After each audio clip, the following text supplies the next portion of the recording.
Shalom.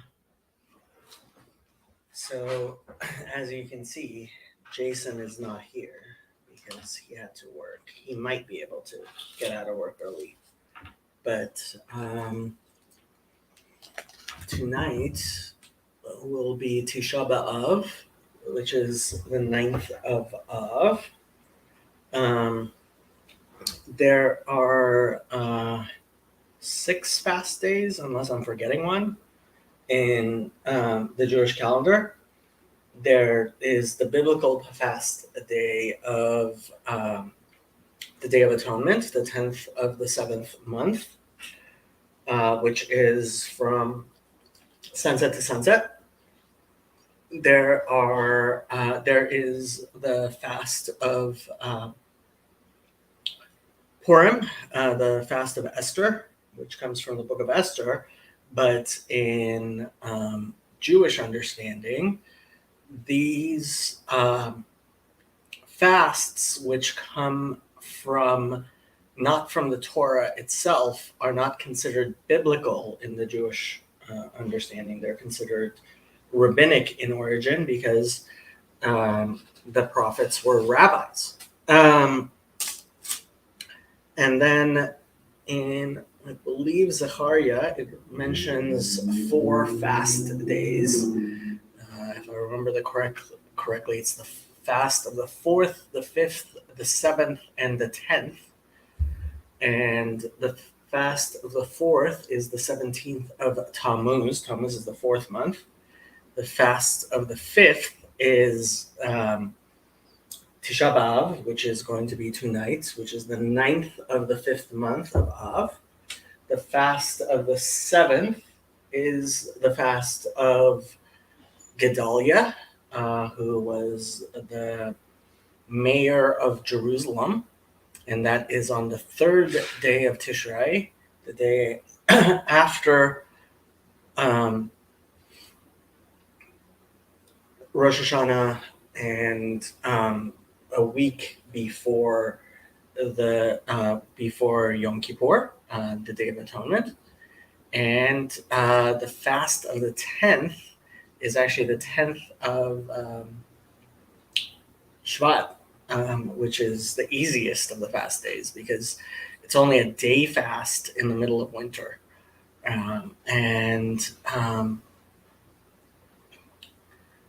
So those are all of the required fast days in Judaism. The fast of Tisha B'Av, the 9th of Av, is actually also a sunset to sunset fast. So it's going to start in almost 2 hours here in Los Angeles. And so only Yom Kippur and Tisha B'Av are full fasts. And when we say fasting in Judaism, we don't mean what Christians mean by fasting. We don't eat or drink anything, even water, during times of fasting. And then, so there are the 5 scrolls, and those are the scroll of Esther, the scroll of Ruth, the scroll of Lamentations, the scroll of Ecclesiastes, and what am I forgetting? 5 scrolls. I am going to look it up because I always get the 5 scrolls wrong. 5 scrolls are Song of Songs. That's what so Song of Songs is read during Passover. Book of Ruth is read on Pentecost, or the Festival of Weeks. The Book of Lamentations is read on Tisha B'Av. The Book of Esther is read on the Purim. And Ecclesiastes is read during the Festival of Booths. And so tonight is the book of, and yes, Elijah knew the answer before I looked it up. And tonight, so in synagogue, we actually sit on the ground and we dim the lights. And during the evening services, we read Lamentations and keynotes. Keynotes are dirges. A kina is a dirge.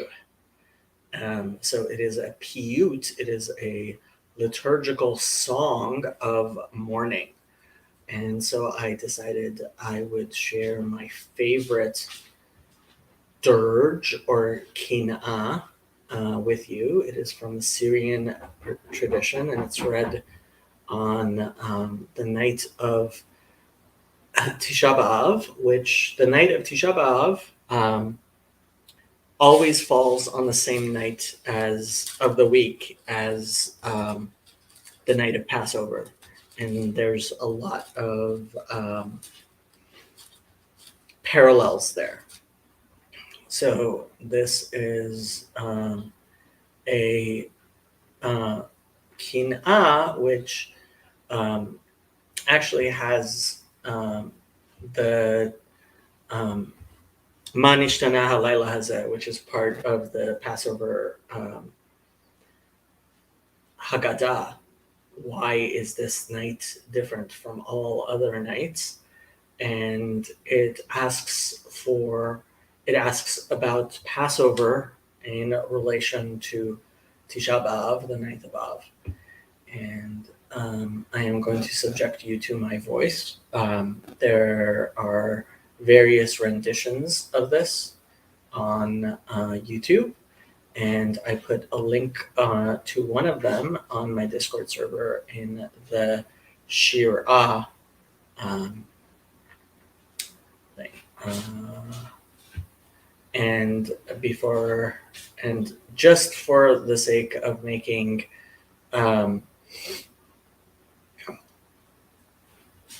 Elijah happy, voting is currently going on for the next Jewish book club. So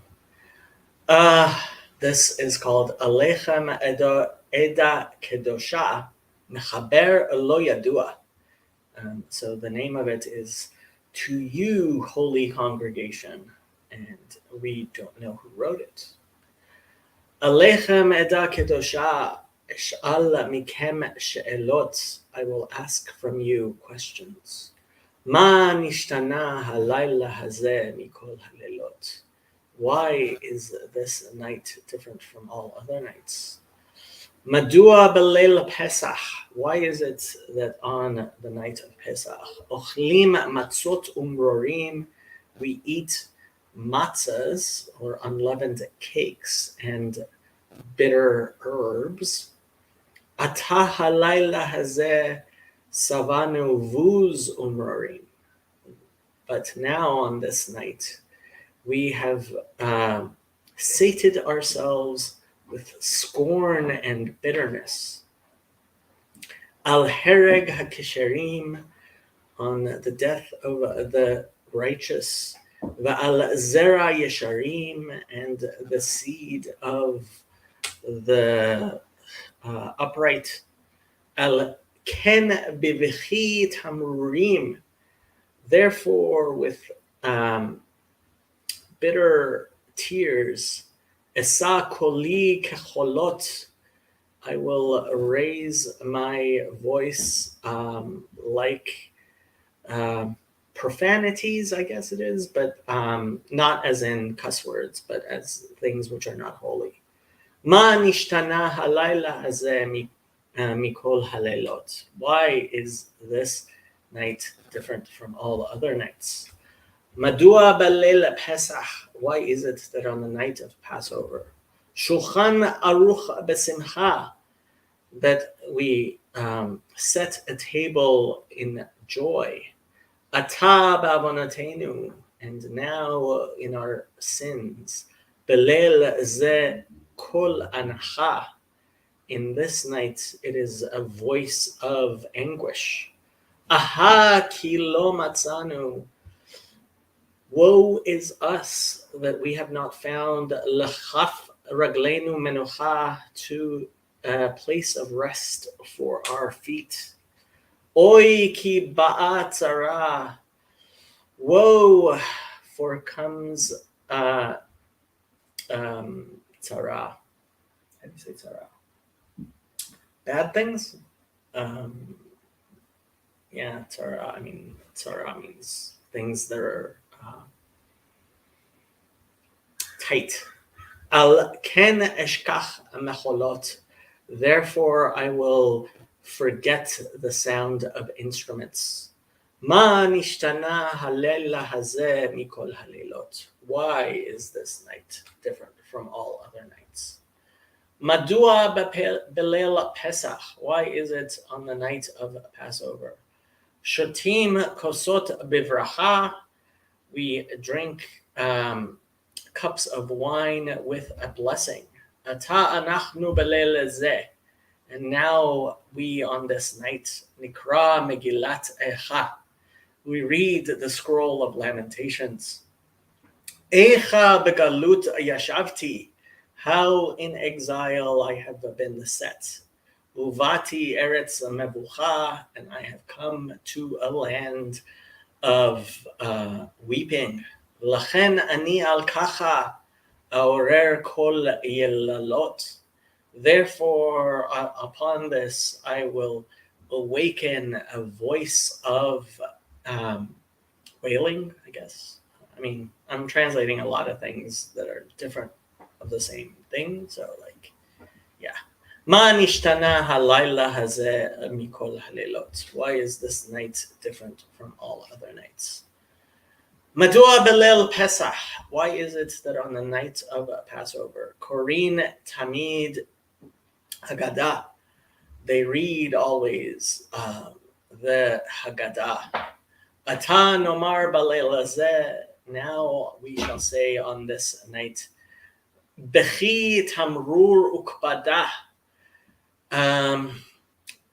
Cries of bitterness and kabbadah is accusations. Ya ki garti meshech uba et pekudah. Woe is me that I have lived I have sojourned, I guess, for a time, and has come the time of pekudah, remembrance. It's kind of going off. It's a kind of pun, I guess you could say, off kabbadah. Oy al kirya hamudah. Woe upon the city that is beloved, Val batei tefilot, and on the house of prayers. Ma nishtana halayla hazeh mikol halelot. Why is this night different from all other nights? Madua belel Pesach. Why is it on the night of Passover? Nigmor tamid hahalel. We finish always the Hallel, the song of praise that from Psalms. It's a segment of Psalms towards the end that is read on happy occasions. Ata anachnu belel zeh, and now we on this night, nehi misbed vilel, we will be mourning or eulogizing and wailing, I guess. Ki ba'avanotenu ata lo nuchal lehitpalel, because now in our sins we cannot pray. Ki beit mikdash mitchalel, because the house of sanctity has been profaned. V'gam harbu hechalot, and the chambers have been made ruin. Ma nishtana halayla hazeh mikol halelot. Why is this night different from all other nights? Madua belel Pesach. Why is it on the night of Passover? Omrim shvocha bezimra. we say this word. So there's at the end of uh, Passover, we say Shvoch Hamatcha, which is from the Psalms, pour out your anger upon the nations that do not know you. And we sing it. Ata b'leil hazeh shatinu la'an rosh umarara. But when Shvoch is also in the book of Lamentations. So now on this night, we have drunk. La'an rosh umara. I'm not even sure how to translate that.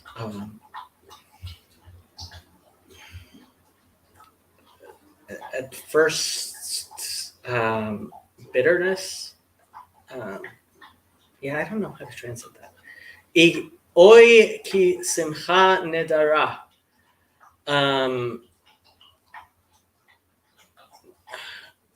Woe for the enjoyable gladness. Darchei Sion avelut. The ways of Zion, the roads of Zion um, are mourning. Ma nishtana halayla hazeh mikol halelot. Why is this night different from all other nights? Hello, Sandy. You're on vacation with your sons. You should go on vacation with your sons. I guess now we can read Lamentations. And since nobody's joined me for Bible study, I am going to just read the book of Lamentations from the Koran Jerusalem Bible. Can you see it? It's pretty small. Let's make it a little bigger. Now can you see it? I guess that's better. A little bit bigger. We'll just do the English. Does that work? Yeah, that's more readable. How does the city sit solitary that was full of people? How has she become like a widow? She that was great among the nations and princes among the provinces, how is she become a vassal? She weeps sore in the night, and her tears are on her cheeks. Among all her lovers, she has none to comfort her.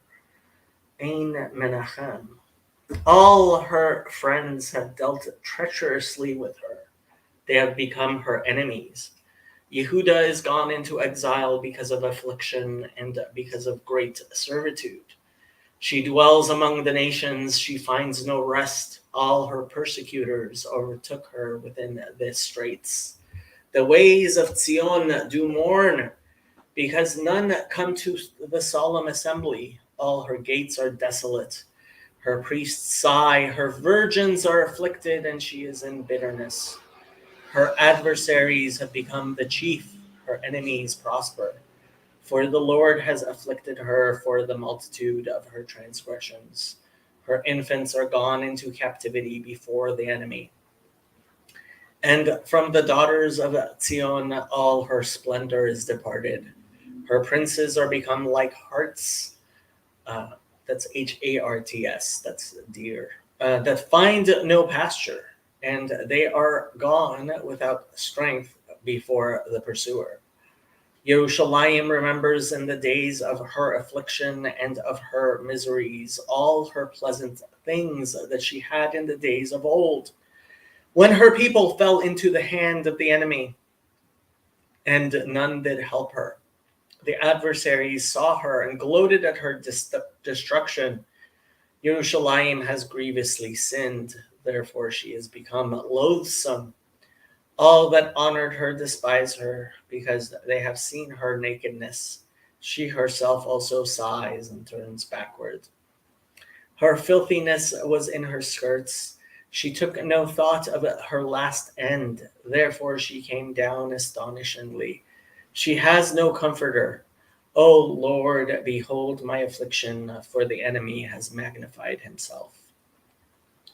The adversary has spread out his hand upon all her pleasant things, for she has seen that heathen nations invade her sanctuary, those whom thou didst forbid to enter into thy congregation.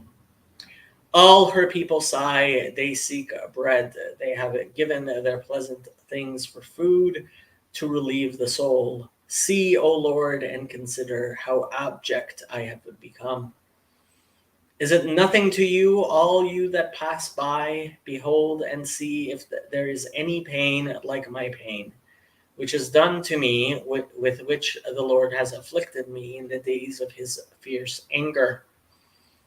From above he has sent fire into my bones, and it prevails against them.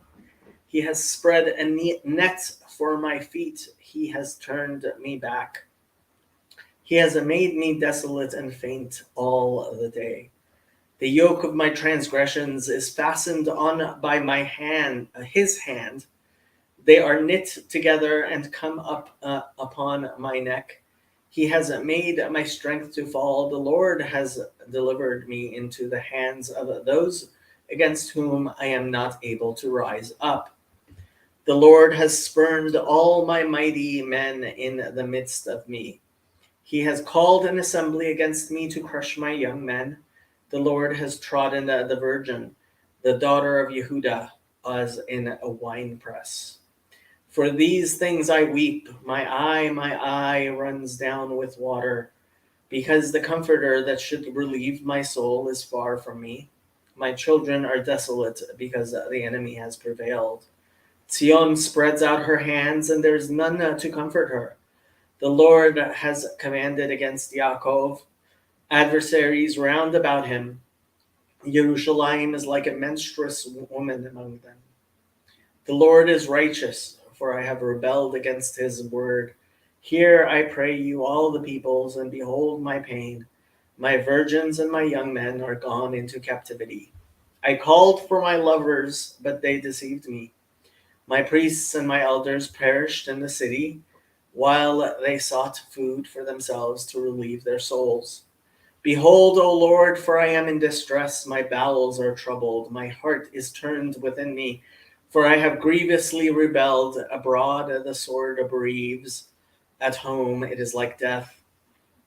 They have heard that I sigh. There is none to comfort me. All my enemies have heard of my trouble. They are glad that thou hast done it.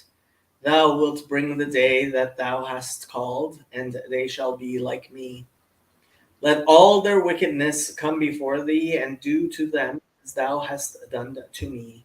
For all my transgressions. We'll let you in here. I don't know, some Jewish guy, I think. I'm going to continue reading. Go for it. Let all their wickedness come before thee, and do to them as thou hast done to me. For all my transgressions, for my sighs are many, and my heart is faint. You want to read chapter 2? How has the Lord covered the daughter of Zion with a cloud in his anger, and cast down from heaven to earth the beauty of Israel, and remembered not his footstool in the day of his anger. The Lord has swallowed up without pity all the habitations of Yaakov. He has thrown down in his wrath the strongholds of the daughter of Yehudah. He has brought them down to the ground. He has profaned the kingdom and its princes. He has cut off in his fierce anger all the horn of Israel. He has drawn back his right hand from before the enemy. He has burned against Yaakov like a flaming fire, which devours round about. He has bent his bow like an enemy, with his right hand set like an adversary. He has slain all that were pleasant to the eye. In the tent of the daughter of Zion, he has poured out his fury like fire. The Lord was like an enemy. He has swallowed up Israel. He has swallowed up all her palaces. He has destroyed his strongholds and has increased in the daughter of Yehuda mourning and lamentation. And he has stripped his tabernacle as if it were a garden. He has destroyed his place of assembly. The Lord has caused the appointed seasons and Sabbaths to be forgotten in Zion, and has spurned in the indignation of his anger both king and priest. The Lord has cast off his altar. He has abhorred his sanctuary. He has given up into the hand of the enemy the walls of her palaces. They have made a noise in the house of the Lord, as in the day of a solemn assembly. The Lord has proposed to destroy the wall of the daughter of Zion. He has stretched out a line. He has not withdrawn his hand from destroying. Therefore he made the rampart and the wall to lament. They languish together. Her gates are sunk into the ground. He has destroyed and broken her bars. Her king and her princes are among the nations. There is no Torah. Her prophets also find no vision from the Lord. The elders of the daughter of Zion sit upon the ground and keep silence. They have cast up dust on their heads. They have girded themselves with sackcloth. The virgins of Jerusalem hang down their heads to the ground. My eyes fail with tears. My bowels are troubled. My liver is poured upon the earth for the breach of the daughter of my people, because the children and the sucklings swoon in the broad places of the city. They say to their mothers, "Where is corn and wine?" When they swoon like wounded men in the broad places of the city, when their soul is poured out into their mother's bosom. What shall I take to witness for thee? What shall I liken to thee, O daughter of Jerusalem? What shall I equal to thee, that I may comfort thee, O virgin daughter of Zion? For thy breach is great like the sea. Who can heal thee?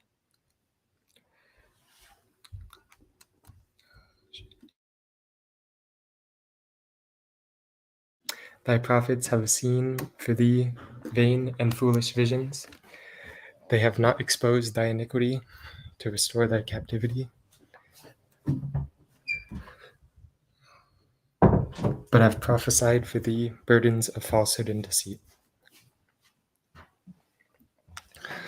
All that pass by clap their hands at thee. They hiss and wag their head at the daughter of Jerusalem, saying, "Is this the city that men call the perfection of beauty, the joy of the whole earth?" All thy enemies have opened their mouth against thee. They hiss and gnash the teeth. They say, "We have swallowed her up. Certainly this is the day that we have looked for. We have found it. We have seen it." The Lord has done that which he devised. He has fulfilled his word that he commanded in the days of old. He has thrown down without pity, and he has caused the enemy to rejoice over thee. He has raised up the horn of thy adversaries. Their heart cried to the Lord, "O wall of the daughter of Zion, let tears run down like a river day and night.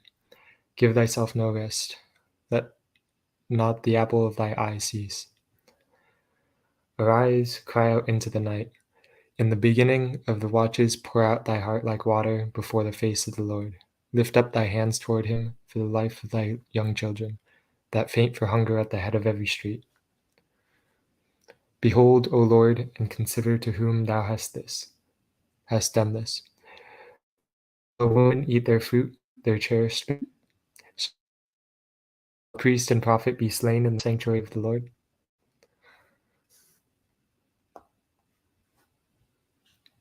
Young and old lie on the ground in the streets. My virgins and my young men are fallen by the sword.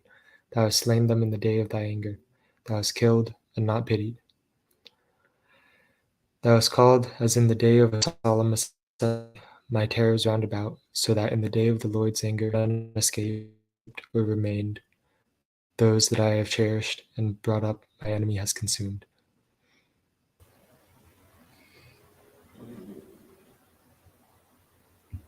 Okay, my turn. I am the man who has seen affliction by the rod of his wrath. He has led me and brought me into darkness, but not into light. Surely he is turned against me. He turns his hand against me all the day. He has made my flesh and my skin to waste away. He has broken my bones. He has built a mound against me and has beset me round about at head and hell. He has set me in dark places as those who are long ago dead. He has hedged me about so that I cannot get out. He has made my chain heavy. Even when I cry and call for help, he stops up my prayer. He has enclosed my ways with hewn stone. He has made my paths crooked. He is to me like a bear lying in wait, and like a lion in secret places. He has turned aside my ways and pulled me in pieces. He has made me desolate. He has bent his bow and set me as a mark for the arrow. He has caused the arrows of his quiver to enter into my reins. I am become a derision to all my people, and their song all the day. He has filled me with bitterness. He has sated me with wormwood. He has also broken my teeth with gravel stones. He has pressed me down into the ashes. My soul is far removed from peace. I have forgotten prosperity. And I said, my strength and my hope are perished from the Lord.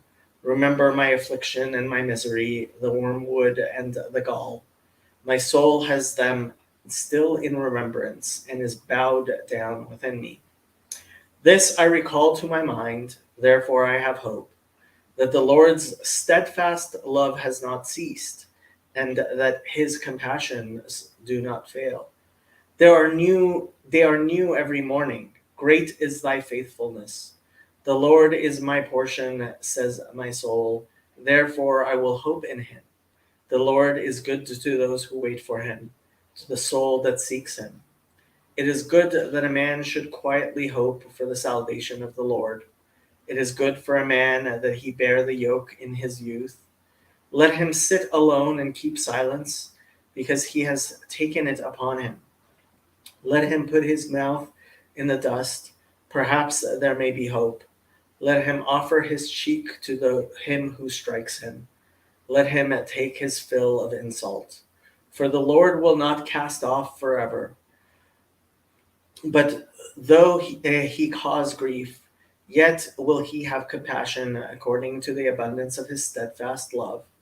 For he does not willingly afflict or grieve the children of men, to crush underfoot all the prisoners of the earth, to turn aside the right of a man before the face of the Most High, to subvert a man in his cause, the Lord approves not. Who is he that says, and it comes to pass, when the Lord commands it not? Out of the mouth of the Most High do not both good and evil come? Out of the mouth of the Most High do not both good and evil come? Why then does a living man complain, a man for the punishment of his sins? Let us search and try our ways, and turn back to the Lord. Let us lift up our heart with our hands to God in the heavens. We have transgressed and have rebelled. Thou hast not pardoned. Thou hast covered with anger and pursued us. Thou hast slain. Thou hast not pitied. Thou hast covered thyself with a cloud, so that prayer should not pass through. Thou hast made us offscouring, and refuse in the midst of the people. All our enemies have opened their mouths wide against us. Fear and the pit are come upon us, desolation and destruction. My eye runs down with rivers of water for the breach of the daughter of my people. My eye trickles down and ceases not, without any intermission, till the Lord look down and behold from heaven. My eye affects my soul because of all the daughters of my city. They chased me sore like a bird, those who hate me without cause. They have cut off on my life in the dungeon and have cast stones upon me. Waters flowed over my head. Then I said, I am cut off. I called upon thy name, O Lord, out of the nethermost pit. Thou hast heard my voice. Hide not thy ear at my sighing, at my cry. Thou didst draw near in the day that I called upon thee. Thou didst say, Fear not, O Lord, thou hast pleaded the causes of my soul. Thou hast redeemed my life. O Lord, thou hast seen my wrong. Judge my cause. Thou hast seen all their vengeance and all their devices against me. Thou hast heard their insult, O Lord, and all their devices against me, the lips of those who rose up against me and their muttering against me all the day. Behold, their sitting down and their rising up. I am their song. Render to them a recompense, O Lord, according to the works of their hands. Give them sorrow of heart. Thy curse be on them. Pursue them in anger and destroy them from under the heavens of the Lord. Well, he's gone, so I guess it's going to be me reading the rest of it. Where was I? How is the gold become dim? How is the most fine gold changed? The hallowed stones are poured out at the top of every street. The precious sons of Zion, compared to fine gold, how are they esteemed as earthen pitchers, the work of the hands of the potter? Even the jackals draw out the breast. They give suck to their young ones. The daughter of my people has become cruel, like the ostriches in the wilderness.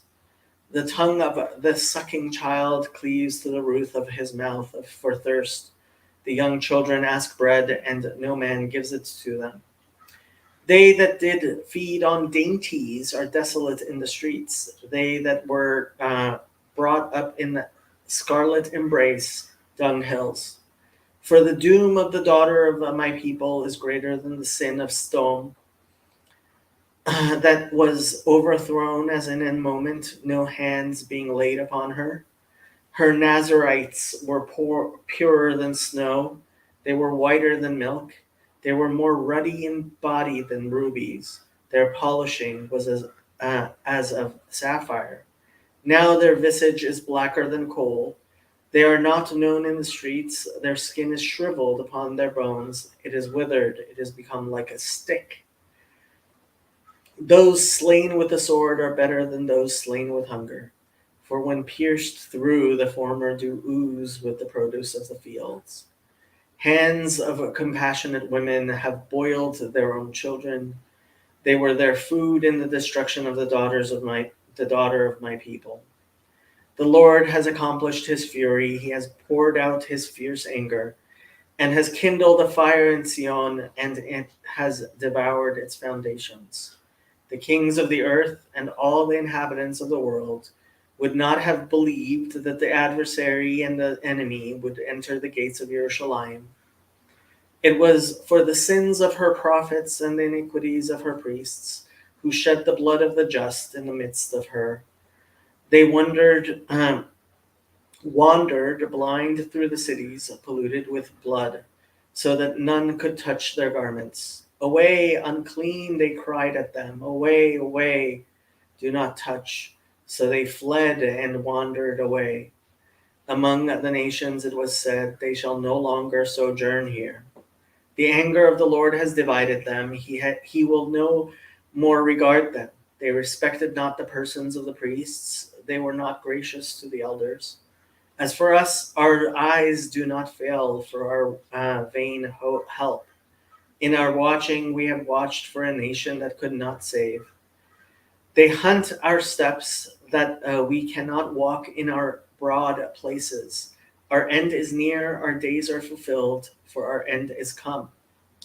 Our pursuers were swifter than the vultures in the sky. They chased us upon the mountains. They lay in wait for us in the wilderness. The breath of our nostrils, the anointed of the Lord, was taken in their pits, of whom we said, under his shadow we will live among the nations. Rejoice and be glad, O daughter of Edom, that dwellest in the land of Uz. The cup shall also pass over to thee, thou shalt be drunken and strip thyself bare. The punishment of thy iniquity is accomplished, O daughter of Zion. He will no more carry thee away into exile. He will visit thy iniquity, O daughter of Edom. He will uncover thy sins. Remember, O Lord, what is come upon us. Consider and behold our insult. Our inheritance is turned over to strangers, our houses to aliens. We are become orphans and fatherless. Our mothers are like widows. We have drunk our water for money. Our own wood is sold to us. We are pursued to our necks. We labor and have no rest. We have given the hand to Mitzrayim and to Ashur to be satisfied with bread. Our fathers have sinned and are no more, but we bear their iniquities. Servants rule over us. There is none to deliver us out of their hand. We get our bread with the peril of our lives because of the sword of the wilderness. Our skin is hot like an oven because of the burning famine. Women are ravished in Zion, and the maidens in the cities of Yehudah. Princes are hanged up by their hand. The faces of elders are not honored.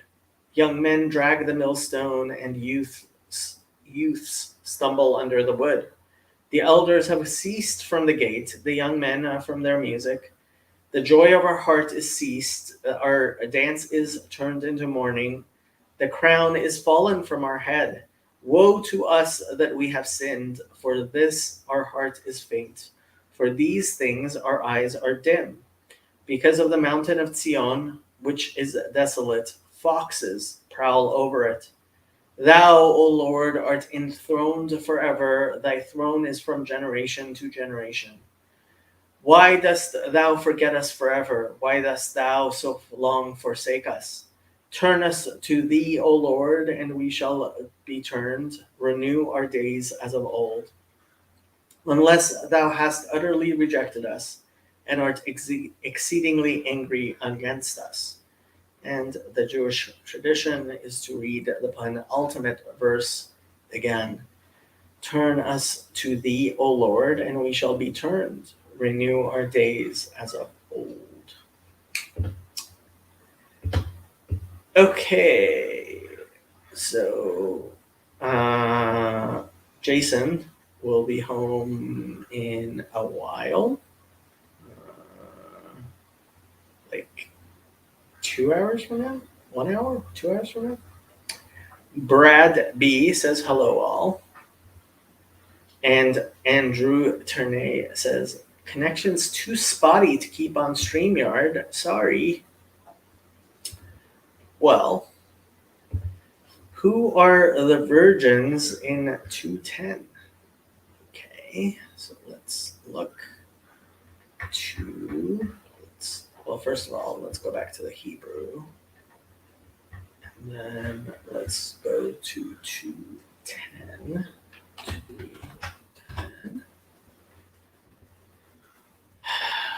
2:10. ישבו לארץ ידמו זקני בת ציון, העלו עפר על ראשם, חוגרו שקים, הורידו לארץ ראשם, בתולות ירושלים, the virgins of Jerusalem. Hang down their, yeah. הורידו לארץ ראשם, Roshan, Betulot, Yerushalayim. Actually, I'm surprised they translated it that way because, so the they, Horidu, is actually masculine. So it's masculine people who are casting down the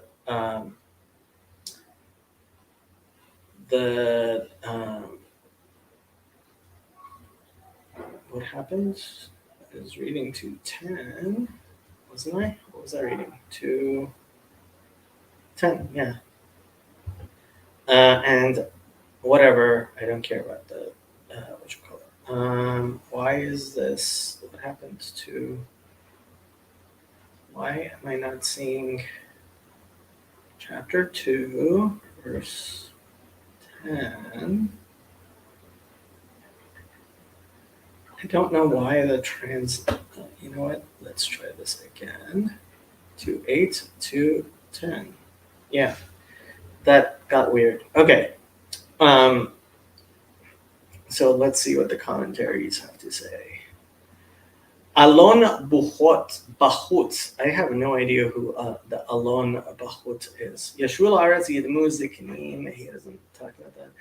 Ha'alu Afar al Rosham. Yeshua Aretz Yidmu Ziknim Batzion. Yeshua. I'm trying to see. Roshan. So the Ibn Ezra says Sa'ar Roshan or O Kemashma'o, the hair of their heads, or literally. Okay. Betulot Yerushalayim, Palgem Mayim on Lamentations. I don't know who the Palgem Mayim is. ואפילו הצדיקים שלא טעמו טעם חטא המכונים בשם בתולות ירושלים נלכדו בעוונם והורד ראשן לארץ וחגרו סכין. So according to the Palgei Mayim, and I don't actually know who the Palgei Mayim is. Let's see about this text. Yaakov Lorberbaum, by the author of Netivot HaMishpat, lived in Kalush in the late 18th century, circa 1770 to 1790. So he says the virgins is actually referring to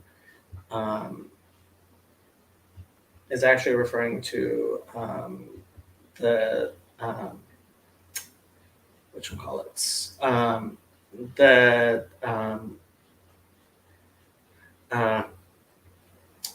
sinless ones of Jerusalem. Let's see, who else?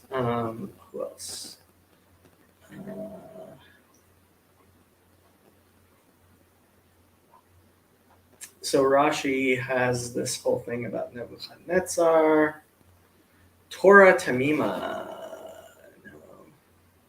Yeah, I'm not really seeing much talking about the.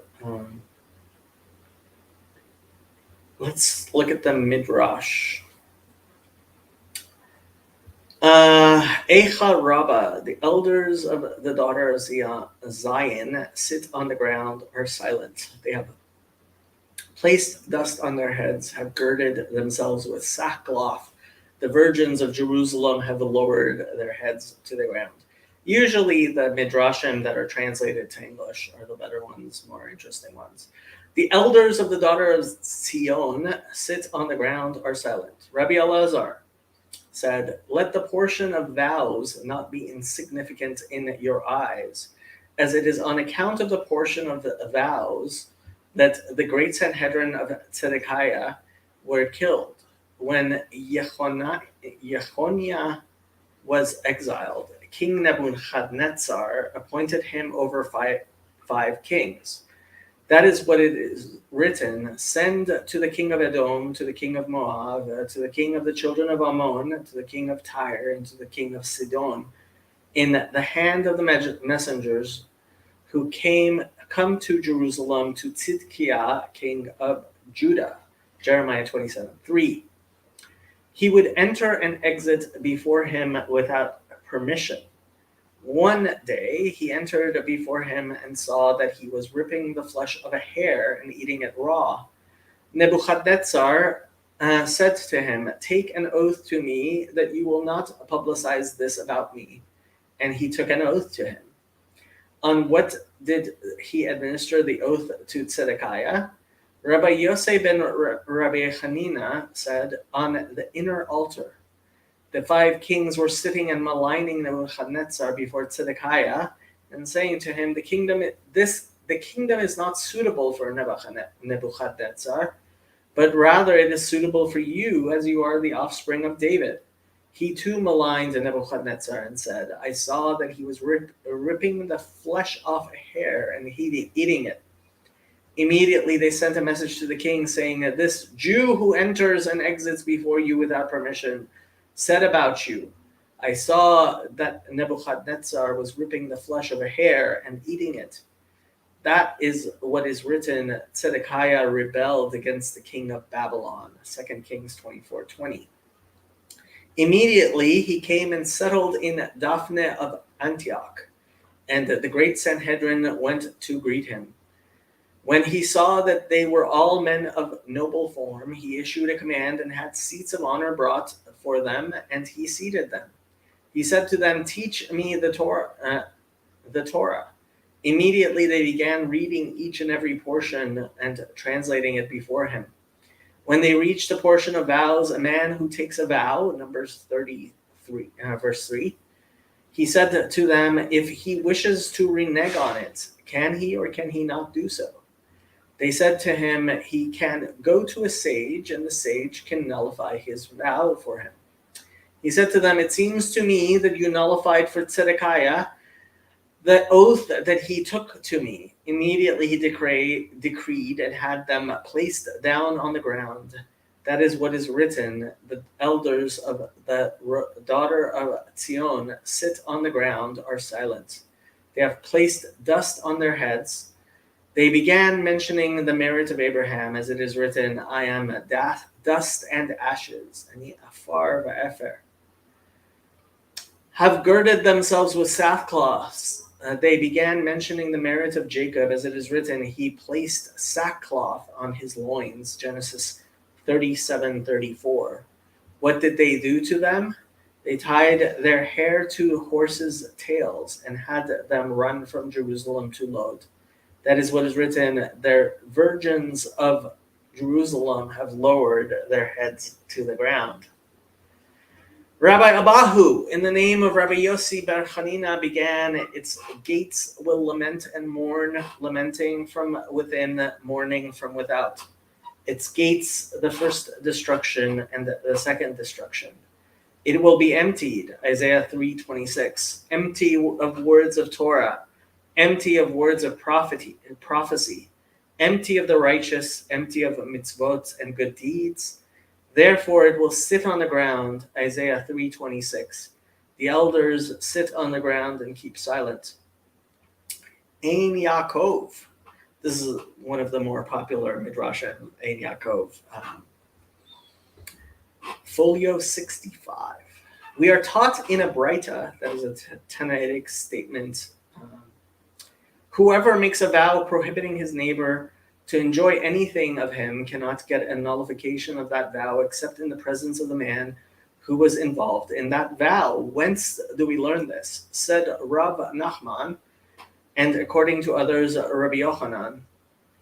It is written, Exodus 4:19, and the Lord said unto Moses in Midian, etc., i.e., the Lord said unto him, in Midian hast thou made a vow, and in Midian go and nullify the vow. As it is written, Ebed 2:21, and Moses was content, Yoel, to dwell with the man, and the word Yoel, which is the origin of Allah, refers to nothing else but an oath, as it is written, as Ezekiel 17:13? Yeah, Ezekiel. And bound him with an oath, Allah. And again, it is written, by the way, I think this is where the name of the book, Vayol Moshe, comes from. Chapter 36:13, and he also rebelled against King Nebuchadnezzar, who had made him swear by God. What was Zedekiah's rebellion? Zedekiah found Nebuchadnezzar eating a live hare. Abashed by his action, Nebuchadnezzar said to Zedekiah, swear unto me, that thou wilt not reveal this against me. so that thou wilt not belittle me in the eyes of the people. The latter swore unto him, and at the end Zedekiah felt sorry and asked for that his oath be nullified. When he revealed the entire incident, Nebuchadnezzar was informed that the sages had disgraced him. Whereupon he sent and brought the Sanhedrin together with Zedekiah and said to them, Have you seen what Zedekiah has done? Did he not swear in the name of heaven that he would not reveal the incident? Whereupon the rabbis replied, He asked for annulment of his oath. Nebuchadnezzar then said to them, Is it proper to ask for an annulment of an oath? Yea, they replied to him, Is it not necessary that such an annulment should be asked in the presence of him who is involved in the vow? Nebuchadnezzar asked. Of course, in his presence, replied the Sanhedrin. If so, then what have you done? Why have you not told Zedekiah that he has to get an annulment in my presence? Immediately following this, Lamentations 2:10, the elders of the daughters of Zion sit upon the ground, they keep silence. Whereupon Rabbi Yitzchak said, From this it might be inferred that they removed the pillows from under their seats.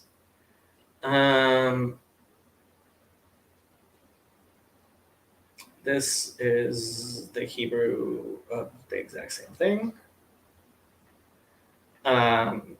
Kohelet Rabbah. Folly is set on great heights, and the wealthy sit in lowliness. Ecclesiastes 10:6. Folly is set on great heights. These are the Chaldeans, as it is written, all the princes of the king of Babylon came and sat in the middle gate. Jeremiah 39:3. What is the middle gate? Shar HaTaveh. It is the place where they determined mechatchen, the halachot, the Jewish law. And the wealthy sit in lowliness. This is the Sanhedrin, as it is said, they sit on the ground and be silent, the elders of the daughters of Zion. Lamentations 2:10. Midrash Lekach Tov on Lamentations 2:10. Yeshvu la'aretz yidmu, ha'alu afar al rosham. They sat on the ground and were silent. They placed ashes on their heads. Lizchor brit Abraham, to remember the covenant of Abraham. Sha'amar, that he said, Genesis 18:27. Va'anochi afar va'efer, I am dust and ashes. Chagru sakim lizchor brit zechut Yaakov. They dressed themselves in sackcloth to remember the covenant of the merit of Jacob. Shneamar, as it is said, Bo, regarding him, Bereshit, in Genesis 37:34. V'yasem sak b'motnav, that he placed sackcloth on his loins. Horidu la'aretz rosham, rishon, shelo haita lahem haramat rosh mipnei oyev. They roshan. They set their heads down to the ground because they could not lift their heads up before the enemy. Betulot Yerushalayim, the virgins of Jerusalem. Shahita klilat yofi masos lachol haaretz. That's, I'm not sure how you translate that.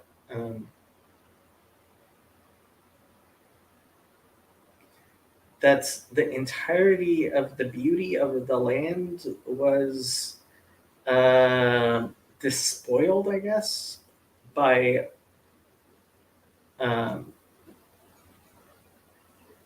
the others, I guess.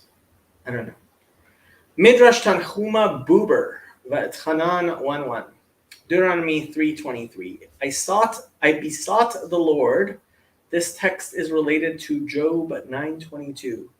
It is all one, and therefore I say, he destroys the innocent and the wicked. Moses said, Sovereign of the world, Ribono Shel Olam, everything is equal before you. There is one determination for the righteous and for the wicked. Similarly, also Solomon says in Ecclesiastes 9:2, since everything happens to everyone, the same lot befalls to the righteous and to the wicked, to the good, to the clean, and to the unclean, to the one who sacrifices and to the one who does not sacrifice. As it is with the good, so it is the sinner. The one who takes an oath is like one who fears an oath. Ecclesiastes 9:2. To the righteous refers to Noah. Rabbi Pinchas said, in the name of Rabbi Yochanan, who spoke, in the name of Rabbi Eleazar, the son of Rabbi Yosef the Galilean, when Noah came out of the ark, the lion bit him and maimed him so that he became unfit to offer sacrifice. So his son Shem offered sacrifice in his place. Ecclesiastes 9:2 continued. And to the wicked refers to Pharaoh Necho. When he wanted to sit on Solomon's throne and did not know its mechanism, a lion which was on the throne bit him and maimed him. The former died with a limp, and the latter died with a limp. Ecclesiastes 9:2 continues. To the good refers to Moses, as stated, Exodus 2:2. And when she saw that he was good, in that he was born circumcised, Ecclesiastes 9:2 continues. To the clean refers to Aharon, who would cleanse the sins of Israel. Continues. And to the unclean refers to the spies. The one group of spies uttered slander against the land of Israel, while the other, Moses and Aaron, uttered praise for the land of Israel. Still, the former did not enter the land, nor did the latter enter it. Continues, to the one who sacrifices refers to Josiah, as stated in 2 Chronicles 35:7. Then Josiah donated to the lay people a flock of lambs and kids, all for Passover sacrifices. Ecclesiastes, it continues. And to the one who does not sacrifice refers to Ahab, who abolished the sacrifices from upon the altar, since this is what is written in 2 Chronicles 18:2, where Ahab slaughtered sheep and cattle for him in abundance. For him, for Jehoshaphat, as a feast and not for sacrificial offerings. Nevertheless, the former died by arrows, as it is written, 2 Chronicles 35:23. Then the archers shot King Josiah, and the latter died by arrows, as it is written, 1 Kings 22:34. Also, 2 Chronicles 18:33. But a certain man drew his bow at random and struck the king of Israel. Ecclesiastes continues, as it is for the good refers to David, of whom it is stated, 1 Samuel 16:12, with beautiful eyes and a good appearance. Ecclesiastes 9:2 continues, so it is the sinner refers to Nebuchadnezzar, of whom it is written in Daniel 4:24 or 27. Atone for your sinning through righteousness. The former built the temple and reigned 40 years. The latter destroyed the temple and reigned 40 years. Ecclesiastes continues, the one who takes an oath without keeping it refers to Zedekiah, of whom it is written, 2 Chronicles 36:13. And he also rebelled against Nebuchadnezzar, who had made him take an oath by God. What was his rebellion? Zedekiah discovered Nebuchadnezzar as he was actually eating a live rabbit. Nebuchadnezzar said to Zedekiah, swear to me that you will not reveal it. He swore to him. In the end, he was inwardly sorry. He had his oath absolved and told the 5 kings who had allowed Nebuchadnezzar to rule over them. When the other kings heard what he did, they despised him. Moreover, they were saying against him, should this man be ruling the earth, and when he eats a live rabbit? When Nebuchadnezzar heard what they were saying, he sent to have the Sanhedrin and Zedekiah come to him. He said to them, have you seen what Zedekiah has done to me? Zedekiah said to them, I had my oath absolved. he said to the Sanhedrin, who absolved the oath? They said to him, one absolves an oath if there is danger to one's life. He said to them, when?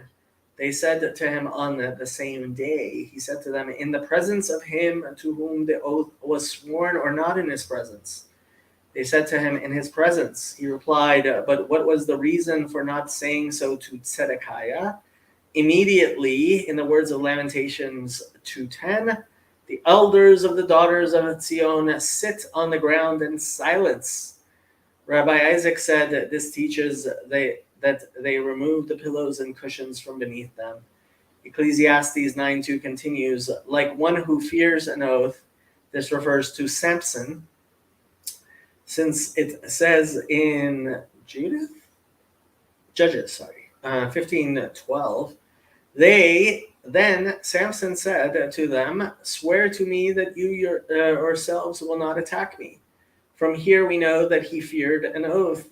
The former died with his eyes gouged out, and the latter died with his eyes gouged out. The latter died with his eyes gouged out, according to what it is stated in 2 Kings 25:7, which is also Jeremiah 39:7, which is also Jeremiah 52:11. Then he put out Zedekiah's eyes. This was one of 7 who were like the first Adam in one feature. In the case of Zedekiah, it was because of his eyes. So for they thrust iron lances into his eyes, but his eyes were not put out until they slaughtered his children before his eyes. It is so stated in Jeremiah 39:6, Jeremiah 52:10, and 2 Kings 25:7. And the king of Babylon slaughtered the children of Zedekiah before his eyes at Riblah. Samson also died with his eyes gouged out, as stated in Judges 16:21. So the Philistines seized him and gouged out his eyes. Midrash Tanhuma. Are you guys having enough of the thing?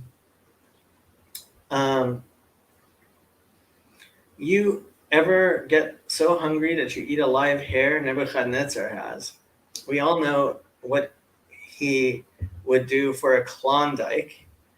I think Jason is here with me. Is Jason here with me?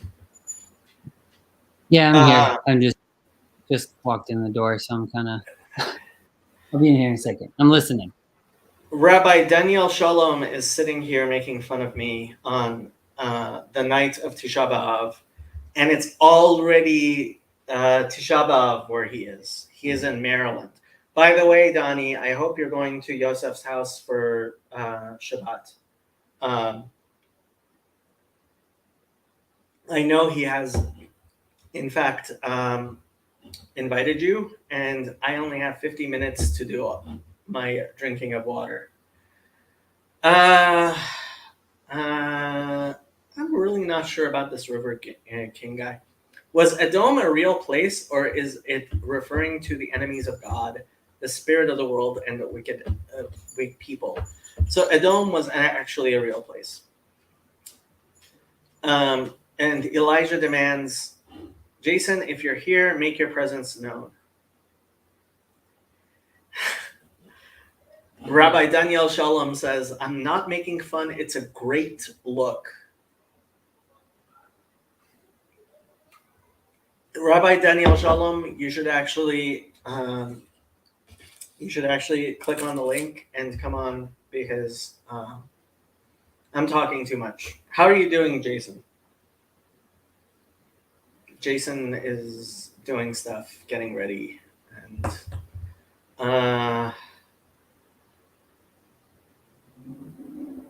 yeah, I'm not really sure I understand if River King, like, I don't know this person. Let's go back to reading Midrashim. Midrash Tanhuma Va'et Hanan 1:1, Deuteronomy 3:23. I besought the Lord. The text is related to Job 9:22. It is all one. Therefore I say, why don't I make this bigger so some of you get, oops. That's not good. That doesn't help. Let me see if I can open this up and make it bigger so people could actually see it. Where were we? Did we read all of that? We didn't read all of that. Is that the one we weren't? No, that's from Shir Hashirim Rabbah and Pesikta Rabbati. There are a lot of midrashim on Lamentations.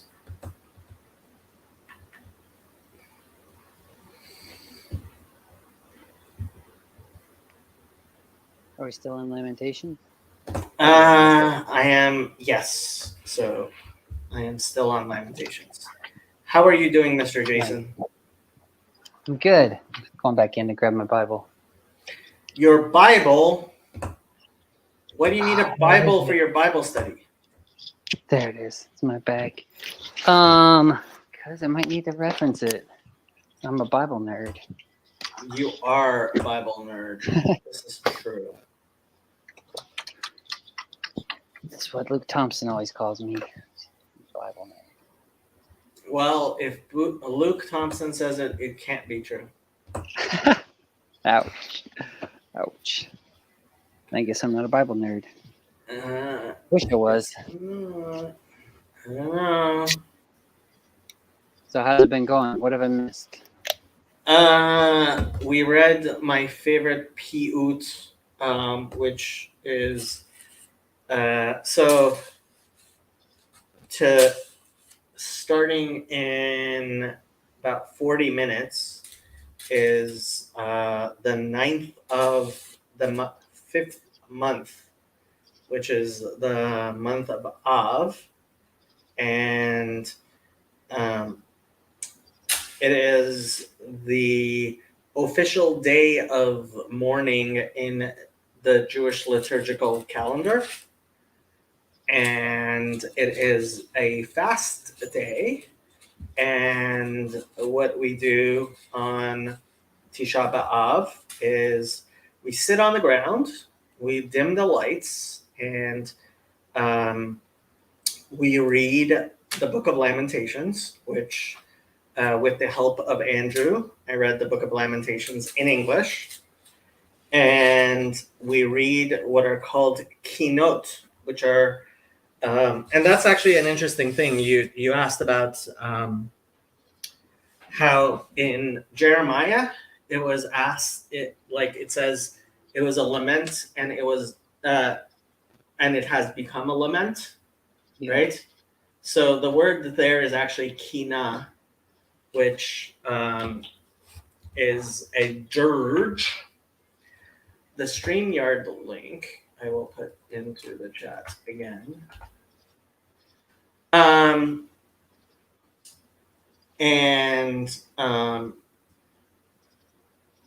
What was I saying? This is dirge. You said it was a dirge, yeah. Yeah, so we read my favorite dirge, which is Ma nishtana halayla hazeh. What If is you that? want, we can go through it again. Yeah, I'll be down. As long as it's not boring for other people, I guess.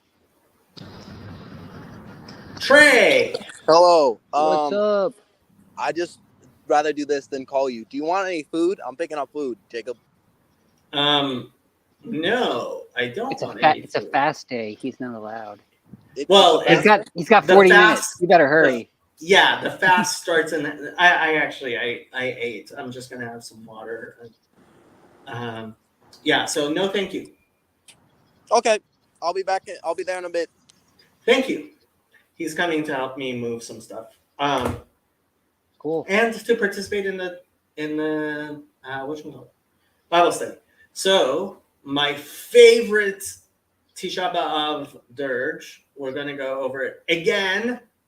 Yeah. Is this in Lamentations?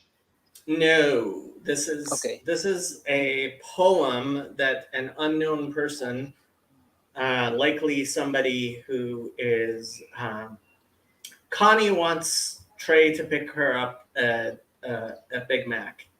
Nice. Connie lives in Australia though, so that might be difficult. What was I saying? Oh, so on Passover, during the Haggadah, we ask the question, Ma nishtana halayla hazeh mikol halaylot? Why is this night different from all other nights? And so there are a lot of parallels between the night of Tisha B'Av and the night of Passover, first night of Passover. And so this particular dirge, it's a liturgical poem somebody wrote, I'm guessing somewhere around 500 years ago, compares the two. So it asks the questions, why is this night different from Passover, actually, specifically? I don't know. Do you want to go? I mean, I don't know how many people actually listened to it already. And I did We don't go have to go through it. through it and translate it. And my voice is really horrible because I don't know how to sing. So, Oh, it's a song. Well, you don't have to. I was just curious what it is. Guilty. as Donnie charged. says he did not write the poem. That's a cool idea to go through it. If other people have favorite, what is it, dirge? I don't know how you title that. Like just sad poems? Is that kind of what it is? Yeah. What I mean, do you have a qualifies? favorite? Do you have a favorite Kina, Donnie? Daniel Shalom? Or anybody else? I don't know what other Do you have a favorite line in Lamentations? favorite line. Well, I mean, the penultimate line, I guess in a sense, has to be my favorite. Which one's that? Hashivenu Hashem v'nashuva chadesh yemenu kikadem. Cause us to repent, God, and we will repent. Refresh our days as of old. 5. It's the second to the last line of. Turn us back to you. Oh yeah, mine says, "Turn us back to you, O Lord, and we will be restored. Renew our days as of old." Close. Let's get in there. Unless you have utterly rejected us. That's a good one. Yeah. So that's actually a line we say in the liturgy a lot, and since we always end all the readings with something good. So when Lamentations is read, we go back and reread that line so that we don't end with the actual last line. Yeah, that makes sense. So what qualifies for is the word kina a dirge? Yeah, that's the word. Yeah, kina. So what Yeah.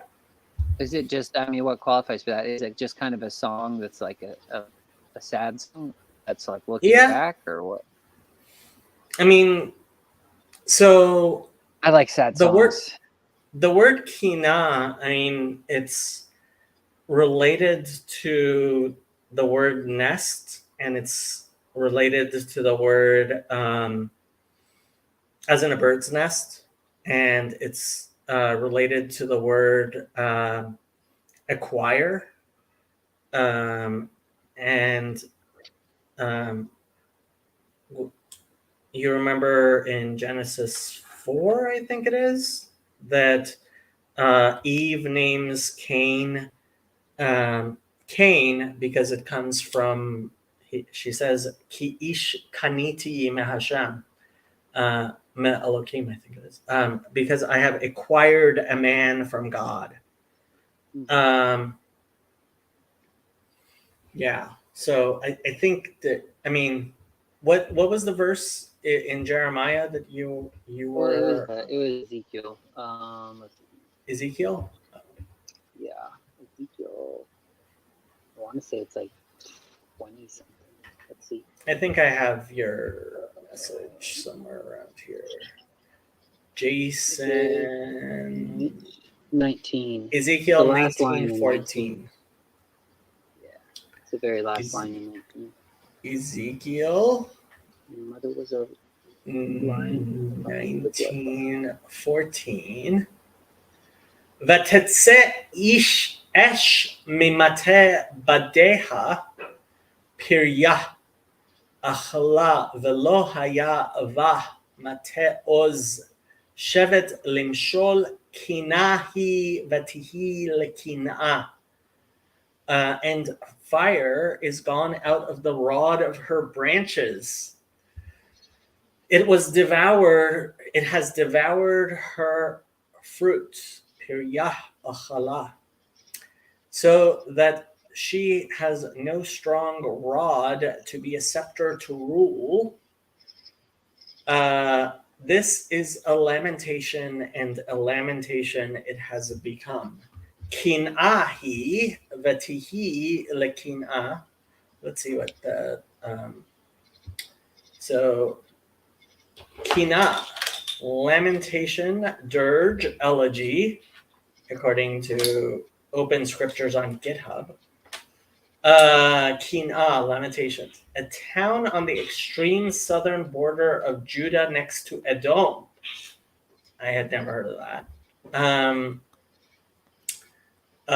In, I guess, Joshua 15:22.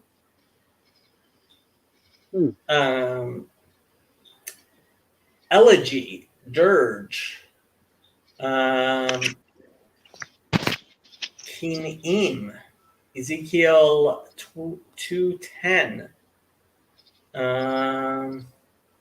Kinot, 2 Chronicles 35:25, 2 Samuel 1:17, Ezekiel 19:14 twice, 32:16,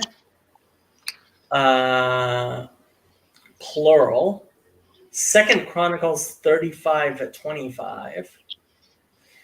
I'm not sure what these other things are as collections of dirges. 2 Chronicles 35:25. Thinks Kin'ah rhythm always 3 plus 2 tone beats, but look lamentations. Hebrew kinot is in all parts pentameter. 3 plus 2, varying sometimes 2 plus 3, yet always 5 in line. Well, that might be because, so Lamentations, what I noticed when I was reading it today in Hebrew was chapter 3 or 4? I think it was chapter 3. No. Yeah, I think it was chapter 3, which was all very, yeah, it's very short lines. So, like, 1, 2, 3, 4, 5. 1, 2, 3, 4, 5. 1, 2, 3, 4, 5. Well, I guess, I mean, it's very short. 1. Oh, they might all be exactly 10 syllables. 1, 2, 3, 4. No, that wasn't.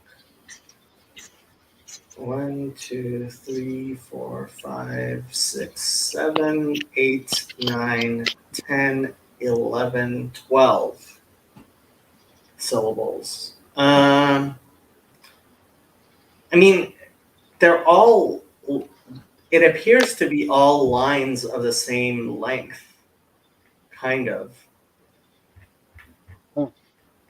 if somebody actually, I don't know, maybe Daniel Shalom knew how to chant Lamentations, he could come on and he could actually chant Lamentations.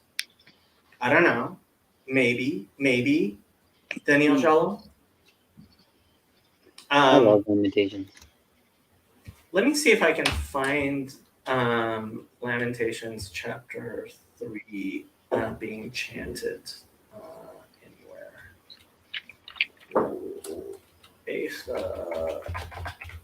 Eicha 3.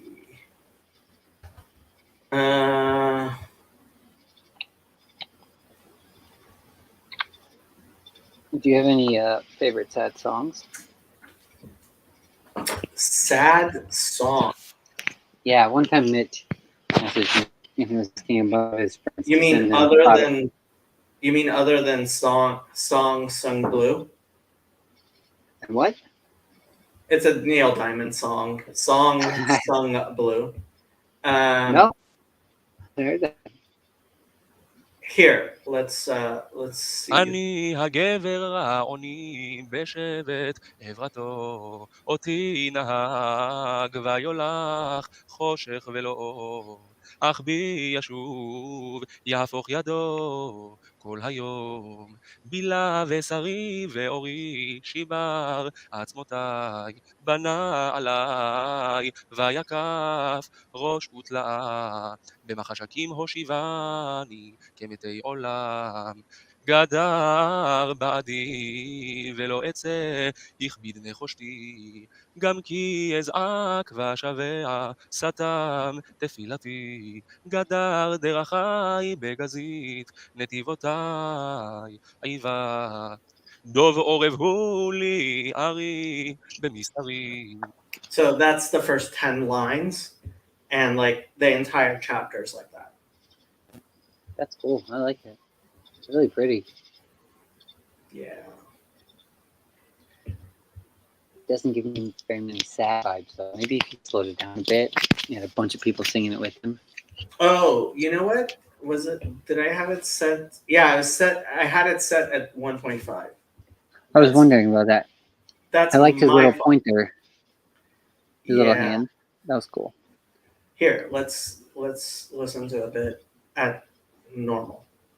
דרכי שורר, ויפשחני, שמני שומם. דרך קשתו, ויציבני, כמטרה לחץ. הביא בכליותיי, בני אשפתו. הייתי שחוק לכל עמי, נגינתם כל היום. השביעני במרורים, הרבני לענה. ויגרס בחצץ שיני, הכפישני באפר. ותזנח משלום נפשי, נשיתי טובה. ואומר עבד נצחי, ותאכלתי מאדוני. זכור ונעי ומרודי, לענה וראש. זכור תזכור, ותשוח עלי נפשי. So that's the next 10 lines at normal speed. It's nice. I like it. It's got a good singing voice. I don't think I could do that. It's a bop for sure. It's a bop. It's a bop. So Elijah says Deuteronomy 26:5 and Ezekiel 16:3 say that Abraham was an Amorite. Curiously, Genesis 11:28 seems to suggest that Abraham was from Ur of the Chaldeans. Okay, I have no idea what you're trying to say. Maybe the Ur that we normally think is wrong. Instead, it is Urkesh, which became Ur Kasdim in Hebrew. Eve names Cain after citizen Cain. Duh. He's joking there. Fraud says Wikipedia article on Ur of the Chaldees says at least one scholar connects it with Urkesh.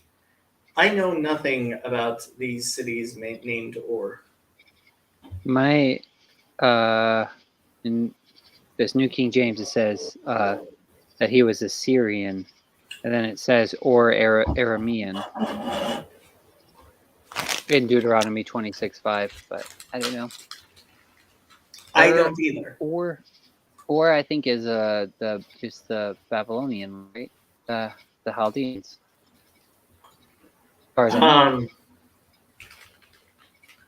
I really do not know. This is the type of things that people smarter than me know.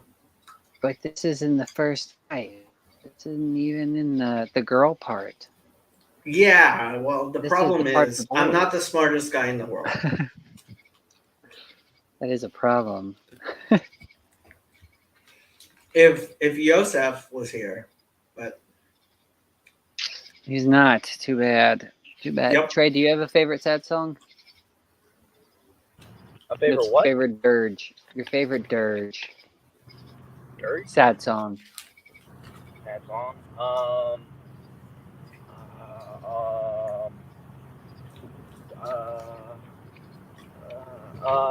Nothing else matters. That sounds pretty sad. I don't think I've heard that one. I'm saying it wrong. It's the one by Metallica. Nothing really matters. Something like that. I don't know if have you heard Ray Charles singing Eleanor Rigby? Oh yeah, that's.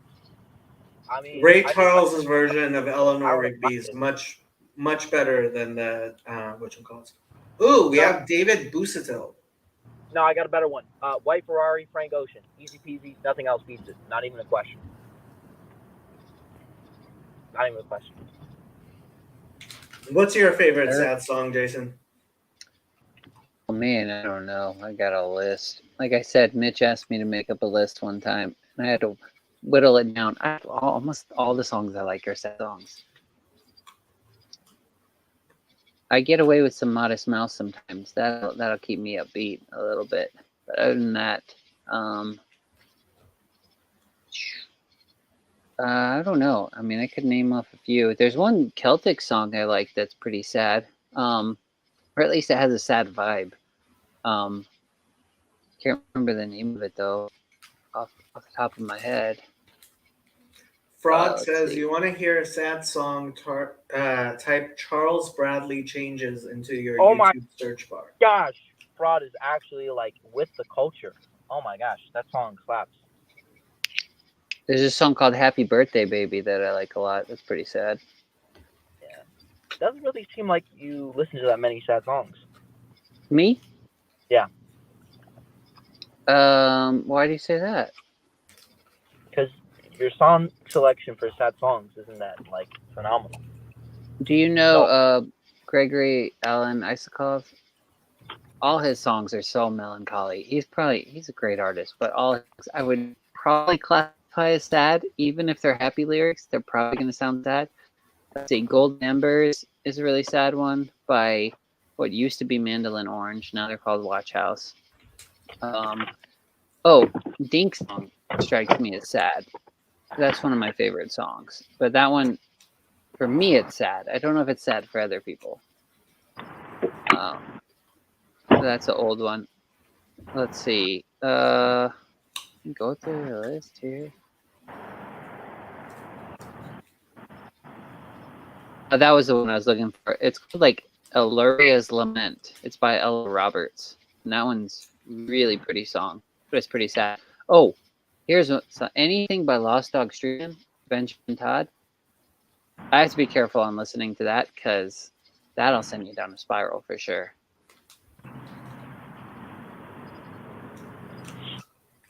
Good sad songs, like I like the blues, but they're good sad songs because you listen to them and they make you unsad.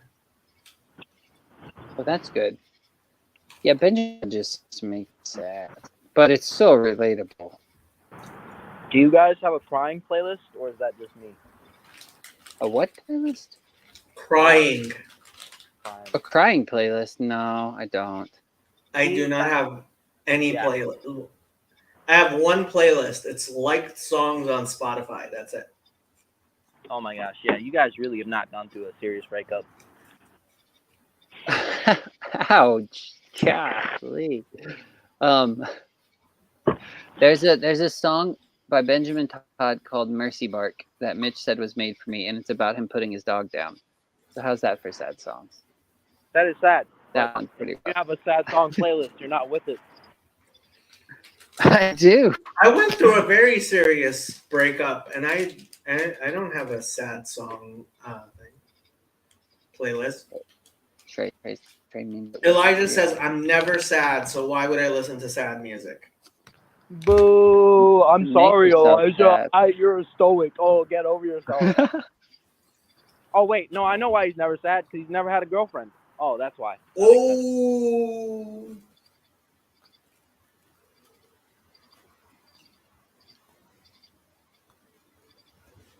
I am going to go get more water because I should drink enough water. All right. Water's for hippies. As soon as I dial the front door, he leaves. No. Oh, that sucks. Oh, he's a clown. Clowns don't get sad. That's what he said.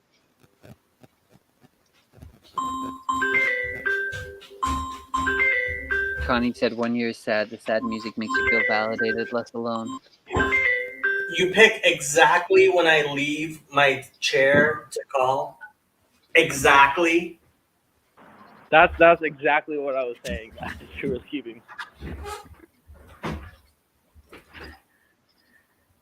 And now he's showing the entire world where how the front of my apartment looks like. Trey, you're muted. All I see is trees. Mostly just my big old dumb face. How hot is it there? It's actually kind of cool. Wow, that's nice. It's like 90 in the 90s today. Connie says, when you are sad, the sad music makes you feel validated, less alone. Fraud says he's a clown. Clowns don't sad. Yeah, you've never heard that song, Tears of a Clown? I haven't heard that. I don't Hold know on. if I want to. You have not heard the song Tears of a Clown? No. You're joking.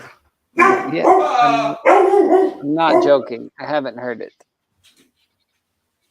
It's a very, very famous song. What, by the Temptations? Listen to Happy doing her job. Kind of, sort of. Don't let happen. Okay. Get him, Happy. Sorry about all the clothes on the floor. It was 90 degrees, 90% humidity around Elijah's parts. Yeah, that's kind of how it was here. Where are you at? I'm in East Tennessee, so yeah, it was warm today here too. I swam in the river. It was nice.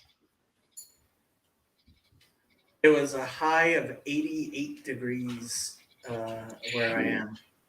That's pretty hot. With a humidity of 62%. And almost no wind. Low. What do you mean 62% is low humidity? I don't know. That's what they say here.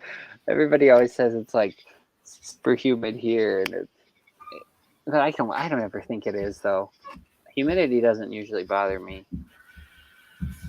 Let's see.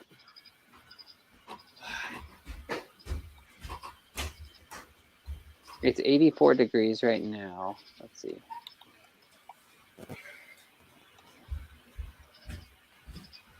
Oh, The wild tray appeared. It says it. Okay, right now where I am, it's 75 degrees and 95% humidity. 95% humidity. It doesn't feel like it to me though, but I guess that's pretty sticky. That can't be true because in India it's way stickier than it is here.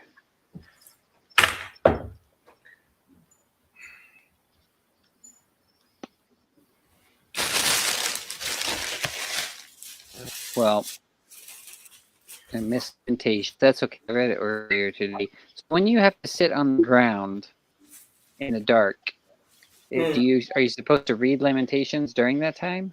Yes. Oh, so you'll have to read it again? Well, if I actually went to synagogue and did all this stuff, Oh. I would. Is that But I'm just a bad Jew. So You Jesus. does Judaism accept that like you can be bad and good at the same time? Of course. Okay. Look at Jerry Seinfeld. Everybody is both good and bad at the same time. Because being human, like it says, the righteous man falls 7 times and gets back up. How bad is it to eat pork in Judaism? It's an abomination. All right. So don't do it. So like, what's the worst you can do and still get resurrected?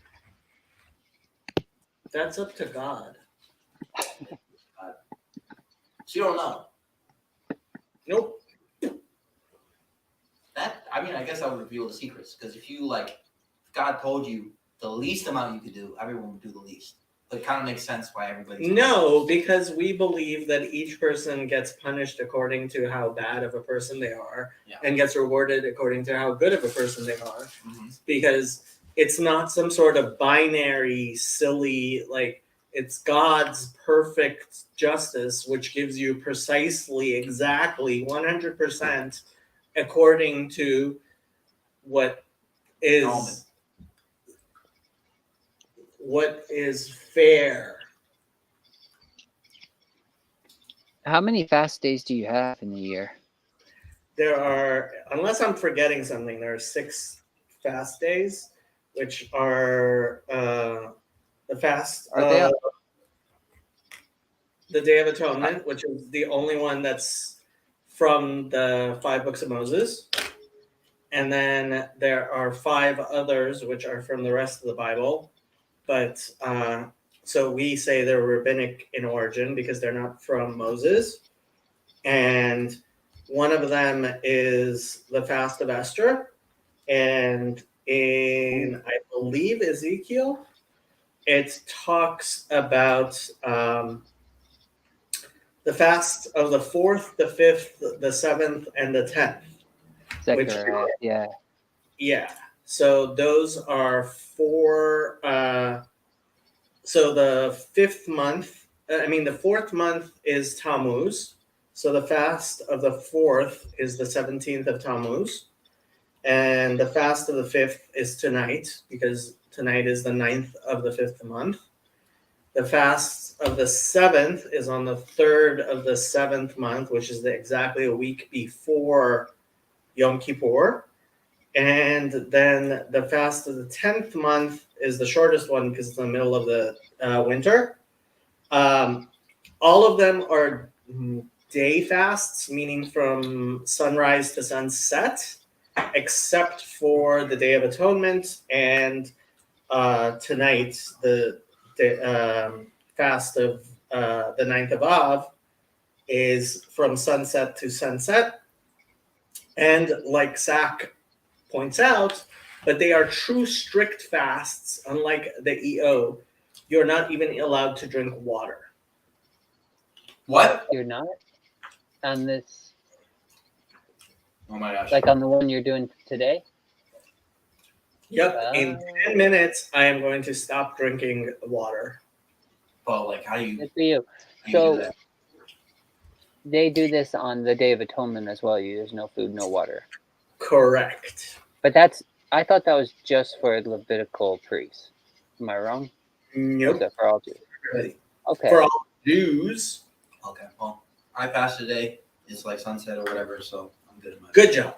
Nice. You So Oh, maybe I'll be. I remember asking you about this before, and you said, "Don't do that because it's almost appropriation." It's not good for Gentiles to do that. But I would think it'd be good for people to try a fast like that, though, sundown to sundown without I don't think any food or water. But anything necessarily wrong about fasting, but like the Day of Atonement itself is called a Sabbath of Sabbaths. This is a whole controversial thing of whether or not Gentiles are allowed to keep the Sabbath. No, no, please don't talk more about Noahides. You love Noahides. I hate them. You love Noahides. I actually hate them. they That's get not pretty very nervous. Christian of you. I'm sorry. Well, I'm a sinner. You are a sinner, yes. Whatever it is. Do children have to partake of the Day of Atonement fast? No food, no water. Girls from 12, boys Just from girls. 13. I knew it. And usually people start training their kids like Before that. they start at age 6 with 1 hour and then add an hour every year until by the time they're like 12 they start fasting the entire thing. I will say it really sucks going to bed. Not only not eating, but knowing you can't have water. Elijah, very sad. you know what the biggest problem is? So many times I've woken up in the middle of the night and just gone and drank a glass of water because I completely forgot. Oh my goodness! What? And Fraud is completely right. Noahidism hasn't truly arrived until there are self-hating Noahides. All right. The Esther fast. So the Esther fast, when you do this, is this a 3-day fast? No food, no water? No, it's just 1 day. What? But it says 3 days. It says they fasted for 3 days, but we don't fast for 3 days. Why not? Because I did that one time. It was awful. I can imagine. No food, no water for 3 days. It's not fun. You just go to bed every night and you're just like, well, this is depressing. Or until there are Noahide bros. But aren't there already Noahide bros? Unfortunately, there are definitely Noahide bros already. What about the Jubilee year? What do you guys? Noah bros. The Jubilee has not been celebrated in the past 2,000 years. Why? Because there's no temple. Man, that sucks. Does you need the Messiah or the Jubilees? But why? Because no temple, no Jubilee. Because I thought in the Jubilee year, slaves were free. They were. Even during the Second Temple, actually, they didn't have to do the Jubilees. Because it wasn't good enough. Apparently, I wasn't there. So, yeah. The Jubilee, isn't it the 7 of the 7? What happens every? Like, are there still celebrations on every 7 years, or? The 7-year thing, the Shemitah, is actually still done. So, although that's controversial. Shemitah, they don't. The observant Jews will not cultivate the land in Israel on the year of Shemitah, which I think was like last year. And Fraud is definitely right. Tanakh Talk has a lot of Noahide bros there. Not all of them, and like it's not like William Hall himself is a Noahide bro, but there are definitely Noahide bros in that mix. Doesn't the Talmud say no Jubilee year since the northern kingdom was destroyed? I think that may be true. It's always the Talmud. Always. Where did you get that? It's like Pompous Grill. Pampa's Grill. Yeah. Trey, I mean, yeah. can I ask you some questions, if you don't mind me interviewing you a little bit? What's your background? I'm sure Jacob knows, but you came out of Jehovah's Witness, right? Yeah, I converted to Jehovah's Witness at 16. There's a long story with that, and then I left about 3 or 4 months ago, technically. And now I'm trying to make Peace. Yeah. I see. So that's why when your friends are kind of, you get in arguments sometimes because you're talking to the same Jehovah's Witness they used to be in a group with, or no? These are different people. I was born and raised atheist. Oh, really? Yeah. Oh, that's interesting. What made you like convert to Jehovah's Witness and then decide it wasn't for you? It was 2016. The elections were going. The witnesses were the only people that were partial, and I saw, from my understanding, I saw it unethical how Christians were supporting Trump and everything like that. But you weren't a Christian. Right, but if I was making this decision of like what I thought was the truth and everything like that, I basically was convinced, at least in their arguments, that they had some uniqueness out of Christianity, especially with their like not taking money, being impartial and everything. See, like Elijah, he was always a libtard Christian. Actually, I was. I was. So, because again, It's I don't the even know what that is. Democratic Party that turned him into a witness. That's how you know. actually, technically, yes. Yeah. Yep, there you go. That's how you know the Democratic Party is the What? party of Satan. If Christians, I don't even know. I'm not even super familiar with what Jehovah's Witnesses believe. It's different. All I know of them is they come to the door and hand you tracts. That was what I learned of them growing up, basically. based politics. Less Is than like religion and spirituality. That's what I was thinking.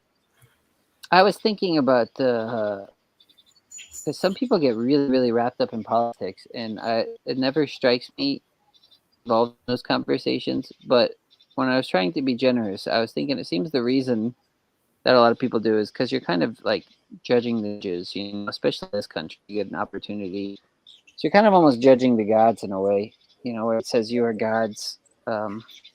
Thrones are set there for judgment. So you have these people that we actually get to choose, supposedly.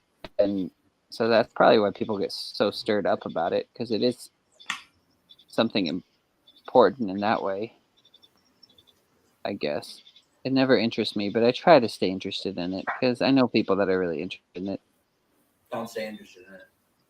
Don't really. Yeah, it doesn't strike me as interesting. Like, you can. And I love Broadwood's comment. They're non-Trinitarian. That's always what Christians is like. It's all they can see. There's nothing else. Oh my goodness, are they Trinitarian or not? It doesn't. No offense, Yeah, Robert. because Christianity No is offense. filled with idolaters. Oh, Jehovah's Witness. So Jehovah's Witness are non-Trinitarian. Like, So that anything means else that you can- they're It's like the only thing that comes to mind.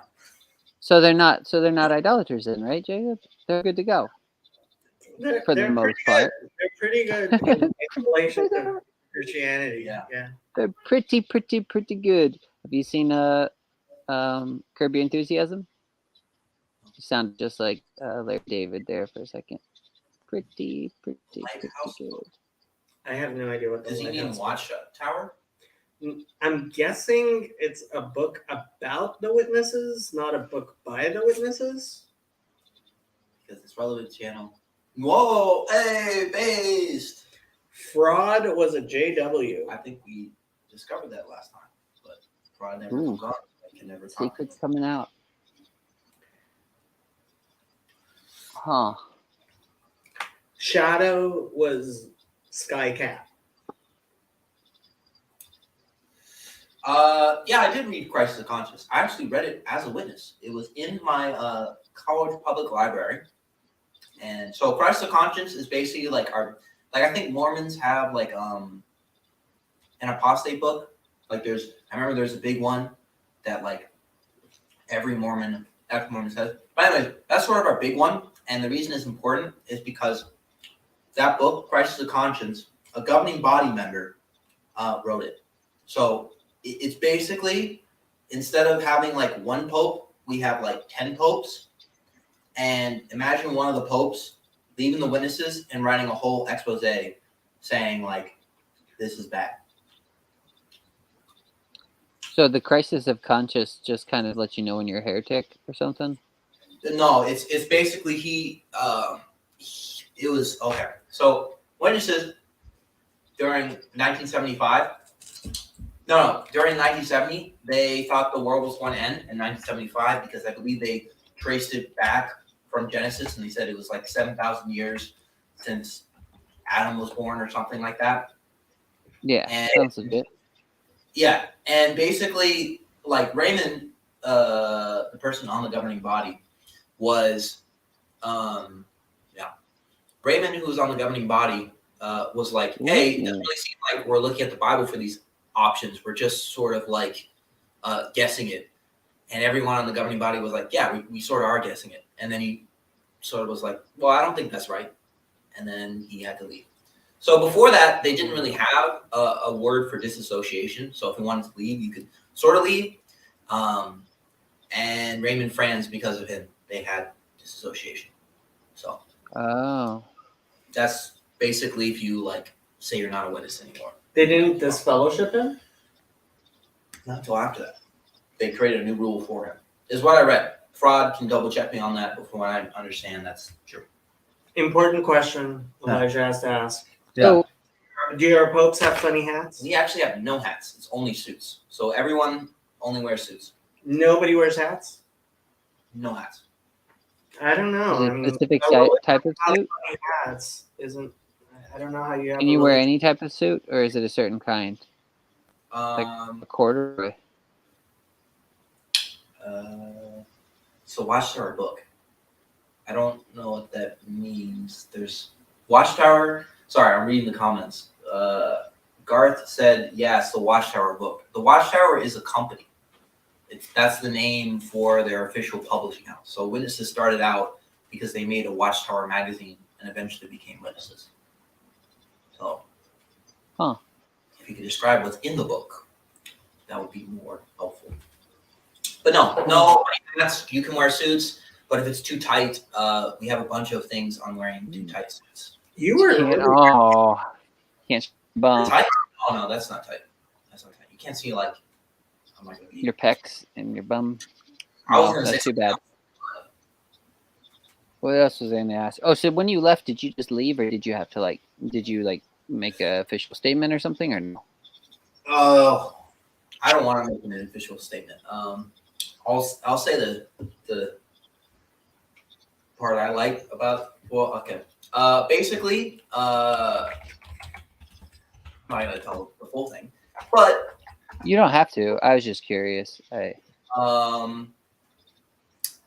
well, basically, my friend, I stopped showing up to church, and then my friend came over to my house, and he basically said, "Hey, if you don't show up to meetings or church, you can't come to my wedding." So, ouch. And he's sort of like the main witness, so he told all the other witnesses, and that's sort of how it went down. Oh man, I'm sorry. Yeah. So this is a governing body member. It wasn't announced why he was removed. There's no understanding of him being removed. So, and I don't think there will be. Yeah.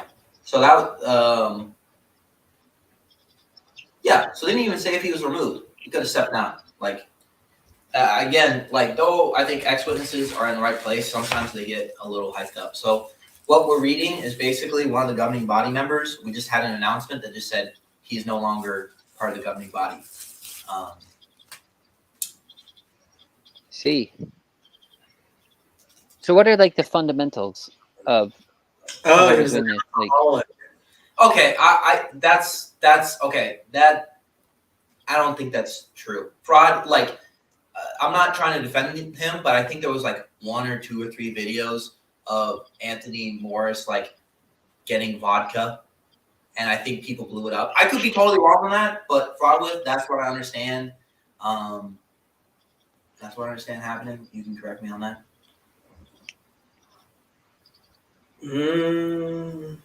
So is he still going to heaven? Well, he is anointed, so yeah. So yeah. He's definitely going into heaven, even though he's kind of not going to heaven. Well, I don't know his heart. I don't know. Come on, God. Did they make you proselytize on street corners like they do in my town? Oh yeah, so that's an important thing. So there's cart witnessing, which is going on street corners and going door to door. You are not a witness unless you preach. You're not counted as a witness. Preach.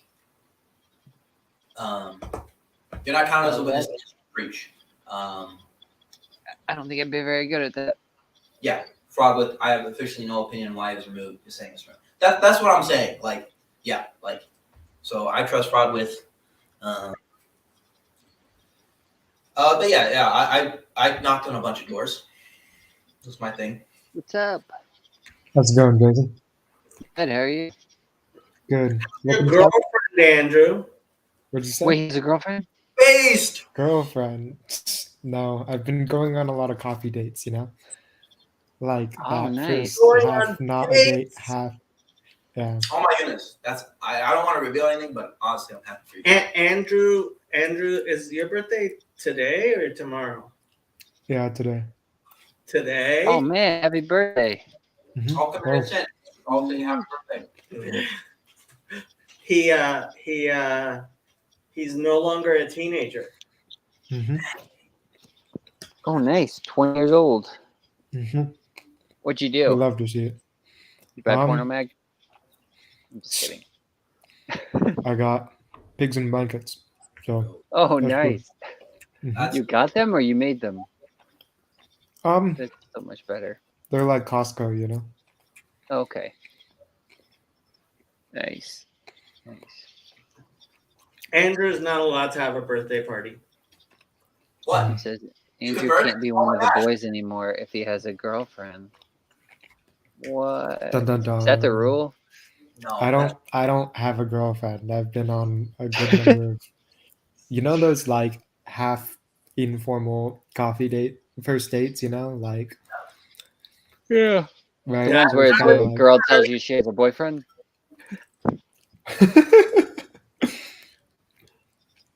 Did the church set it up, or is this all on your own? No, this is me. Making moves. I honestly don't know either if the Pope can be removed. I don't think he can. Well, I mean, they had that Weird. reign of 3 popes, right? What? That period of 3 popes. Yeah, well, there Yeah. have been things like that. Can Coptic popes be removed? I don't think so. The For Patriarch example, of Jerusalem got removed.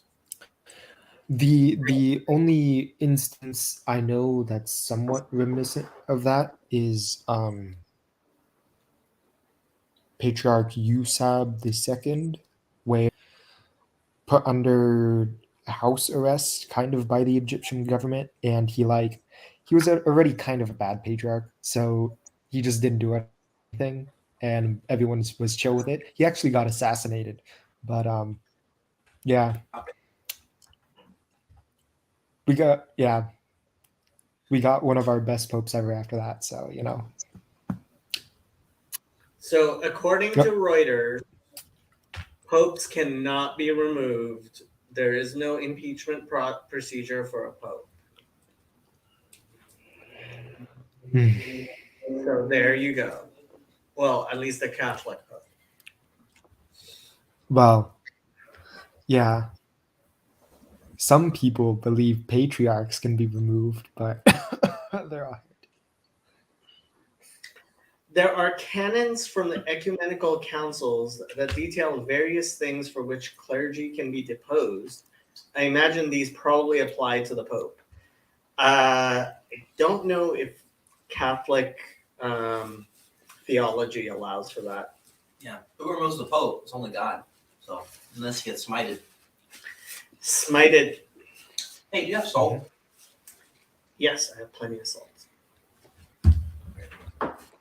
Although I don't have any salt shakers. That's fine. So, how does it feel? How does what feel? Be another age. Be 20. You have to say that on every day. I don't know, man. I had some pretty good pigs and blankets. Did you get a birthday cake? Yeah, bunk cake. Butt What? cake? He said butt cake. He's got a girlfriend now. I wasn't gonna say that, but you said it. Sorry, I'm in a weird mood.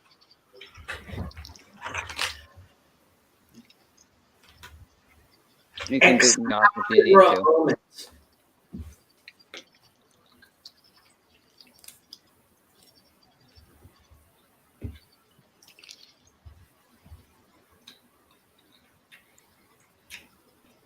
There's this really cute girl in one of my classes, Mhm.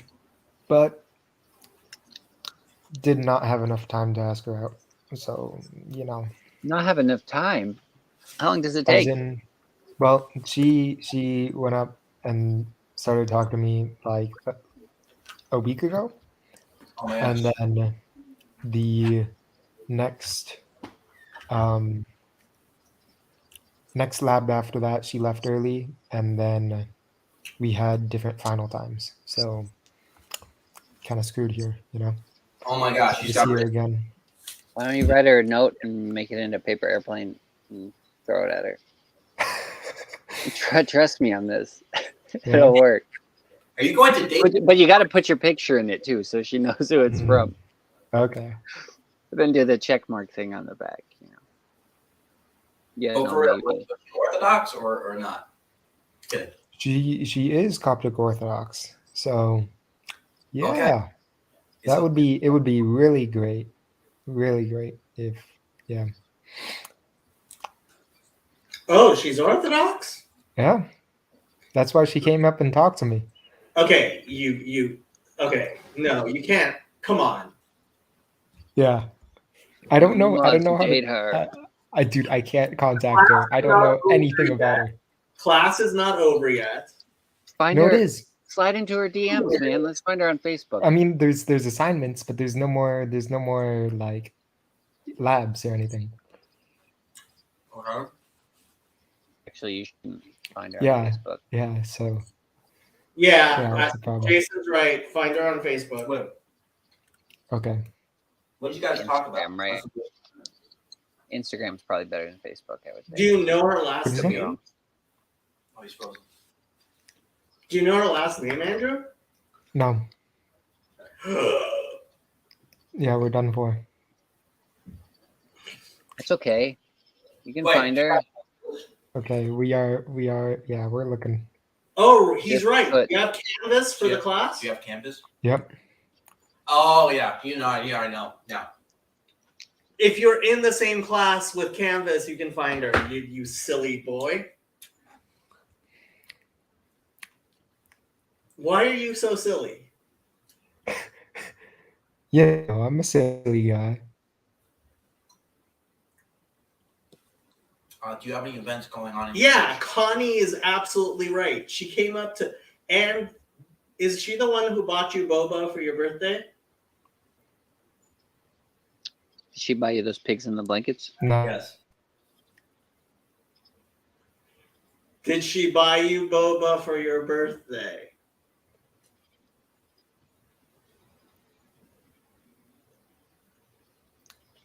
He's not answering the That's a yes. question. Oh my That's a god. yes. That's a green flag. Like, Oh God! Like that's such a green flag. Oh my gosh. Boba? Like boba tea? What? That's such a green flag. I No. I've never even drank that. she obviously likes you. You're an idiot. No, I think. Please buy her some pigs in a blanket. I think that would be a great idea. Which, like, are there any events in your church coming up? Anything? Literally, could Dude, be anything. I don't know where she's at. You said there's Canvas. I have like Shut up. 0 contact info. Shut up! You're lying to us. But you have to have like some good introduction rather than just like, hey, how's it going? Lying on the 9th of Av is like the biggest sin in the entire world. I'm not lying. I'm not. You're such a liar.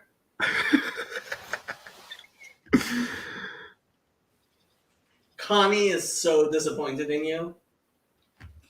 Why are you disappointed, Connie? She is? That is true. Caleb also. I don't know if I'm gonna see her again. There's no more classes. Wait, hold up. Hold on. Hold You up. said you have Canvas. Shut up. Okay. No, but Well, Log into What is- Canvas. What is Canvas?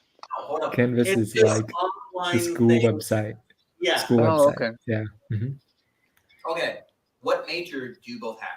Are you sure you won't see her in any other classes? Well, okay. Well, she's at online- UCI. I'm Yeah, at she's UCLA. and he's at UCLA. Okay, then you gotta make a move. Like that's Yeah. not even a question. Yeah. And you're in the same area. Like Yeah. what are you talking about?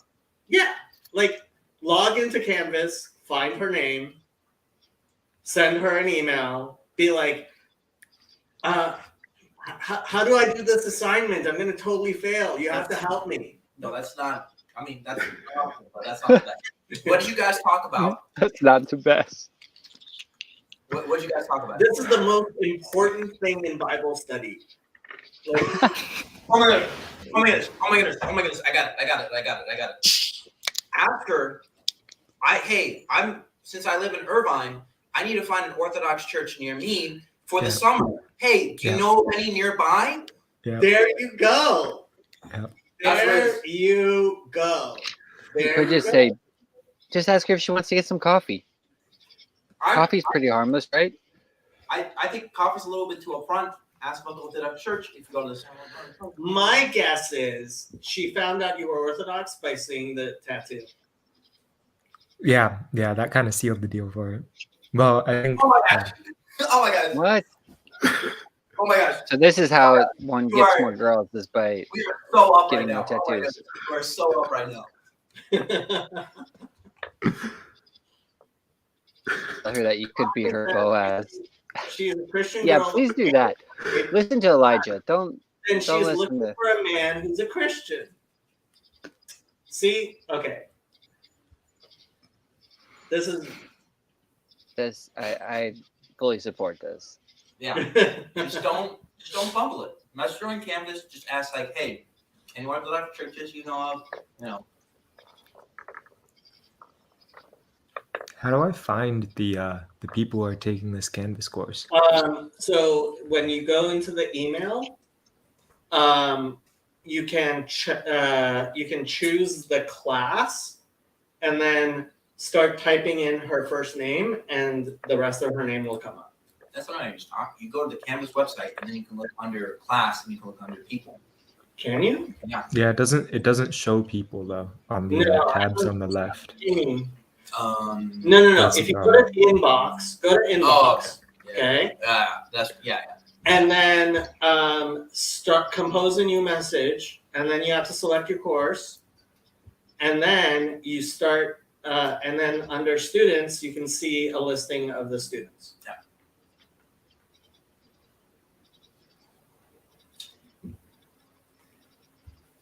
I'm telling you. At the wedding, I am so playing this video. Oh, definitely. this There's already a wedding. definitely going in my best man speech. No question No, but about it. You gotta give that to me. You gotta give it to me. I came with the Canvas. I came with the opener. Okay. Give me a little credit. This video is so going into the wedding video, it's not even funny.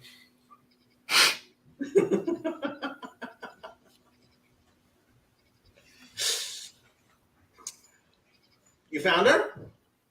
No, What? we're still looking. We're still looking. What is your problem? We're still looking. Like, we're gonna totally die of like anticipation. Like we're sitting here on the edge of our seats. What's gonna happen when he finds her? He's just gonna send her a message. Yeah. But he'll also know her last name. Oh yeah, that's true. Come on, there can't be that many. What's her name? Jennifer? There's like 10 Jennifers in the class. It's Russian. What do you think? It's like there's no like. Oh, she's It's Orthodox. What do you mean? well, what kind of Orthodox? I mean, she might be. Oh, you know what would be awesome if she was Armenian, because they're Miaphysites. Mm-hmm. So you have cross communion. She or whatever? is Armenian.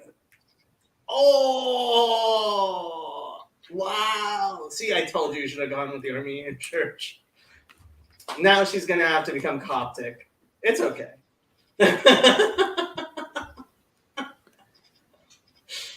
Yeah, they have communion. They're both Okay. OO instead of EO. Okay, they're based. Mhm.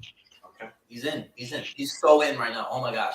Yeah, and OO. How many OO girls are there who are chemical engineering majors? Yes. Come on. Like that. God is providing something for you. I'm not. You're like cheesy, totally getting married, like in the next 6 months. So at his There you baptism, go. It's decided. I bothered one of the deacons. I'm like, you have to find a girlfriend. He's like, trust me, within 2 years, you're gonna be here at his wedding. I'm like, if you say so, and he said so. You should just say, "It's my birthday. Will you date me?" No, it's my birthday. Will you marry me? Yeah, there you go. It's even It's a better. little early before the first date to ask her to marry you. Oh my God. Just a little. But it is your birthday. But it is your birthday. Jacob telling somebody to wait a little bit for marriage, I would never think of that.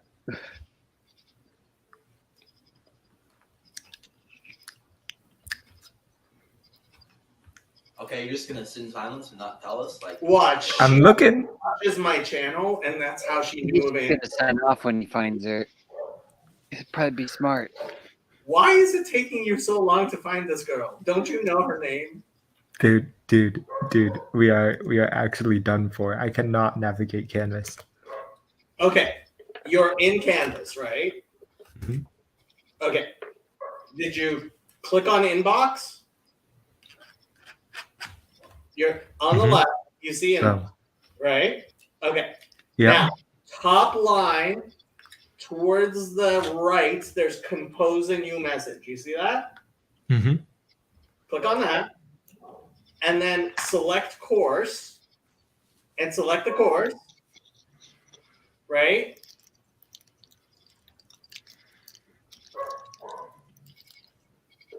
You're there?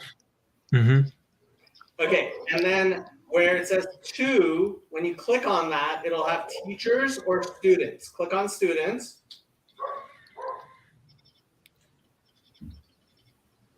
Mm-hmm. And then there should be a list of the students. You have a list of the students? Mm-hmm. Is she there?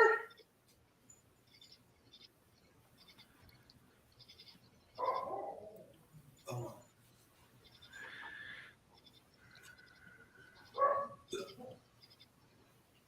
Come on, she's got to be there. Caleb says, I went to multiple churches to find you versus I scoured the internet to find you. I'm just saying. Do you know how many Armenian churches there are in Los Angeles? Are you kidding? Well, if you go to Glendale, there's a bunch. There's a lot. In Glendale, there is. Yeah. In Irvine, not so much. Yeah. Oh my goodness, Andrew. Like there's. But if she's Armenian, she could be going to UCI and living in Glendale. Who knows? But you know what? Armenian food is so damn good. So good. So good. There's so much like delicious meat. I'm telling you. Pause. So my joke is I'm 0% Armenian by DNA, 70% by weight. I didn't even know what Armenian. I gotta Google this. Armenia was the first Christian country in the world. Mm-hmm. I don't. Okay. Whenever Andrew goes, things are not going good, and I don't like that. Scratch Hebrew Bible study, matchmaking 101. See, this is where Christians completely misunderstand what Bible study means. Genesis 1:27. Like, it's the first commandment in the book. This is Bible study.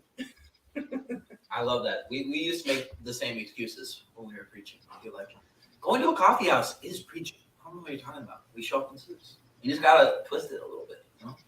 Who's twisting anything? I'm not saying anything. Okay, if you can't find it there, look at any school-wide emails. Or Hold on. Why would he not be able to find? Why are you not finding it? You know,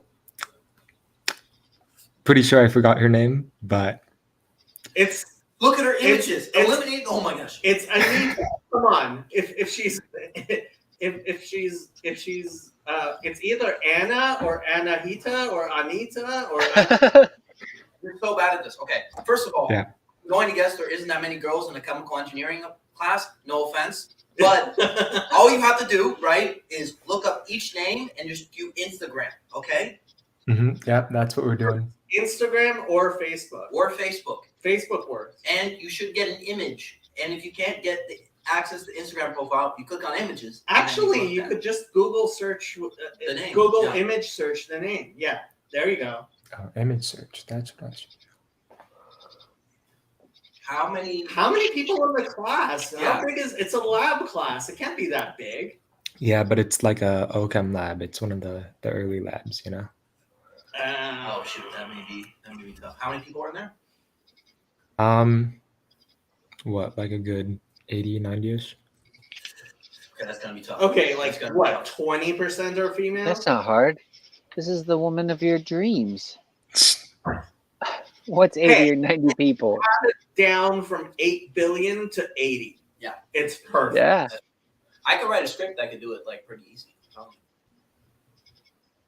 Fraud says search student names on Facebook. Based. And how many of them have Armenian last names?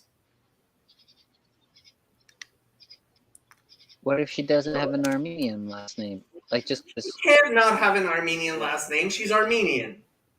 How much? It ends Armenian? in IAN. Come on. All of the Armenian last names end in IAN.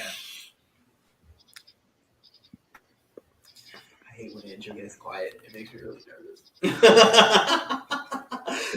This is the most thrilling thing to ever happen on this channel. Yeah.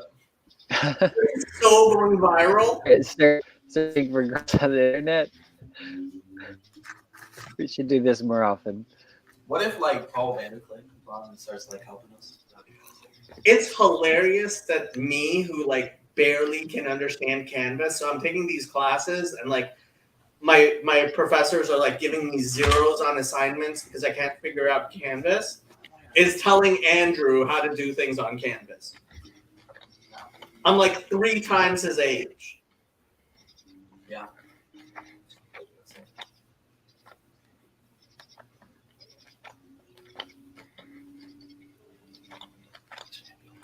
Yeah, when he said Orthodox, I'm like, but if she's EO, like you guys aren't in communion. And then I figured it out. She must be Armenian. I feel like No, I think she's Coptic. Oh, she's Coptic! Oh my gosh, she's Coptic, bro! What are you doing? You didn't think? You were like, oh, you know what? Class is over. I won't get her number. Oh my goodness. What are you talking about? the whole time that like she's buying him his birthday boba, he doesn't even think, hey, I should get your number. If you were in the room, we would like totally beat you up. Yeah, like Oh, you have to suck Riz and you're not using it at all. It's like everything you want is presented to you. a Coptic girl comes up to him in OChem class, Yeah. and offers to buy him boba for his birthday. Yeah. No. That didn't happen. It didn't happen. That was another girl. No, he starts talking to her. He says, Oh, and she's like, we should get boba. That's like the greenest flag I can think of, evergreen flags in my life. It's not, oh, I heard it was your birthday. No, I heard it was your birthday. Didn't do plans, and then decided to get you a birthday. Like, Okay. no, So that didn't happen. her side, yeah, she's a Coptic girl yes, at UCI Yes. taking OChem, yes, and she sees a 6'4" white Asian guy. yes. Like, he's 2 feet taller than all the Coptic guys in the entire state. Yes. Right? Also, the And- only Coptic person on campus who's and he has a tattoo. So he's like actually serious. Yeah. so he's like perfect. Rod says we should get boba. That's asking you out on a date, man, my dude. Oh my goodness. No, that like getting boba was the excuse for me to hang out with her. Wait, so you said let's No. get boba. Well, that was my plan, but like, did not see her, so It was your plan, but she did all the work, right? no, like I didn't see her, so like, Oh, you didn't actually go get boba? no, Why did you not go get boba? What's wrong with you? because I didn't see her. Oh, she didn't come to class? No, she has a different final section than me. Oh my god. Our finals over? Yeah. Well, the classes are over. Yeah. Uh-oh, this is not good. Anytime Andrew says yeah, he gets really quiet. Things are not going good. How can you not navigate campus? You understand how to make meth. Dude, Like, dude. it makes sense. Just take a screenshot and send me the Yes. list. I will find all the copies Yes. in 0.0 seconds. How hard is it to find the name of a Coptic girl in an OChem class? Guys, I'll be right back. I need to talk to my mom about some work stuff for tomorrow. So carry on. Hopefully you'll have this solved by the time I retire. Shadow's like sitting up there going, what is wrong with this guy? Oh my gosh, man. Congrats.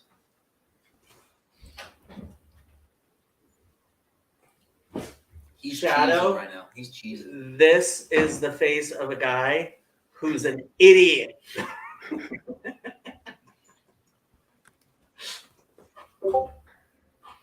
Oh, thank you. Okay.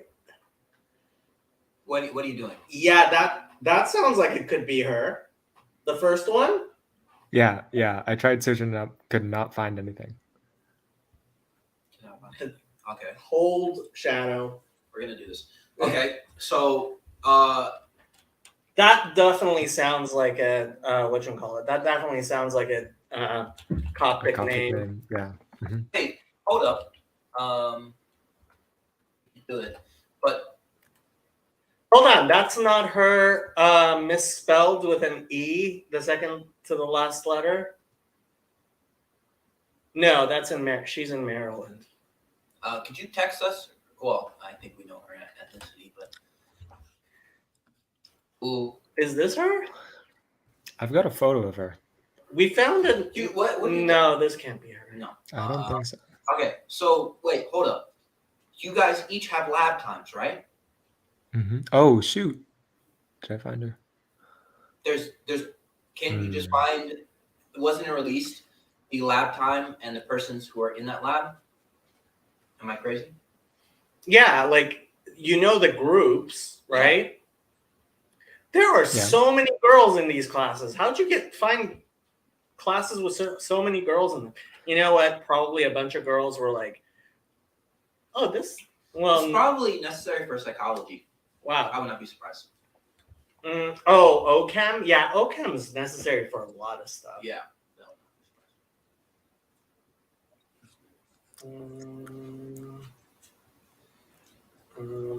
No, this girl lives in Jerusalem. Send us the image so we can cross compare. Okay. Well, Oh, you have her He image? says he has a yeah. picture. Well, she's wearing like PPE, That's fine. That's fine. We got it. Yeah, That's easy peasy. we'll figure it out.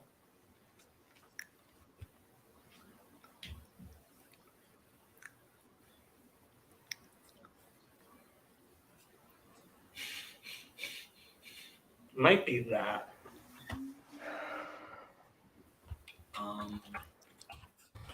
You gotta know which group she's in, right? I mean, what group are you in?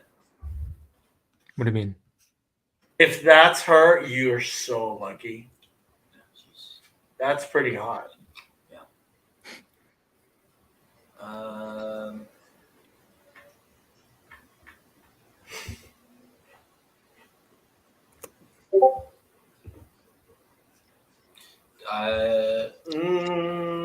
that's not her. It's close. No. Wait. That could be her. No, the last name does not match Coptic. Yeah, it does. No, that's an Arabic last name. Hairline matches up. That could be her. That's in the image.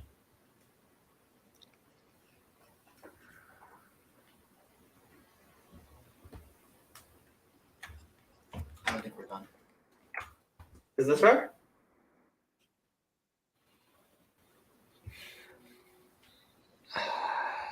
I don't know, man. She's got like curly hair, doesn't she? She might have straightened it for that picture.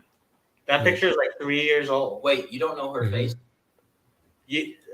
Come on. If that's her face, you should know that's her No, face. We're not doing it.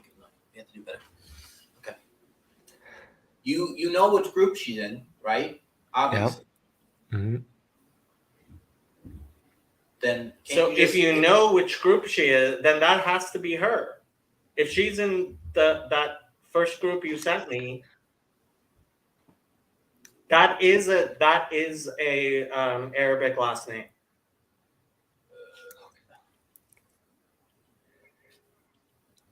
Why do I know Arabic last names better than you do? You're the Egyptian. message us, Andrew, instead of being silent. That's not helping.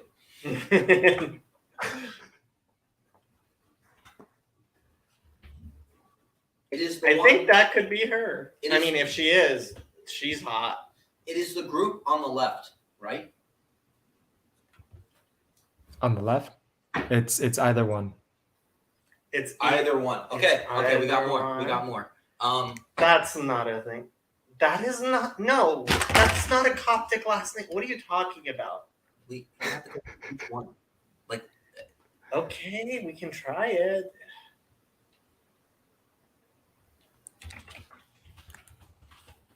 But that is like the most whatchamacallit Hispanic name in the world. Yep. Oh, that could be her. No.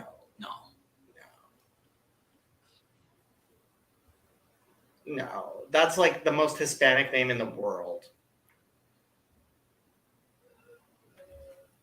Okay, wait, let's go back to the image. We're gonna...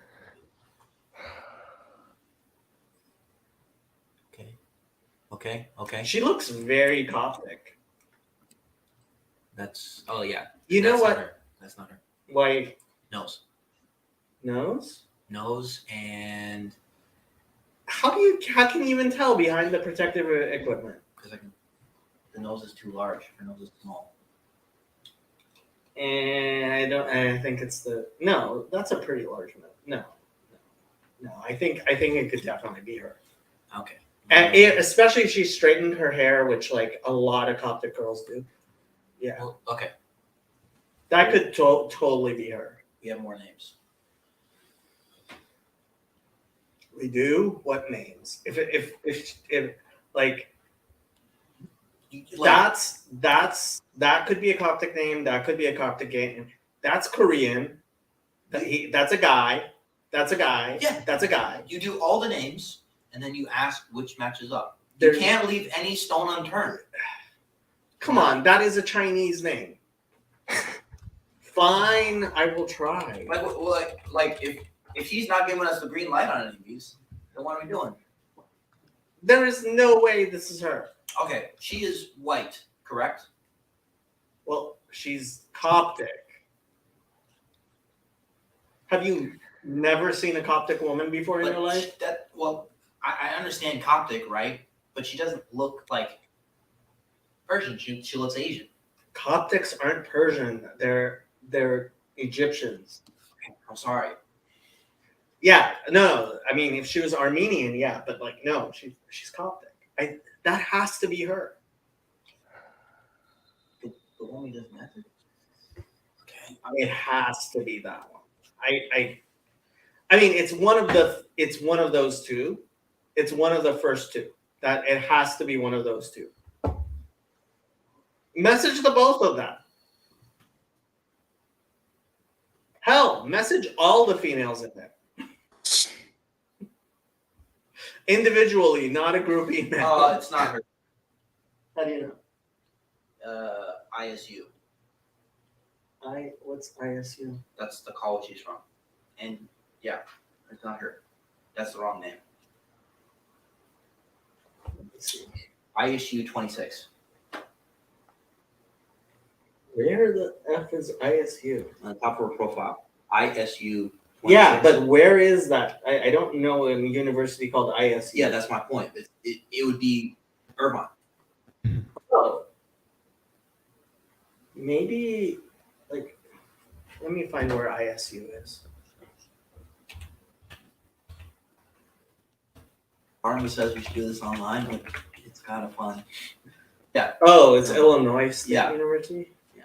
Hold on. Let's see. There's no way. Yeah, and this girl has a good boyfriend. Yeah, this can't be her. So it has to be the first one. Or we got the wrong name. Try finding this on Instagram. Try finding this first name. Make sure you spell it correctly. Well, that's a last name. Yeah. You said first name. No. I said make sure you spell it correctly.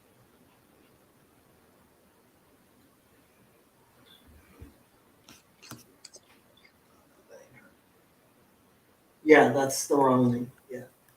That's why I said be careful to spell it correctly.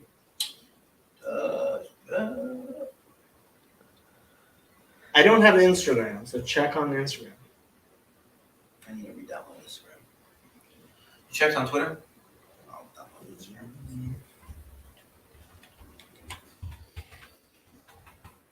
Again, you don't need Instagram to pull it up.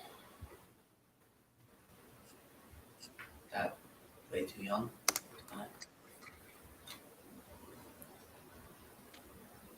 How old is this Instagram? Yeah, it's not her. Let's say, Are okay. you sure? Like this could be. Click be a modern man. Click on one of the images. It'll tell you the age. I don't have Instagram. You do have an Instagram account. Okay, do you want me to use my account? Like, Just do it online. No, this is easier. Okay.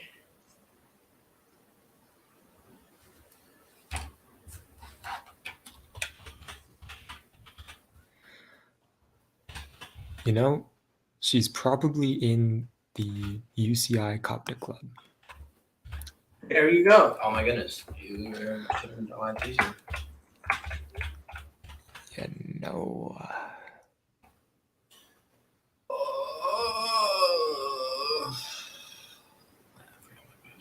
Wait. Click on it again.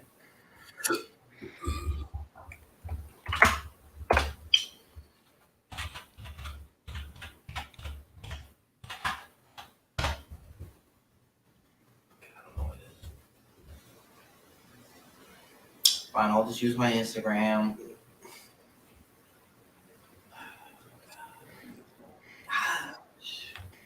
I'm doing so much work for you, man. You're not helping us at all.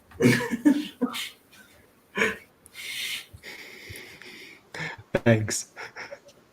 But we love you. We love you. All Coptic people are Egyptians. So what were we saying? Is there any major difference between not pronouncing the holy name and using God? Yeah. So like, G-D is, well, I mean, it's just a thing. Like, it's a lot of people don't do that. Like, a lot of people don't do that, especially on the internet. Like on computers, there's nothing that says you have to like do that Just on a computer. It's just something I liked. It's not even like, yeah. I did see a trans Orthodox woman still use G-D. And I'm like, Okay. Yeah, well. She's also a rabbi. Yeah, well. And her grandfather gave her blessings. And he was Orthodox as well. Yeah, well. Okay, what's his name in this school? Honestly, there's just 2 girls it could be, so just like send both of them emails. He's not gonna do that. That's too nerve-wracking for him. Why is that too nerve-wracking? You just send an email to both of them and be He like, needs to know. He's the artist. Am I right? Hey, scroll up. I need to look this up. Yeah.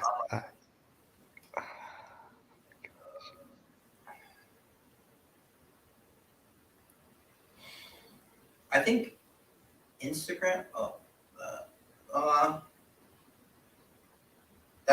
That could be her.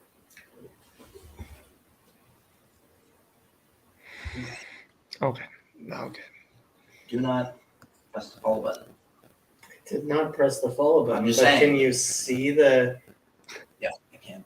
I'm not. You can't make it bigger. I could screenshot it and send it. I'll send emails out if you want. I mean, heck. Yeah, send an email to the both of them. Be like, All right. yeah, like, but what do you say when you write? Yeah, that's the question. Like,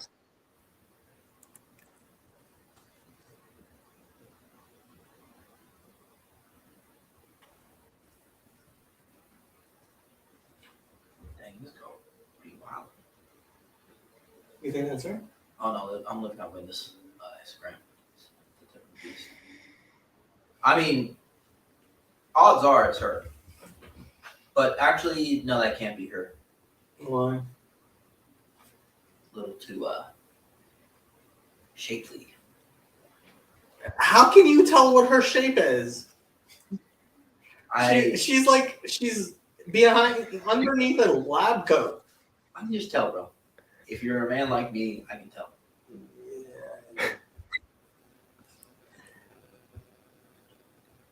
Okay, somebody has to compose an email. Like, what's a good email to write?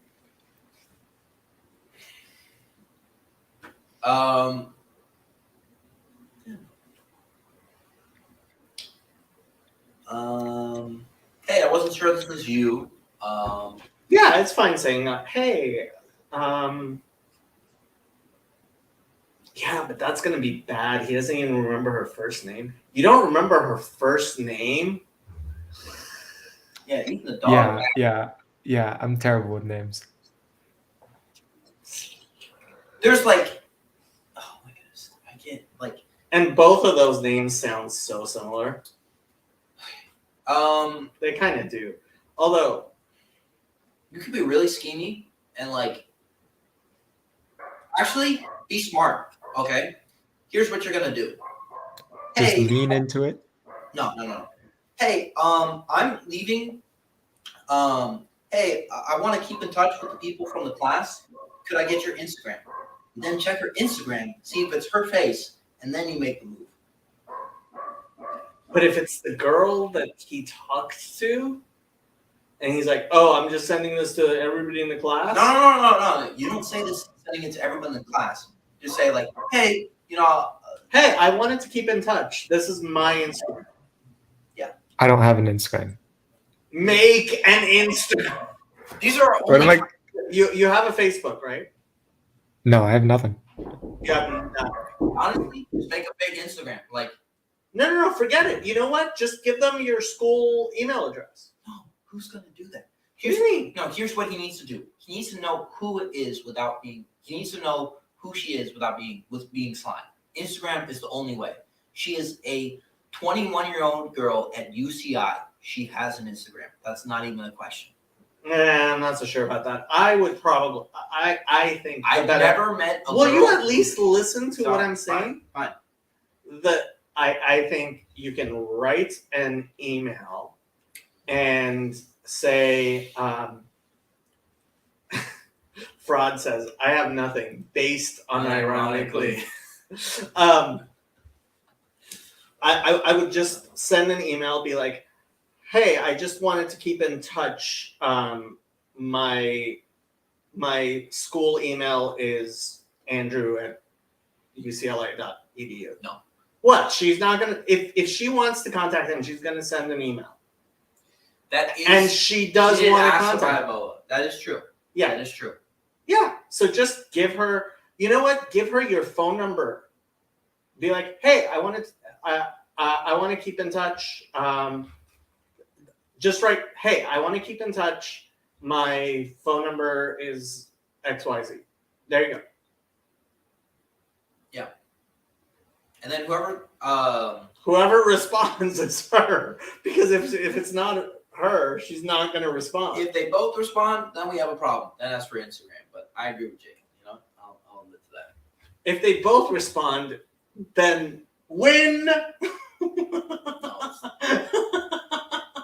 Then you both go on dates with each of them and figure it. Yeah, you go on dates with both of them, and then you find out which one you prefer. Yeah, and There you go. It's perfect. Andrew's not even here. So He will be so ballin'. that's we don't use that term. We don't? I'm getting old. But it did come sort of back, but there's a song, but Really? Nobody uses it anymore? No. I'm old. Yeah, I am.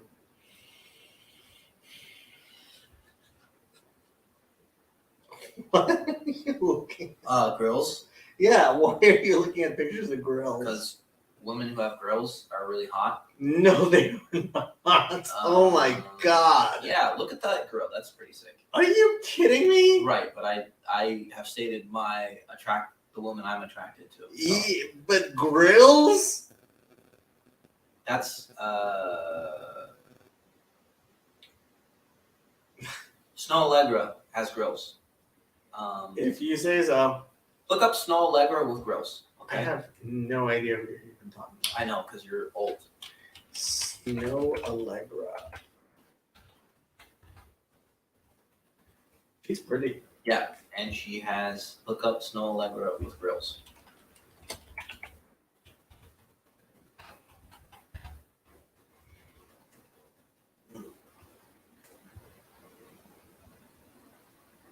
Wow. I can't believe such a pretty girl has grills. That's kind of cute. I guess as long as it's not the top, like as long as they have like their Sometimes front it could be 14. like with the Habibi things. Like, look, check this one out.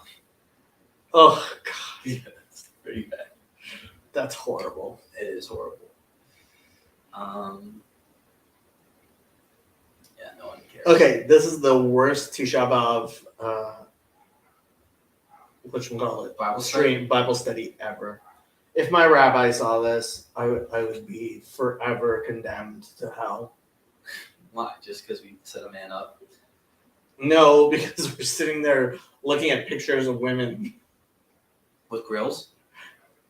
with or without grills. I don't know. I think it's very different. I'm not looking at their. I'm looking at their. And teeth. we're like I'm looking at their cracking teeth. jokes. It's supposed to be a night of mourning. We Oh, were yes. reading Lamentations. That's true on you. It is. Well, we are. You know, we are memorial. We are definitely lamenting the stupidity of it. Andrew. Exactly. That's exactly what I say. The girl he somehow fumbled. That I don't know. If he doesn't, I don't know what to say. Like literally, God is providing you everything you want. And Hold on. How many? There are like how many Coptic churches in That's true. all of? That's true. There are But one that is studying chemistry. I don't know about that. Coptic church in Irvine. You could just start showing up at random churches. I'm not gonna lie, I've done that before. There's like two. Oh no, actually I'm wrong.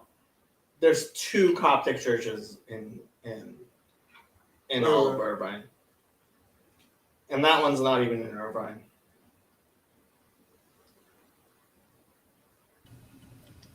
American Coptic? What the? American Coptic. You're not an American Coptic, are you? Oh, Dude, I've got no clue, man. I'm telling you, that's sick. I'd get something like that. It's a grill of all the apostles.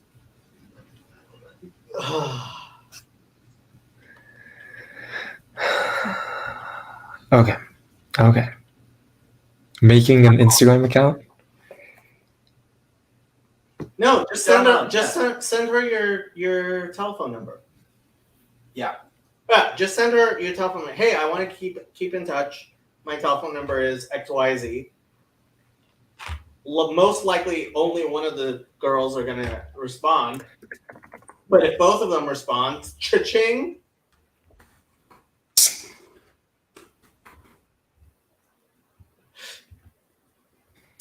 While you are alive, there's time to repent. Study some Torah. What is Father? What religion is Father? Is he a Noahide? No, I think he's Eastern Orthodox. Okay. We gotta talk. Is he married with kids? I feel like he gives off that vibe. He's married. Unfortunately, not kids. I get you. If Fraud is the person I'm thinking of, I'm pretty sure Fraud is the person I'm thinking of.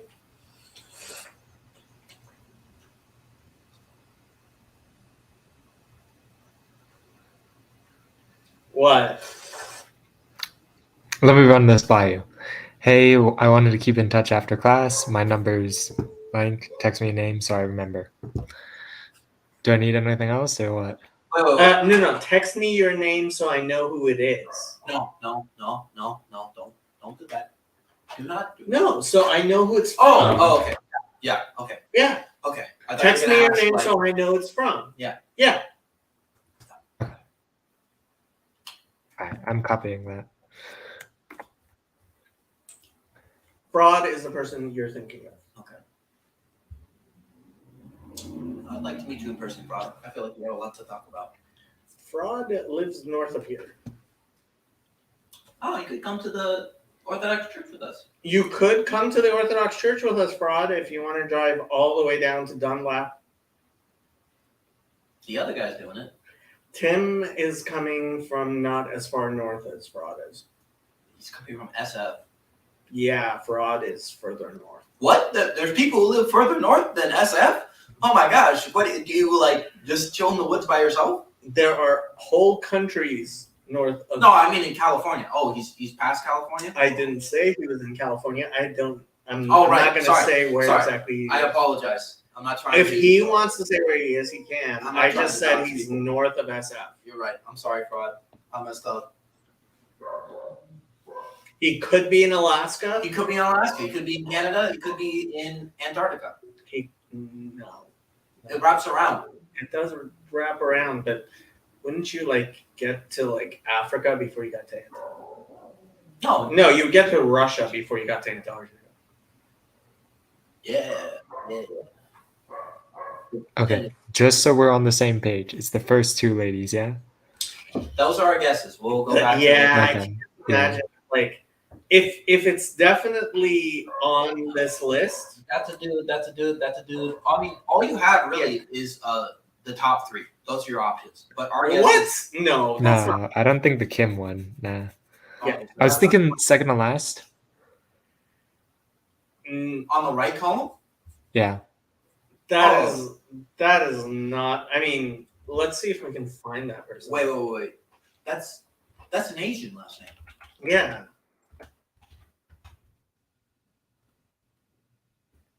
I know. Scroll up to the Facebook. So,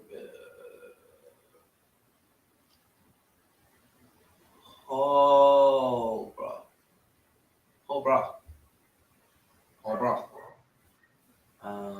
Left to right. High school. Check where the high school is at. This is.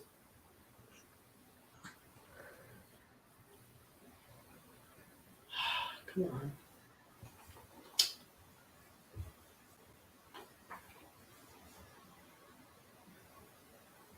Oh, come on, load already. Where is this? It's in the United States. We know that. Oh, yeah. Candied yams. I don't think it's gonna help you, but yeah, that one is to a different site. Yeah, but it's their school newspaper. Okay. Click on the Facebook. Oh, yeah, that's in Los Angeles. Oh. Go back. She That can't be. She's not Coptic. I no. Well, Oh, that's the. Yeah, that's.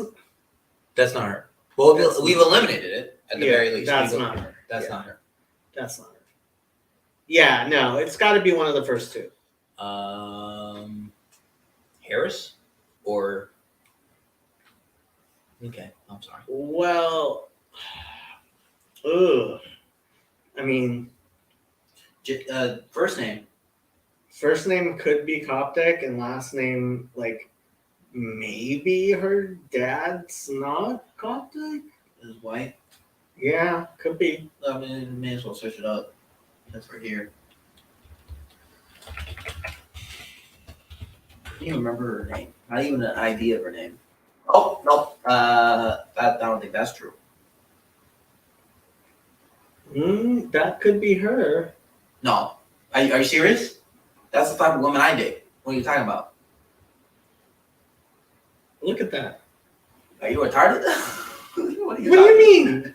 Are you retarded? What do you mean? Look at the hair. Are you retarded? Is that all you're looking at? No, that's not even. No, not even close, Jacob. Like, I get they all look alike, but come on.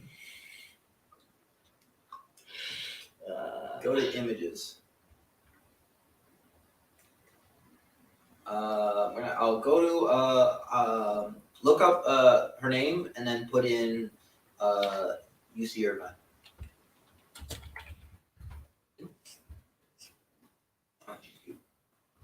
She is good.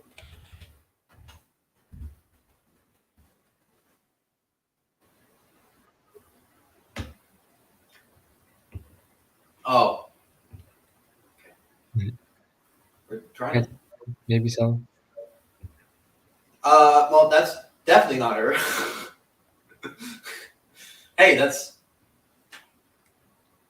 I don't know. He should get her number for you. Yeah, exactly. Yeah, okay. Bro, we should just do this. I mean, look, we could literally do this right now and eliminate all the options. We're actually pretty close. We have, like, who else could it possibly be? Okay. Although honestly, so the third name down in the second group, Andrew, you should get her number for Trey. Two birds, one stone. Oh, no.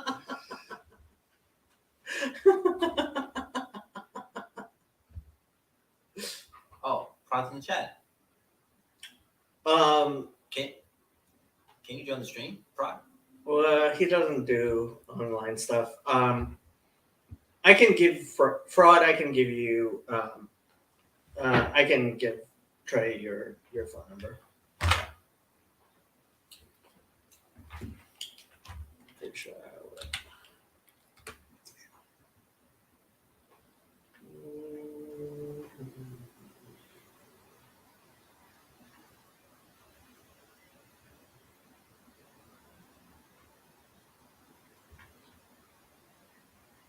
What did I do with your phone number? You know what, Fraud? Just send me your phone number again. Because I can't seem to find it because I'm silly.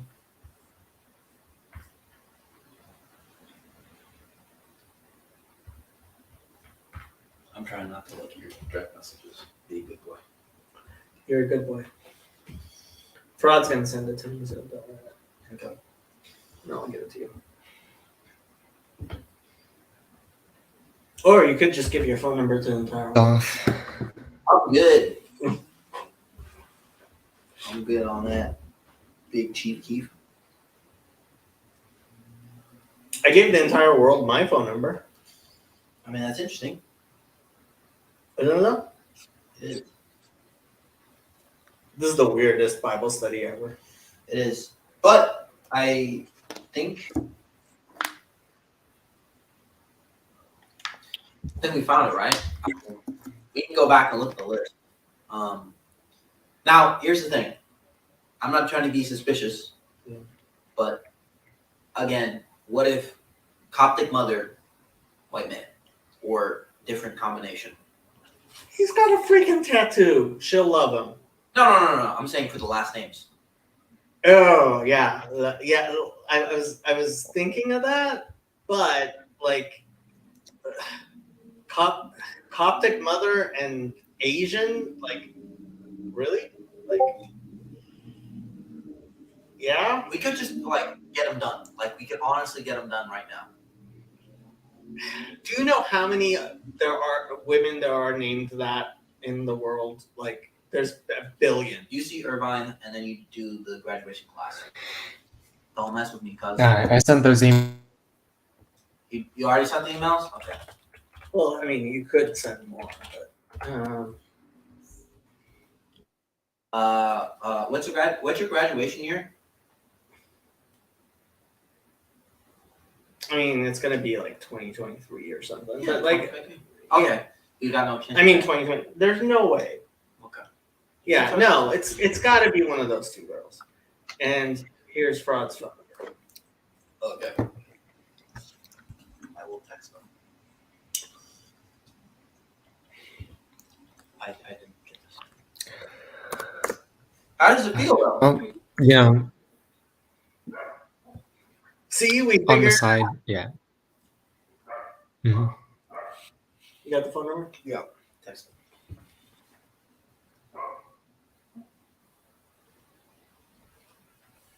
What would you do without wingmen like us? I don't know, man. Be lonely forever.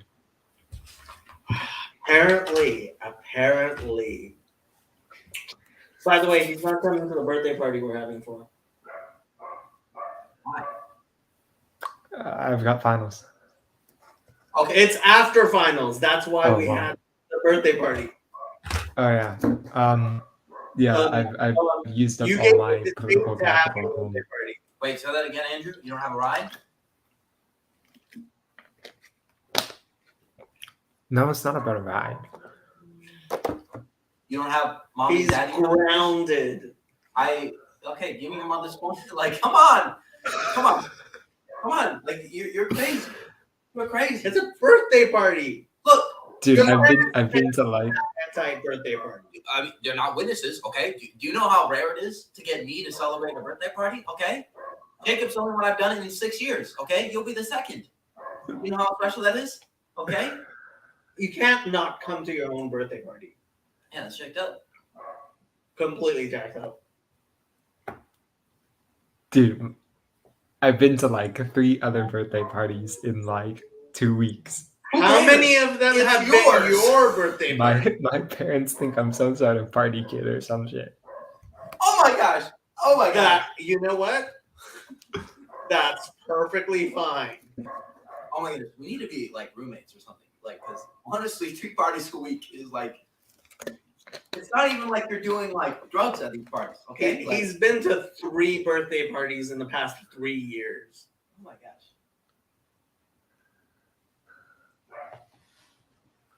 You're on speaker. I love Andrew. I love him. Yeah, Love you he's too, a- Trey. There are worse people in the world than Andrew. Can't we just come over to your place and just? Or what if we just came outside your house? and Yeah, set up we'll a have shoot? the party at your place. Your parents would love that.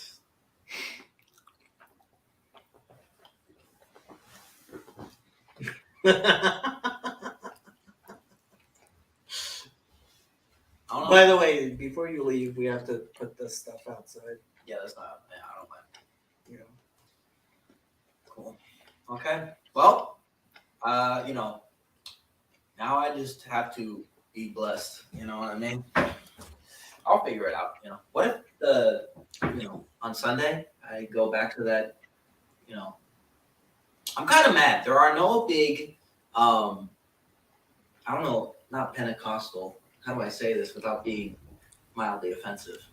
Yes. AME churches. Yeah. What's AME? You mean like charismatic or something? Nope. We could go to West Angeles Church. You've never been to West Angeles. When was the last time you were at West Angeles Church? I think I went there by myself, and there's no one my age. They're all old. Really? Not a single. Like the black. They must have a. They must have a young. No. The young. church that is for me, I think, is called it's in a I got it. No. They have a youth group. Come on. No. I got the. They have to have a youth group. No. Hear me out. Look up. What? I've done this before.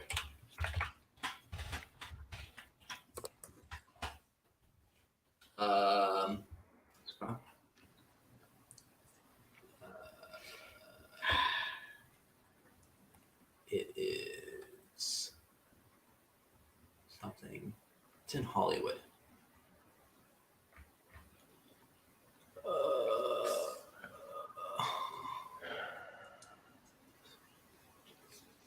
Why isn't you have interesting search results? I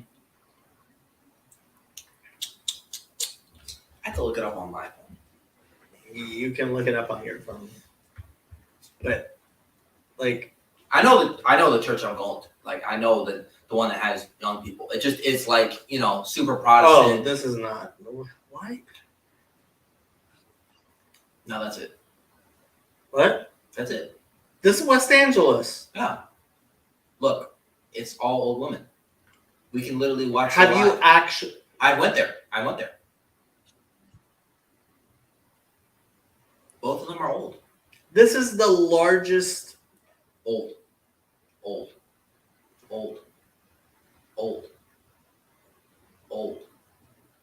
Look at that crowd. Old. She wasn't old.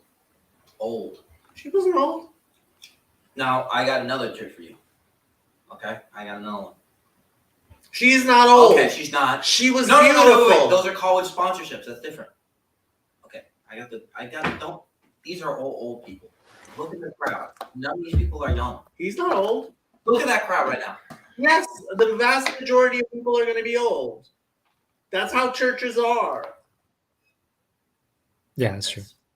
No, I got it. We're going to look at another church, and you're going to be like, oh my God. This is the biggest church in Los Angeles. Yeah, but not for young Look people. at her. She's not old. She's married. She's not old. She's old. She is old. She's not old. She's not old either.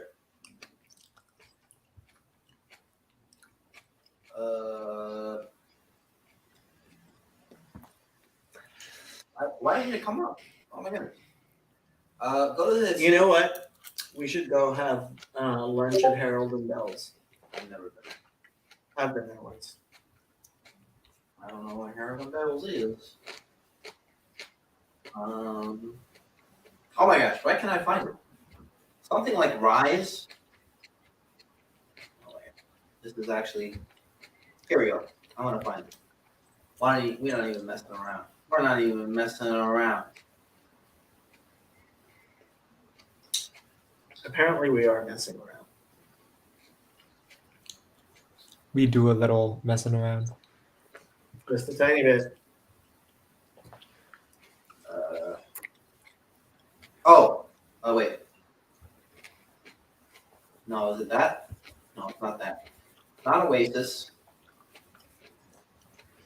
I'm going to actually hurt people if I can't find this church. It's some like. Hey, have you tried this? Hey, leave me alone. Hey, this isn't a bad idea. This is an idea. I wonder. I still haven't been determined about the retreat if I should go. You should definitely go to that So retreat. I asked Andrew what he thinks of that. So we went to this Korean church, and they're having a young people's retreat. Yes, I will be the only white guy there, and I've only been there twice. So we can go on Sunday. You'll have been there 3 times. You want to Perfect. go to the Korean people retreat? I'm considering. Why not? It's only $160 for a weekend. For a weekend. You could go with him, Andrew. I don't like Korean food as much as you like Armenian food. I'll say that much. But your dad will be happy that you're going to a singles thing with a non-denominational Protestant thing. One Potter's house. One Potter's house. One.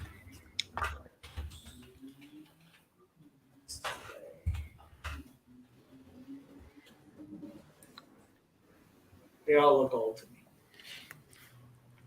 No one Look there. how old all these people are. They're all old.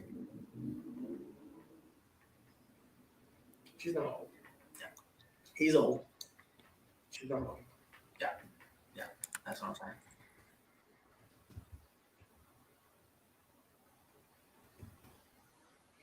$9 a.m. and 11:30 a.m. That's the plan. Is go to the 9 a.m. And the 11:30 and the 2:30 and the 6 p.m. No, go to 9 a.m. and then go to my regular church at 11:30. Like, just look at the live. I've been there, and it's super Protestant. I can't think of anything that's more Protestant. But gosh, if I'm looking for people my age, that's all I got. She's not your type. I know. He's your type. Yeah. But she's married to the pastor. Okay. That is an obstacle we will have to overcome. Do not marry the pastor's wife. I will try not to. Not bad. Your type, not your type. Yeah, not okay. Yeah, you. I'm beginning to know your type. I don't know what that means, but I'll take it.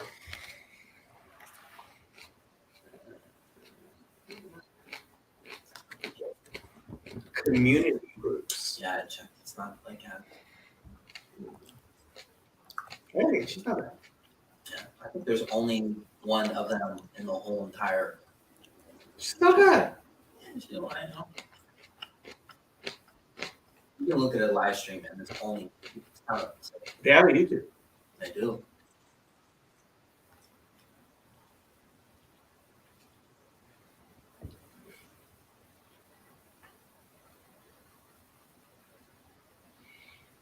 The truth about being single. Is that Kirk Franklin's kid?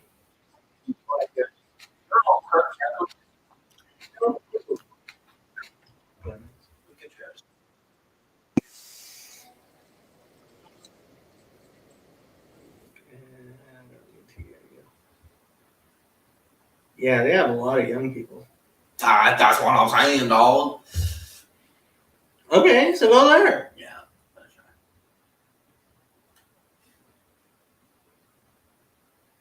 They're not showing the audience.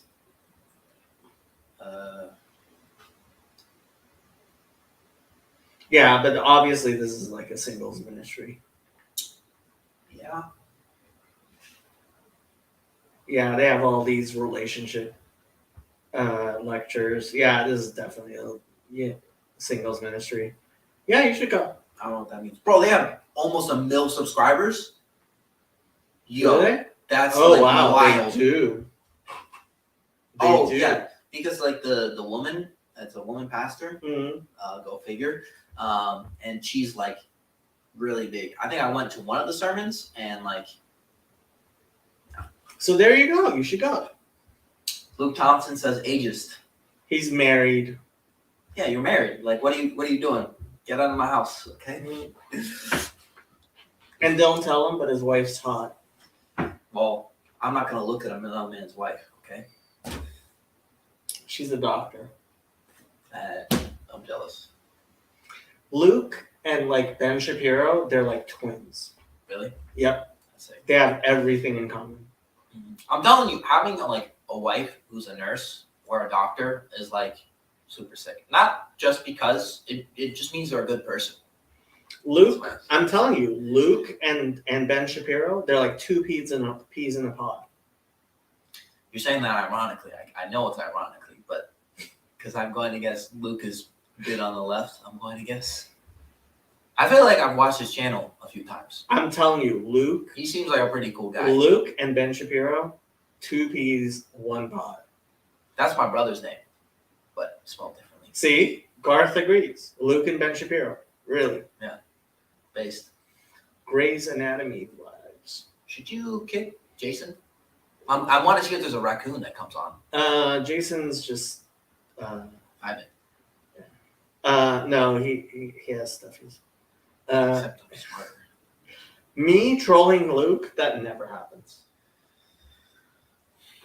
Never does. Never. does. Never. Oh, he's back. Oh no, he was left. back for all of 1 second. Why does Jason go out in the dark and do this? Jason is dealing with stuff. Okay. Yeah. No, I mean, Oh, like why does he do it in that location, not in like a bedroom in the cold? why? What makes you think the bedroom's colder than outside at night? No, I mean, the outside is colder than the inside, right? It's the middle of summer. What's up? Hey, Did Andrew find his girl? You know, we sent some emails to some possible. We figured out. it's- Possibly multiple emails. This is Well, great. okay. So we had a plan. The plan is we found two of the girls it could be. Yeah. And he sent them emails saying, "Hey, I just wanted to keep in contact. This is my phone number. Text me your name so I know who it is." Okay, that works. That works. Nice. That's exciting. Have you got any text yet? No, not yet. We just sent it out, you know. Oh, okay. Yeah, and like, how often is she? She might not even check Canvas. What is Luke's on here talking about his Like, wife? how often- Like I'm evangelical pastor wife hot. I know what he's talking about. That's I don't pretty know good. what that means, and I'm not saying this as an offense, Luke, but to me, You don't know what that means. You haven't seen hot evangelical pastor wives? they're always old or they have like evil faces. Evil. just talking about. We were just No offense, talking Luke. about I'm you saying that's marrying not- the pastor's wife. We were just looking at a Yeah. pastor's wife, and I told you not to Yeah, marry her. that woman's like non-denominational. Doesn't even count. Luke should hop on here. Is Luke allowed on this channel? What? I said Luke should hop on here if he's allowed on this channel. Is he Luke is banned? definitely allowed on this channel, despite the fact he's wrong about everything. I don't know why we're the only faces. What was he wrong about earlier when I said that Who's Luke said dating- something about me and you said, Every- well, he's wrong. Oh, Bible nerd. He's wrong about me being a Bible nerd. Every time I see JZB, I think of Jezebel. Ooh. Luke Jezebel. is literally wrong about everything. Like, you can set your clock by just taking what Luke says and just doing the opposite. Why do you? I think Luke's right about a lot of stuff. What is Luke right about?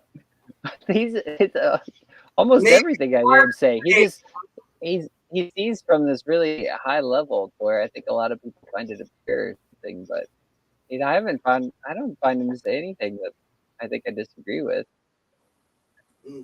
Shaking your heads at me. Basically everything Luke has ever said. Except for his wife being super hot though. Super hot. All caps. Super hot. She's a doctor. She's hot. If you're a doctor, you're going to be super hot, I guess. If you're a doctor and you're Well, hot, you're super hot. I will defend Luke. I think he's right all the time. About what? Name one thing Luke has said that has been correct. He's a new guy. Let's see. I think the way he views almost like literally most everything, it's just from a higher level, but I don't like No. about everything being interrelated, things existing relationally. Like you No. disagree with all that. No. See, the thing is, Luke just says a bunch of stuff he doesn't understand, and like is all mystical about it. And Oh, then don't we all? says the opposite of everything he says as well, and like it's all a big jumble of confusion. All right. Okay. I think he's right. Luke. Garth is right too. Luke is a wise dude. Oh, there you go. Garth is a wise dude. And by the I've way, met Garth, right? I think Garth has been on here with us before. he's the guy with the long. Yeah. That's like, is he engaged right now?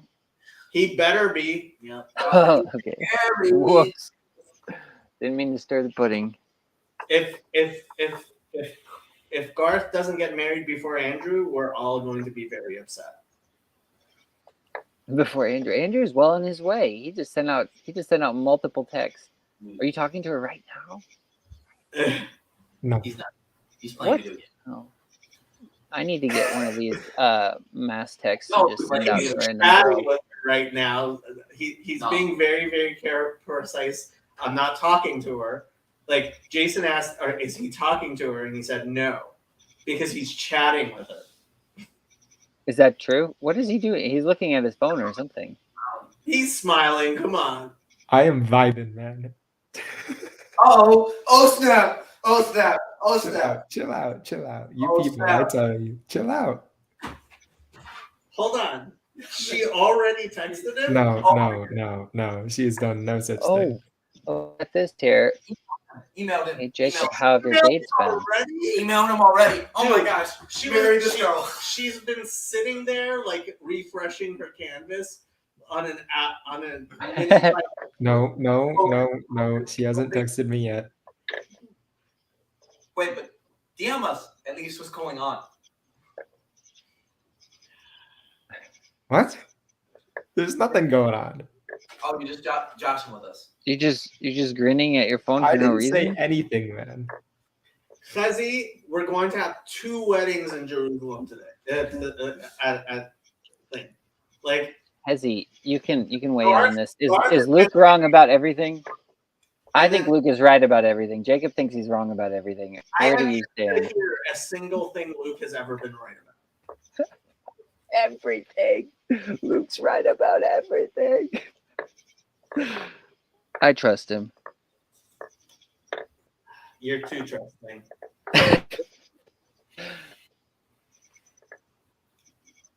When are talking? Luke, when are talking? That doesn't make sense. When are we talking? So how are your dates, Jacob? Garth asked. Did you go on those yet? Nope, Monday. Monday. Okay, that's what I thought. It's speed dating online. Well, we need to hear all Online. about it. Is there a way you can live stream this? Speed date. That is not happening. Why not? No, actually, that's not checkmate, Luke. If you think I'm good, you obviously have no idea what you're talking about. Oh, yeah, you need to. Sandy, you're like on vacation with your son. You should not be on YouTube. Jacob's right about that. Yep. See, Sandy, get off YouTube.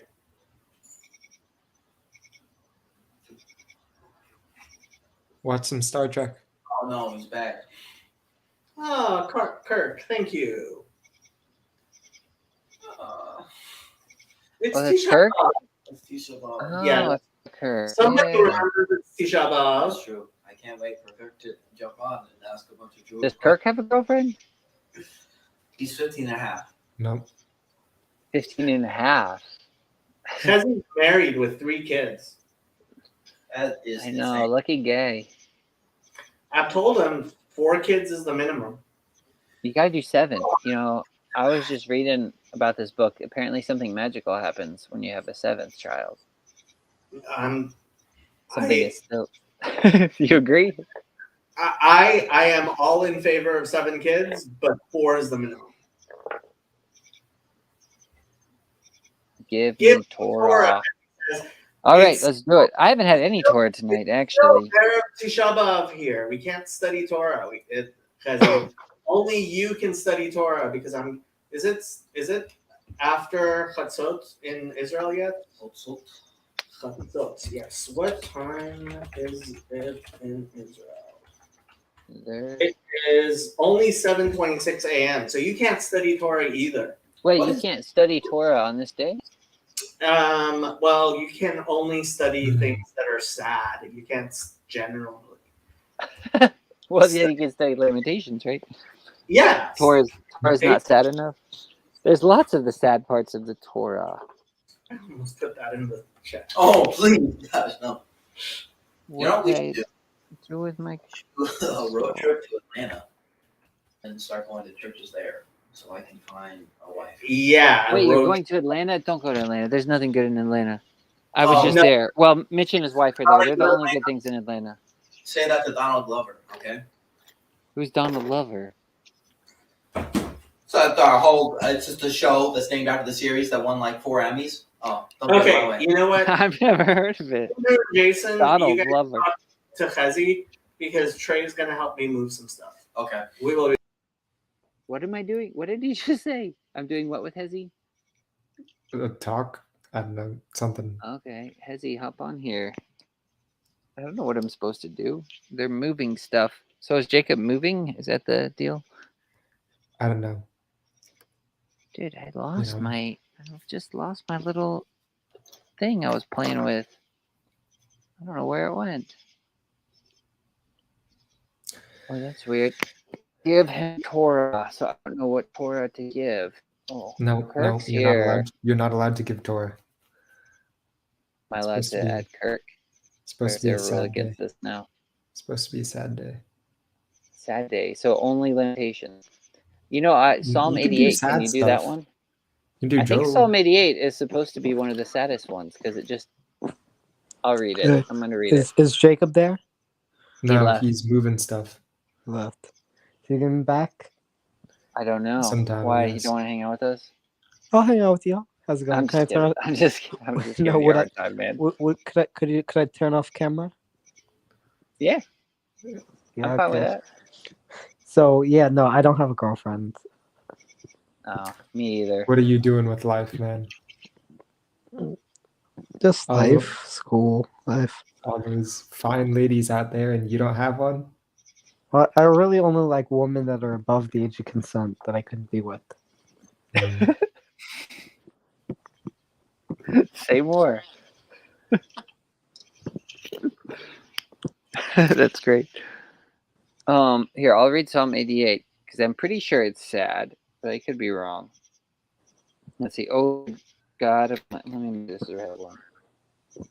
No, it ends sad. Oh Lord God of my salvation, I have cried out day and night before you. Let my prayer come before you. Incline your ear to my cry, for my soul is full of troubles, and my life draws near to the grave. I am counted with those who go down to the pit.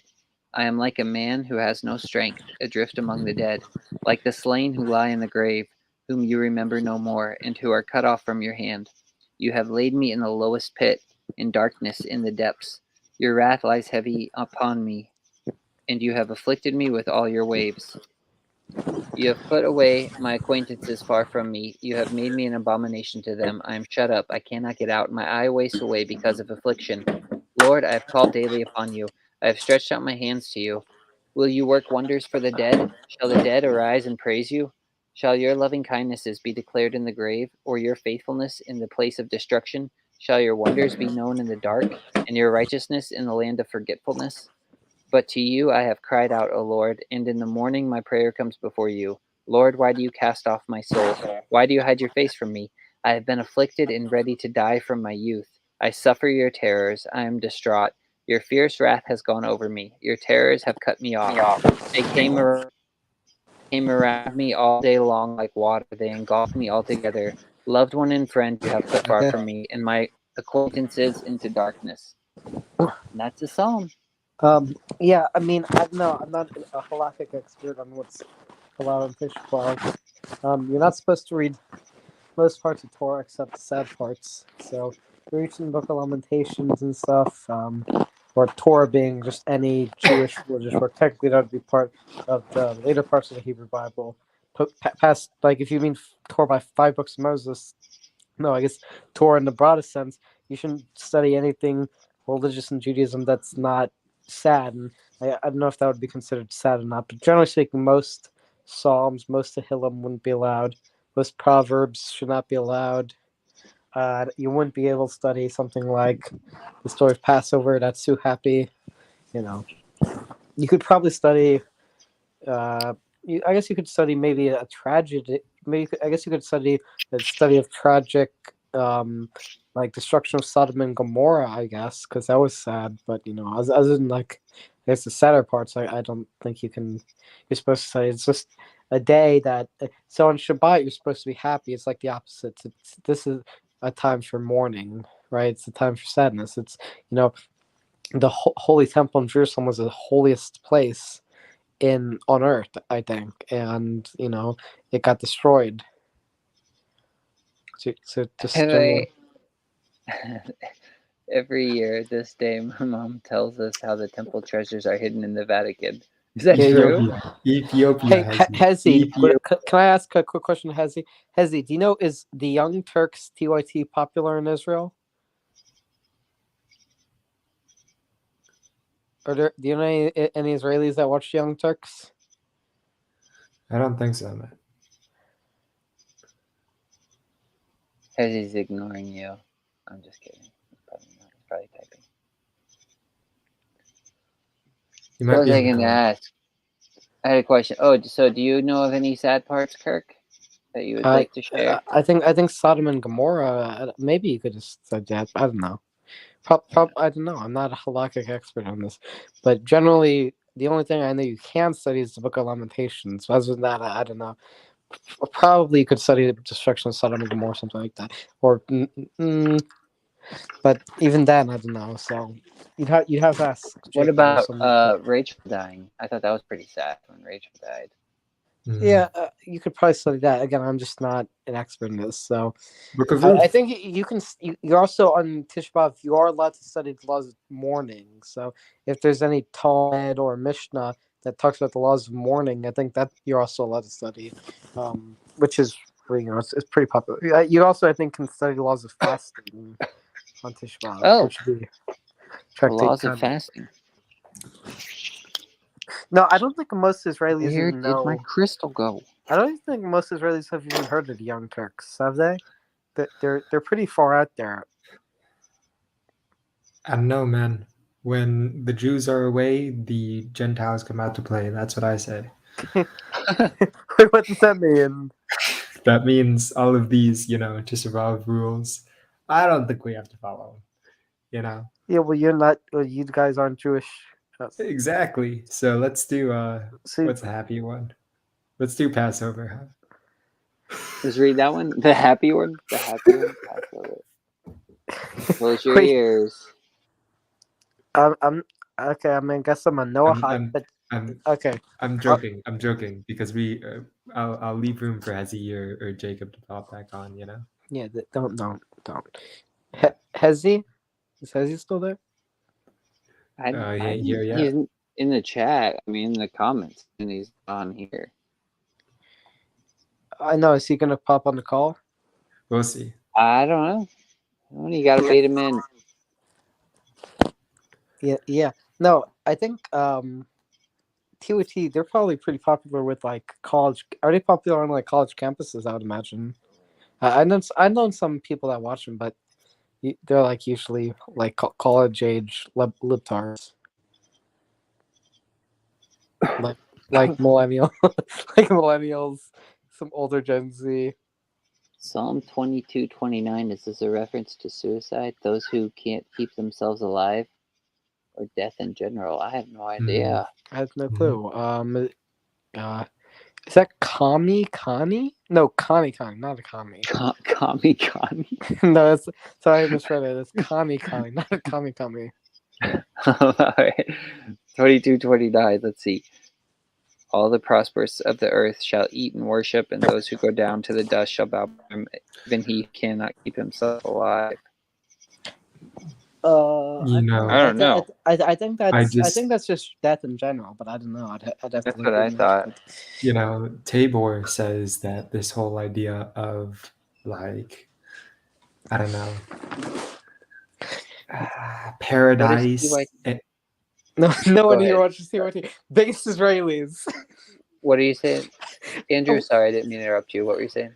I just watched this lecture by Mark Tabor, who was talking about how this whole idea of paradise and whatnot is more of like a Greek idea, and you know, before that, it was all just like Sheol, this place of questioning, unknowing, you know, right?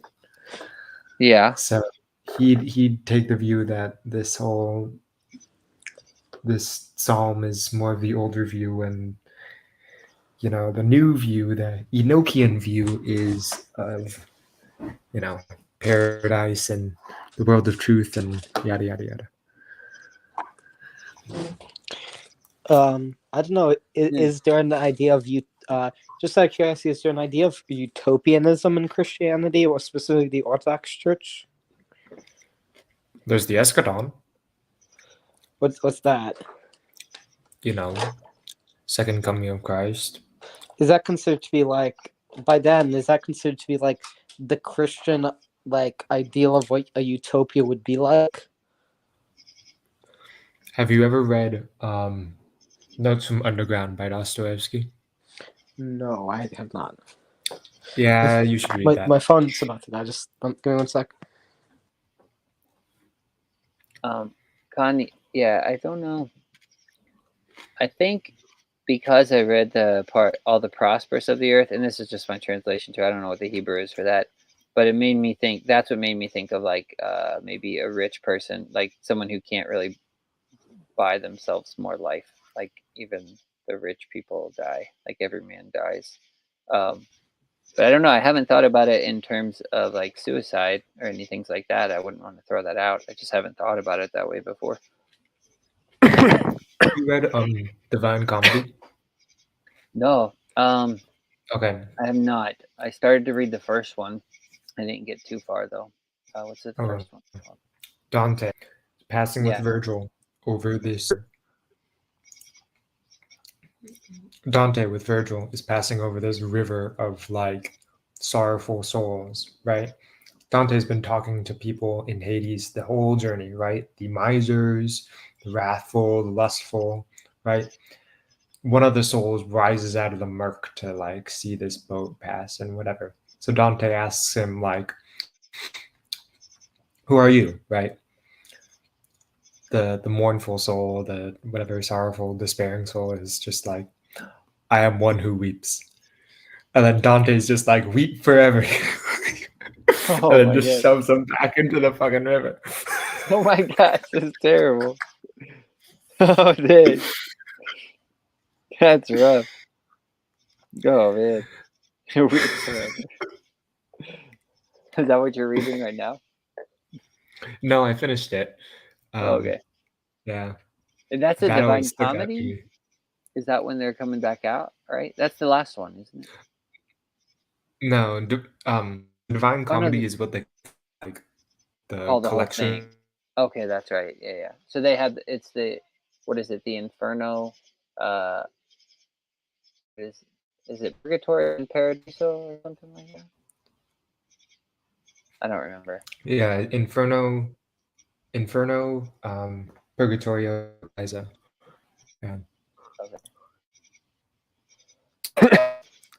Yeah, I never read all of them. I Yeah. started the first one, the Inferno, and then I didn't get too far. Not It's that I wanted interesting. to quit. I just get it. Yeah, I thought it was super interesting. Yeah. Mhm. I did read Beowulf one time as well. That took me a while. Ooh. It wasn't an easy read. I didn't feel like I don't know. It was I had a short, really but it was good just I had a really good English teacher who just like, yeah. But yeah, you were saying? oh no, I was just saying that I remember it wasn't easy for me to read personally, but I thought it was good. It just it took me a long time to read for how short it was. Like I had to read it slow. Mhm. But Did it was you good. Did you watch Pajot's video on Beowulf? I don't think I did. No, I'll have to check You it out. should, man. You I should. like It's all really his good. videos. Yeah. Thanks, Sandy. You know, the best birthday present you could get me is for you to be on vacation with your son. So, Party hard with your son.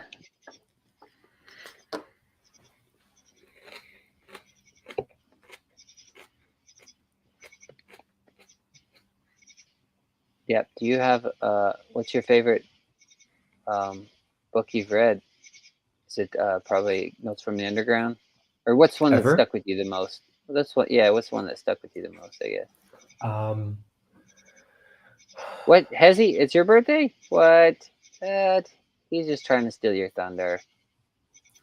I think the one that's impacted me the most is Crime and Punishment. The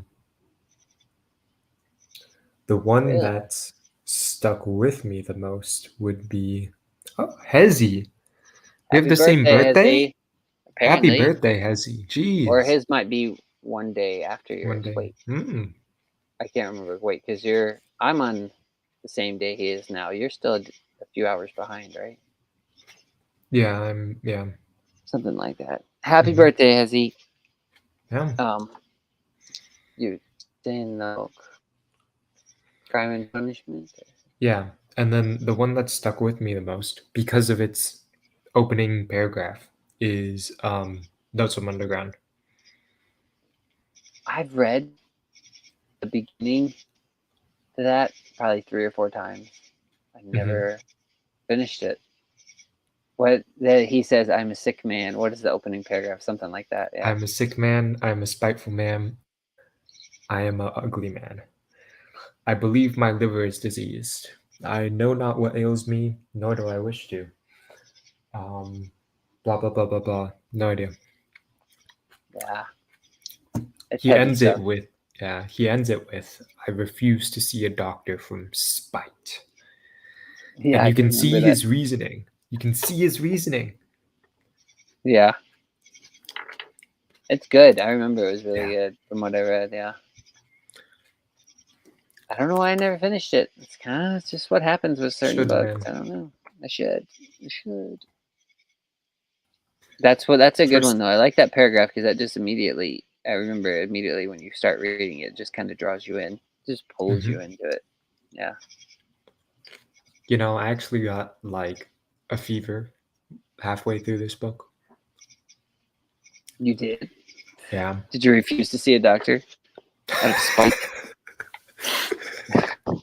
You should have. Mhm. I'm like, how do I keep losing these things here? I brought these rocks out and I lost them. What was I gonna say? What did Hezzy say? What the devil, Satan in a frozen world was very interesting. What is he talking about? That's Oh, from in the the Divine Black Sword. Comedy. Oh. What is this River King? What did he say? If the word can't be redeemed, reborn to the spirit of truth, the invisible facts, it's dead. Is sown a natural body, is raised a spiritual body. Do you understand that? I'm not sure I understand. Relevance realization. I mean, that's the closest thing I could get from it. He's pointing to relevance realization. I could eat a bowl of alphabet soup and poop out a smarter statement than whenever you just said, is he talking to me? What? And dude, I don't know, man. Ouch. Ouch. What an ugly thing to say. Does this mean we're not friends?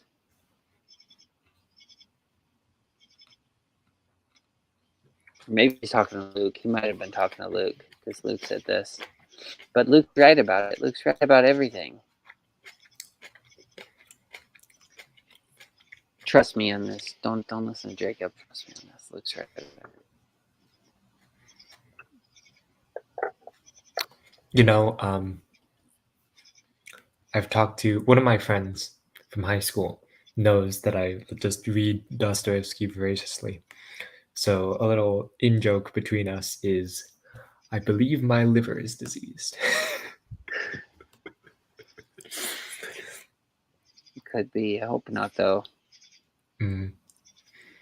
It appears to suck when your liver goes out.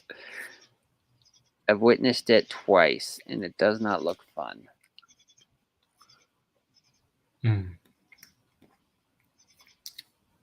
Could give it a go, though. Do you even drink? Do you drink at all? What causes your liver to go bad? Oh, don't tell anybody. Yeah. Now that you're 20, you can. I actually cut back when I turned 21. That's when I kind of chilled out. It was pretty out of hand before that.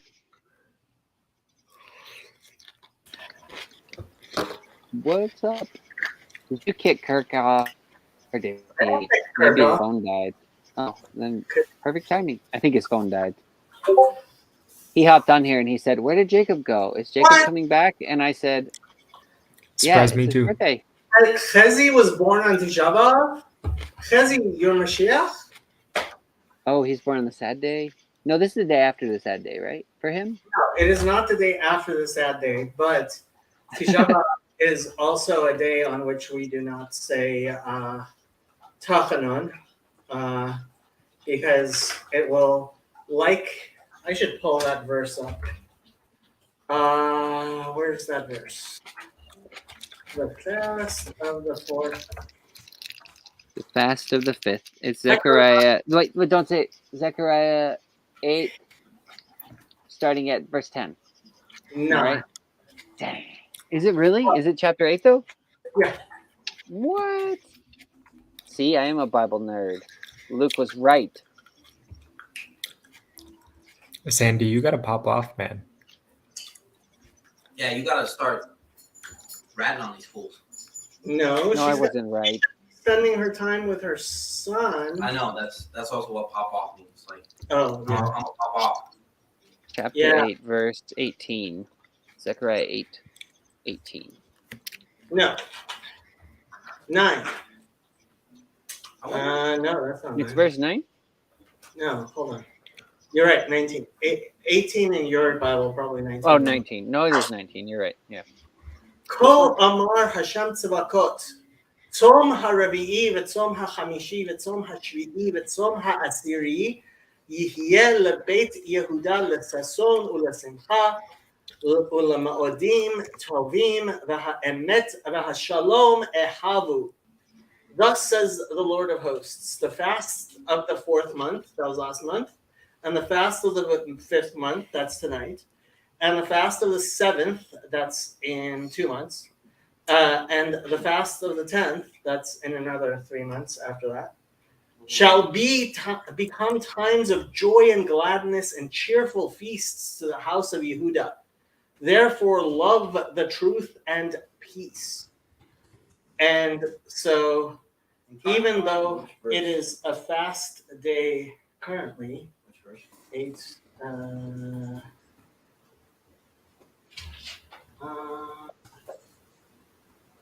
The fast. Oh, there we go. Fast the fifth. Yep. Kirk is back. Hello, Hey. Kirk.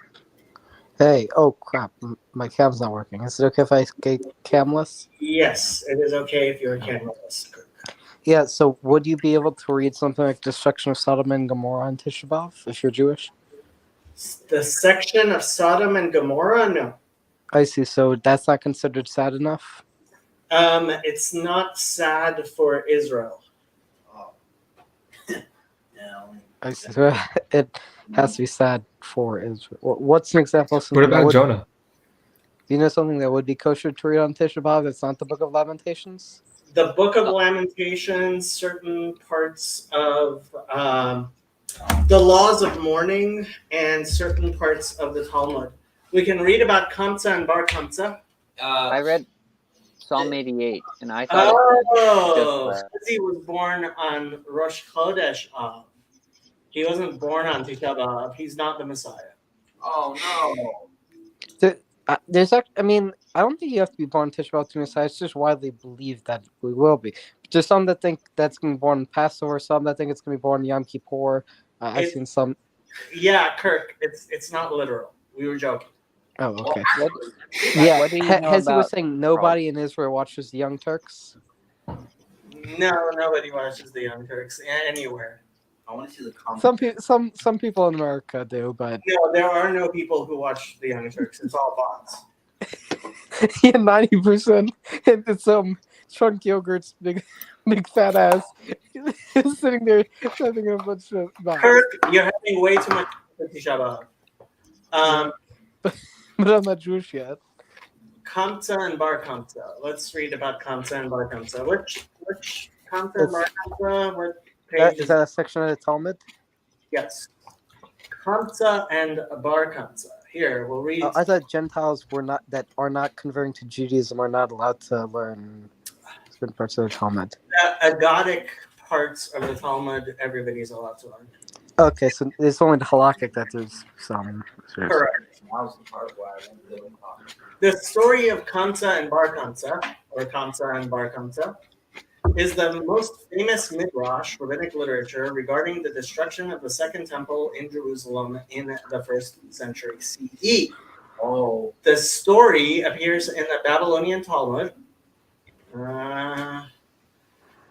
Tractate Gittin 55b, and in the Midrash, Lamentations Rabbah 4:3.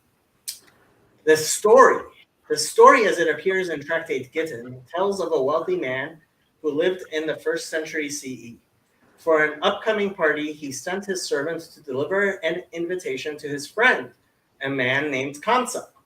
I've heard of this, yeah. However, the servant mistakes the recipient as Bar Kamsa, an enemy of the wealthy man. Upon seeing the hated Bar Kamsa at his party, the host orders him to leave.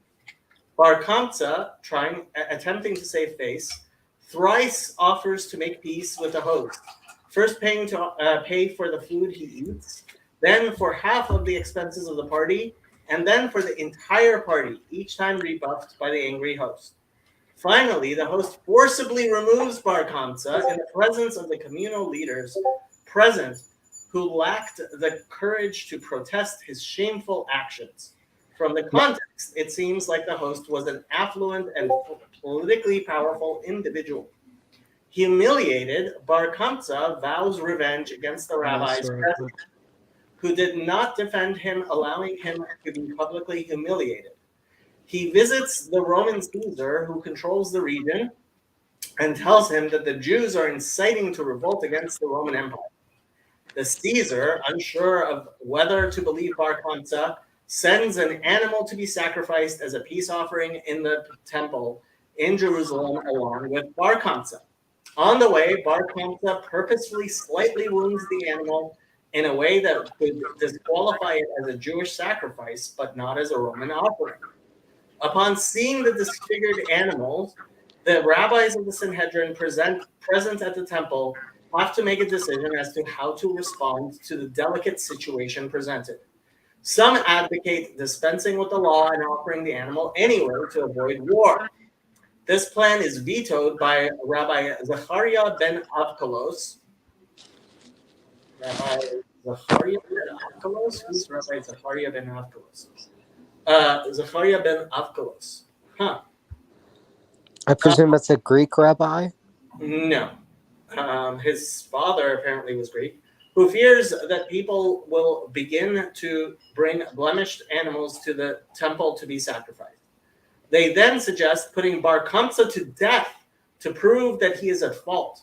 But Rabbi Zechariah ben Avkolos again refuses because that is not the mandated penalty for intentionally bringing a disqualified offering to the temple. Rabbi Yochanan says because of the actions of Rabbi Zechariah ben Avkolos, the temple was destroyed and the Jews were exiled from the land. The Caesar, incensed, sends an army to lay siege to Jerusalem, eventually leading to its downfall in the year 70 CE. Josephus, Wars 2:17-2, also ascribes the beginning of the war to the refusal to accept the offering of the emperor. The Talmudic record is meant to illustrate how internal tensions among the Jewish people exacerbated the external threat from the Roman conquerors. Note So from what I understand, the whole idea is that this little. So it's Kamsa versus the son of Bar Kamsa. It's like a little spelling mistake. But how can this little mistake be turned into such a big deal that it leads to the destruction of the temple? Right? Destruction of the temple, which is a holy place, from a little grammatical or recording mistake. Right? The idea is that each little action or each little mistake can have a huge impact. Well, yes, but ultimately it comes down to people not being forgiving and kind to each other. And that's why Well, yeah, it's just the idea that each little thing you do in the world can have a serious impact. Yes, but which is very important lesson. It particularly has to do with the fact that they were unkind to each other. Particularly. Because being kind to each other is necessary. And basically, if a Jew, so some Jews, does every Jew have a place in Olam Haba, or do Jews that sin massively not have a place? So the Mishnah says, Kol Israel yesh lahem chelek l'olam haba. All of Israel have a place in the world to come. Ve'eluhem she'ein lahem chelek l'olam haba. And these are the people who do not have a place in the world to come. And it explains who those people are who do not have a place in the world to come. I see. But if a very sinful person brought sacrifice, if they're Jewish, assuming they're Jewish, if they brought sacrifices to the temple in Jerusalem, could they erase some of their sins to get a place back in Olam Haba? That's not how sacrifices work.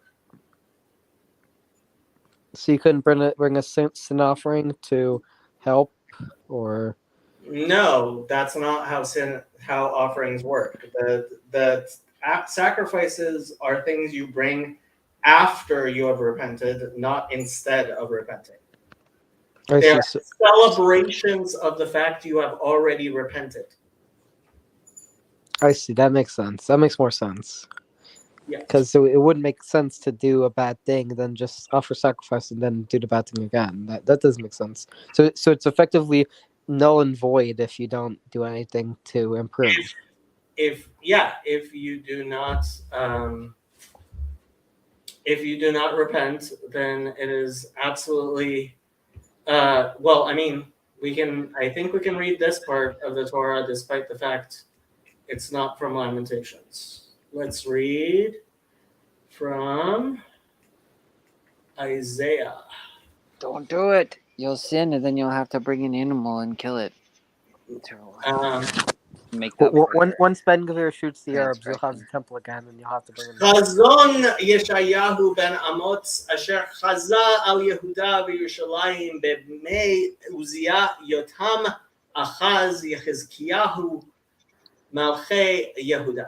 The vision of Yeshayahu ben Amotz, which he saw concerning Yehuda and Yerushalayim in. Are you guys looking? You are not looking at me.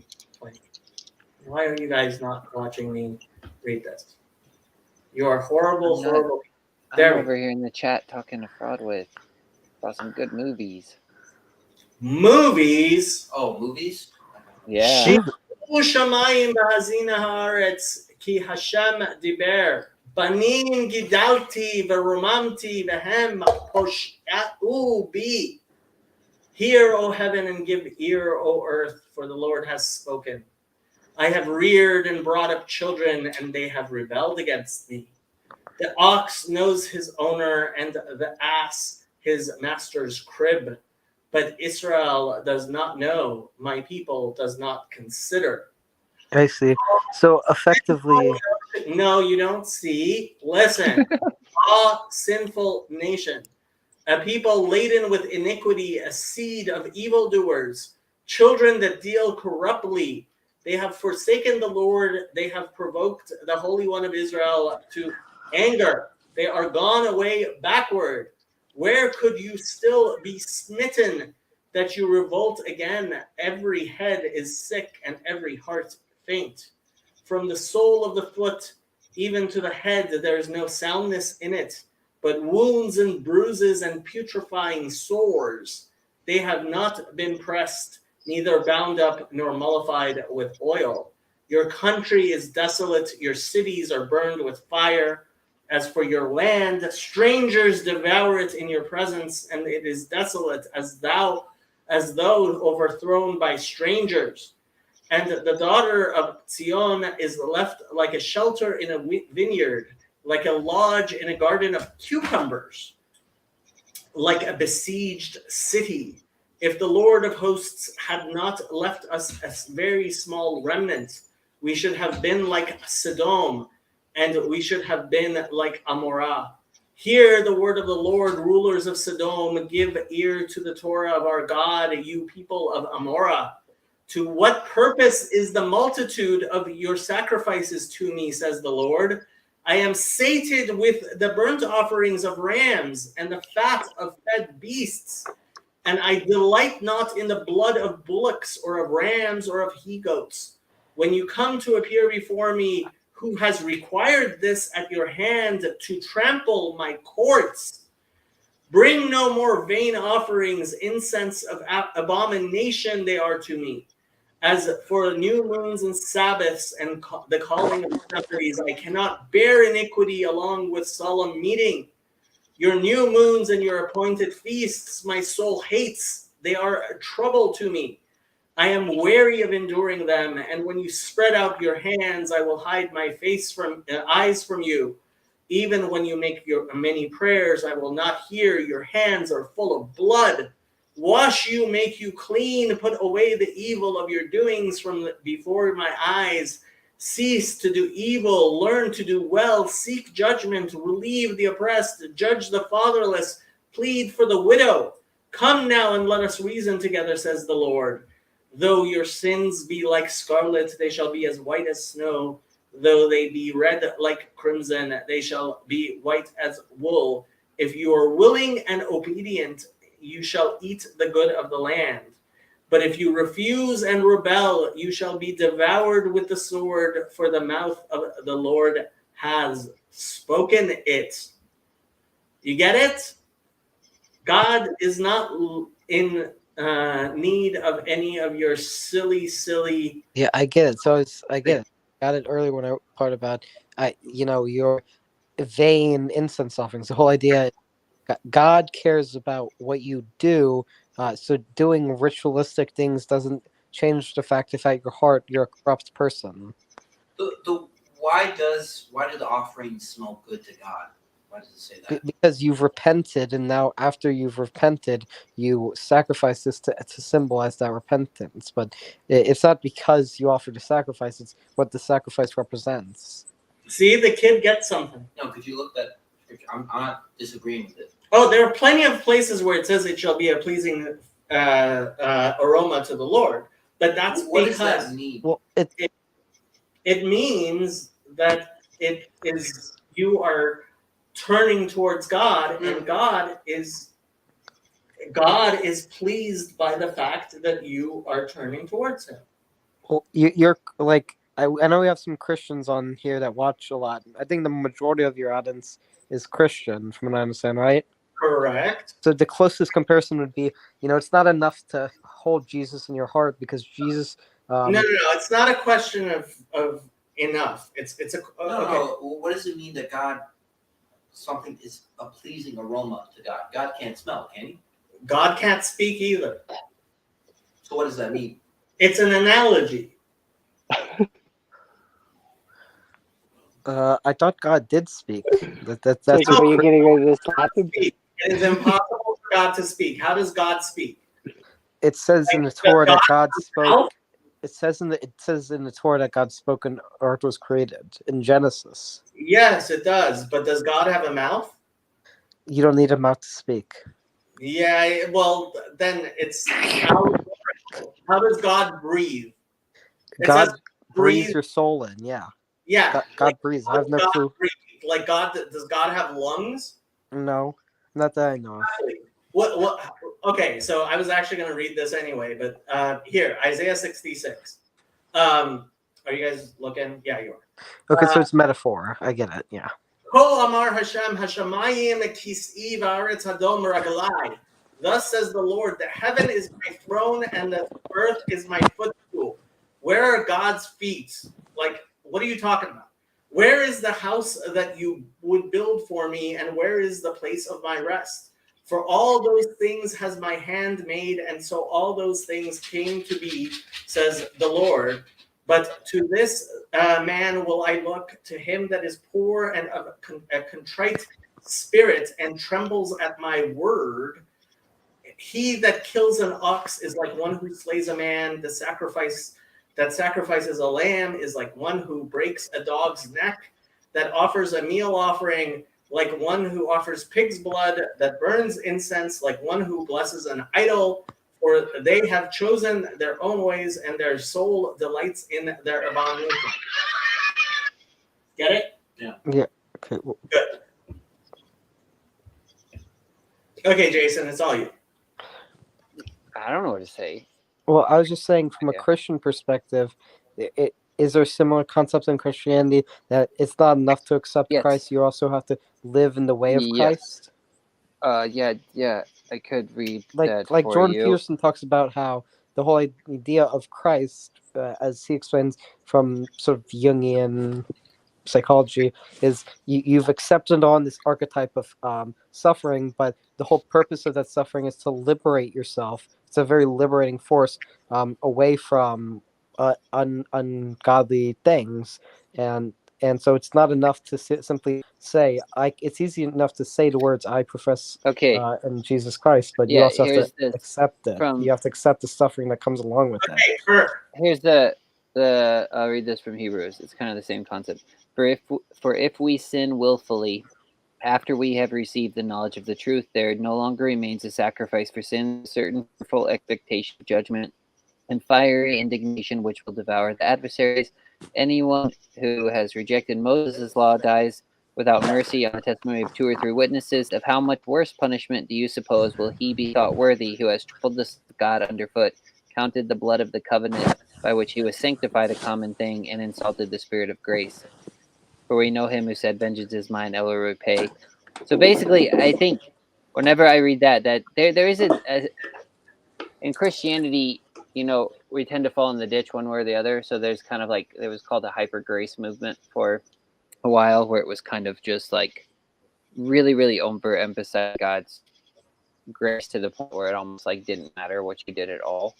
And so you kind of don't necessarily even have to be concerned about the way you live or repentance from dead work or anything like that. But there is that idea in Christianity, like actually, it's almost, it should be very sobering to you if you're going to claim your salvation is on the sacrifice and offering of Christ, and then to just kind of take that, not actually have repentance, and just kind of use it as a tools or whatever.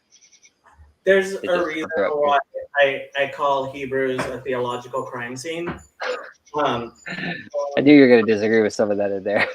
I kind Yeah. of wanted to stop reading as I was like partway through. I was like, oh no, I shouldn't be reading this part. It's a theological crime scene because he takes things which, yes, clearly the Bible says, like God doesn't want sacrifices, and then he says, oh, it's the sacrifice of Jesus, and like if you scorn that, you're going to hell. And it's like, citation needed, kid.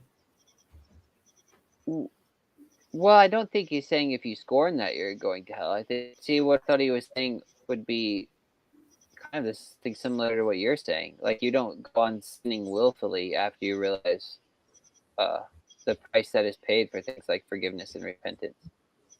I don't know. All I know is I read the Old Testament and I read the New, and I talk to Jews and they say, you sound Jewish, or sometimes they say that. I'm not quite there yet. And then I talk to people in Islam and they say, you sound like a Muslim. I'm like, And it then you seems talk like to Christians and they tell you you're a heretic. Yep, exactly. So I'm like, how did I get here? It's such a theological crime scene. It probably is, though. Who knows? I have always enjoyed Hebrews. I always thought it was extremely interesting, and it reads differently than the other epistles does. Yeah, that's why they decided that it wasn't authentic. That's not Paul. But then you Yeah. should like it if it's not Paul, right? No, I don't. I don't think it's. I don't think Paul was dumb enough to write that book. You might be right. I don't know. I've always enjoyed it. What has he leaked him out? He said that you sound God-fearing. Yirei Hashem, Baruch et Hashem. Those who fear God, bless the Lord. Looking forward to stand beside you at the temple, Jason. That's Sorry, but right. Jason's not Jewish. He doesn't get to stand where the Levites stand. I was kind of thinking that. I was like, I don't need to defile anything. I can stand outside. Don't the dogs stay outside? That's what it says in Revelation. There's a court of the Gentiles in the temple. Oh, there we go. Cool. Don't eat dogs, get crumbs. There you go. You know, so that. But Chezi gets to stand on the stairs. What? That's cool. With the So what were we just discussing earlier? Hezi was the Messiah because the day he was born on? So That's a there's suggestion? a Midrash which says on Tisha B'Av the Messiah was born, and there's some various like interpretations of that, mostly around the idea that until the second temple was destroyed, it was not possible for the Messiah to come. And he says he can moonwalk. Can you actually moonwalk? Are you going to do this on the temple? Chezi, are you actually going to moonwalk in the temple? Please do. So how far does he get to go into the temple? He gets to Being a stand on Levite. the stairs. I don't know what that means. Oh, because there isn't a temple. That's Well, no. When there is a temple, he'll get to stand on the stairs. I think isn't it the rule that only Kohanim can go into the Holy of Holies? Only the Kohanim can go into the holies. There are stairs. So there are all those psalms that say a song of ascents. So ascents. There were stairs, and the Levites would stand on those stairs and sing the songs of ascents. I see. But the only people who could enter like the holiest places would be the priests. The Holy of Holies, only the high priest got to go in there, except for the people whose job it was to like clean it and stuff. Yeah, obviously there were two assistants. In the same way, like you have a big company, the CEO's office, only the CEO can go in, and some of the CEO's personal assistants, And the maid. and the maid. And the maid. And the maid. What about the goy? I don't think non-Jews can enter the Holy of Holies. What if he's one of those goy that turns on the lights? Shabbos goy? There are no Shabbos goys in the temple. You know, Biggie was a Shabbos goy. Was he? Yep, he told me that. I did. Who's the Shabbos goy? Notorious B.I.G. He was also a witness. Really? I told you that? Yeah. I don't remember that. Okay, I can't tell who's making up what. Jamaicans in Brooklyn would do Shabbos goys. A lot of Jamaicans in Brooklyn worked for Jewish families, yes. Yes. Birthdays was the worst days. You know what problem with. I don't know why it was the worst days, because he didn't celebrate birthdays. That was Exactly. the part. That's why it was the worst days. No, but the point of the song is they didn't have any presents. Oh. They wouldn't have any presents.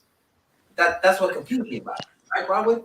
Yeah, but if he wasn't a witness, would be like, what'd your parents get you for your birthday? And he would be like, nothing. We're witnesses. Yeah, but at least you wouldn't say because I'm poor. Is one, just out of curiosity, if one is watching a Invisible minion Man. on Zoom, is one allowed to respond Amen? You're allowed to respond to Amen, but that's not the same as being at the minion. Yeah, no, you're not counted in a minion, obviously, if it's via Zoom, but you can still respond Amen. You should say Amen when you hear somebody say it. What? What was that? You should say Amen if it's live. In fact, Rav Avadia said if it's live, you are required to say Amen. I agree. I agree with Rav Avadia. You agree Because with Vadia? Wow. yeah, I said I had some Sephardic blood in me, Okay. and you know I like Ashkenazim. I think they're pretty cool too. Rav Vadia was an incredible person. Yeah, like although I didn't he also forbid the typically Ashkenazi custom of wearing wigs for married women? Yes, he thought that was forbidden. Well, I understand certain wigs are modest, but like I think if you're talking about wigs that are already like refined and are modest, I don't. Okay, Kirk, you're talking about technicalities nobody but you cares about, and that's rude. Okay, I'm sorry. Why are you freaking out? I wasn't freaking out, but like, stop being rude.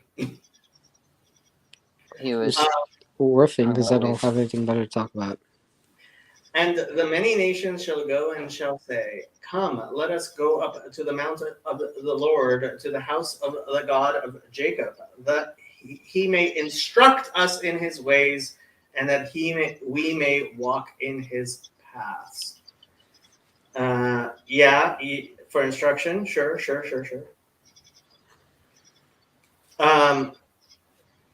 So, I have a question. So, like, even you can on this day, this sad day, keep forgetting the Hebrew term. You can quote kind of anywhere from the scriptures you'd like. You just can't read it. Is that correct? Well, okay, so the idea is that studying the Bible generally makes you happy, and you should avoid anything that causes joy. So we deliberately limit ourselves to those parts of the Bible which are sad. Depressing. Okay. It is the day of mourning on the Jewish calendar. Do you have you heard of that Zach Fox song? Is it more? Nope. It's a good song. Is it considered to be more bittersweet than Yom Kippur? By about 2 billion. Like Yom Kippur is not a sad day at all. It's afflicting your souls. Is there a particular part of the Bible that makes you cry? Can we read the Buddy. scripture of David's son died? I think David, when he Oh, was yeah, that's a cheating good with one. Bathsheba, is a pretty sad. Would you be able to read Oh, that part? You know what's one of the saddest parts to me? Yeah, that part, and then the other part where Absalom dies. I always think that's like the saddest part of the Bible, Oh yeah. where he's crying. He's like, Absalom, my son, my son. He was horrible. Rebellion. Yeah, okay. But We he can read. cries. What? That's in Samuel? All right, let's see. 2 Samuel chapter 12. And the Lord struck the child that Uriah's wife bore to David, and it became ill. David therefore pleaded with God for the child. And David fasted and went in and lay all night on the ground. So the elders of his house arose and went to him to raise him up from the ground, but he would not, nor did he food with him. Then on the seventh day it came to pass that the child died. And the servants of David were afraid to tell him that the child was dead, for they said, Indeed. Verse 2 Samuel chapter 12, verse 18. Okay. Keep on going. All right. Then on the seventh day it came to pass when the child died, that the child died, and the servants of David were afraid to tell him that the child was dead, for they said, Indeed, while the child was alive, we spoke to him, and he would not heed our voice. How can we tell him that the child is dead? He may do some harm. When David saw that his servants were whispering, David perceived that the child was dead. Therefore David said to his servants, Is the child dead? They said to him, He is dead. So David arose from the ground, washed and anointed himself, and changed his clothes, and he went into the house of the Lord and worshipped. Then he went to his own house, and when he requested, they set food before him, and he ate. Then his servant said to him, What is this that you have done? You fasted and wept for the child while he was alive, but when the child died, you arose and ate food. And he said, While the child was alive, I fasted and wept, for I said, Who can tell whether the Lord will be gracious to me, that the child may live? But now he is dead. Why should I fast? Can I bring him back again? I shall go to him, but he shall not return to me. And I'll stop there because the next part's happy, because Solomon is born. Second question. I thought he was gonna tear his garments off because that's what they always do. Why do they tear their garments off? Tearing your garments is a traditional Jewish way. They don't tear them off; they tear their garments. It's a traditional. Is it, I think of where I'm going. Like Superman or no? No. So lo aleinu, such things should never happen. If a parent dies, you're supposed to tear your upper garment at least a tefach, which is about 4 inches. So wait, it's like a calculated thing. It's not like a vibe. Like it is a vibe, but it's also something you're supposed to do. Wait, so it's only like 4 inches. It's not like at least 4 inches. And you make the blessing, blessed are Lord, who is the true judge. But I feel like, don't they do it like on? Do you know who River King is? Is he like just trolling? I'm just not sure. Either he's trolling or I don't understand what he's saying. Yeah, I'm not sure. I'm not sure he's very coherent. He says a lot of stuff, and I don't really understand. I can't follow it either. I'm just having trouble. Yeah, Moses dies. Hey, Garth. Every time. Hey, Jason, how's it going? Good. How are you? I'm good. I just got back from work. What's your shirt say? Oh, it's Joseph in the Amazing Technicolor Dreamcoat. Nice. Cool. This was my. I was in this musical senior year of high school, and I even had a singing solo. What? Do you have this on film? Yeah, like I performed on stage and I sang. Yeah, but do you have this? Is this recorded anywhere? Can you bring this up? No, this is no way. I wish.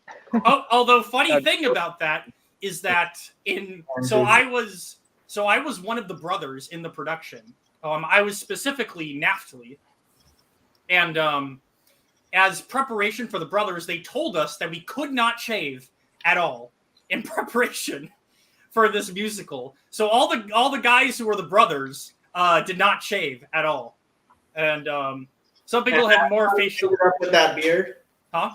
And that's how you ended up with that beard. You know what? In some way, kind of, because how this thing got started is that it was because of my facial hair in high school, but I grew out my facial hair in college, and this is like the style that I just kind of came out with because at the time I couldn't quite get like hair growing in this area here, so I just went with this kind of like big goatee look. So, I like it. Nice. Can I read something else here? We can make Hezzy cry. He said he always cries at this part. Then Moses went up from the plains of Moab to Mount Nebo, to the top of, have you said it, Pisgah, which is across from Jericho, and the Lord showed him all the land of Gilead as far as Dan, all Naphtali and the land of Ephraim and Manasseh, all the land of Judah as far as the western sea, the south and the plain of the valley of Jericho, the city of palm trees as far as Zoar. Then the Lord said to him, "This is the land of which I swore to give Abraham, Isaac, and Jacob, saying, I will give it to your descendants. I have caused you to see it with your eyes, but you shall not cross over." So Moses, the servant of the Lord, died there in the land of Moab, according to the word of the Lord. And he buried him in a valley in the land of Moab, opposite Beth Peor, but no one knows his grave to this day.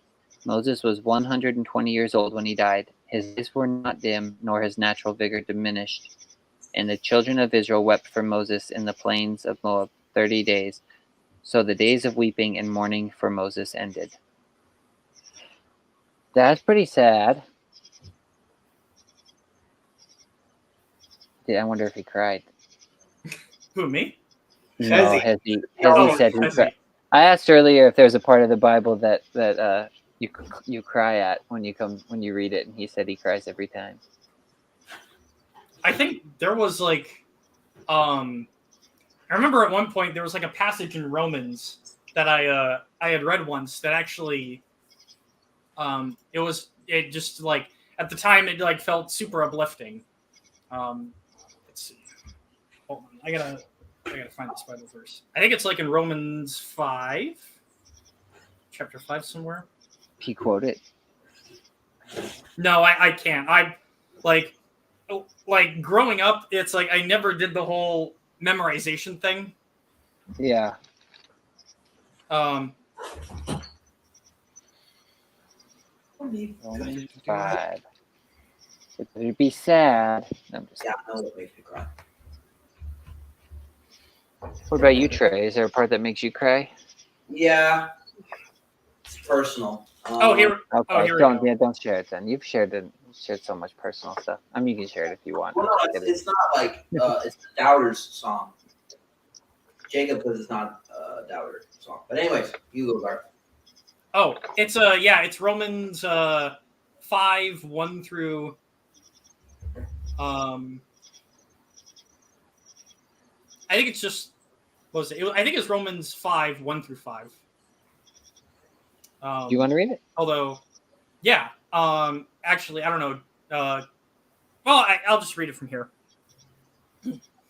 Therefore, being justified by faith, we have peace with God through our Lord Jesus Christ, by whom also we have access by faith into this grace wherein we stand and rejoice in hope of the glory of God. And not only so, but we glory in tribulations, also knowing that tribulation worketh patience, and patience experience, and experience hope. And hope maketh not ashamed, because the love of God is shed abroad in our hearts by the Holy Ghost, which is given unto us.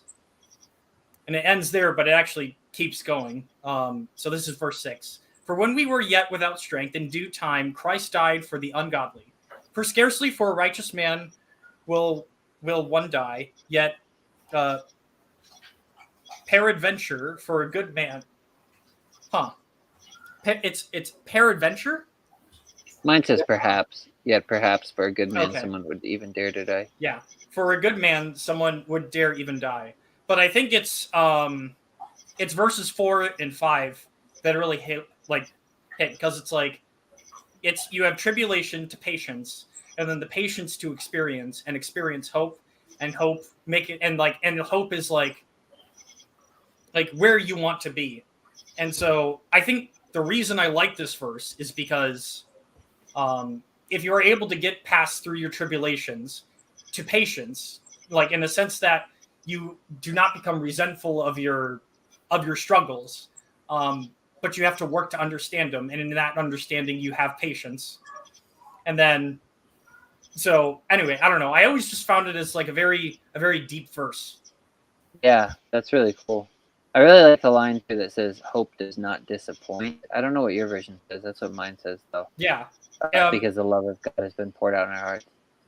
Yeah, and it's like that hope where it's like you actually see like that is where like God is working in a sense. Mm-hmm. Yeah. That's good. I like it. Part that always makes me, I don't know if it's a sad part though, but there's a part that it doesn't always make me cry, but sometimes makes me cry. Is in Hosea.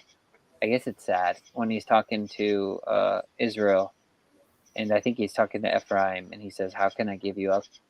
Like, how can what is it? I'm just gonna read it. I think that's from Hosea.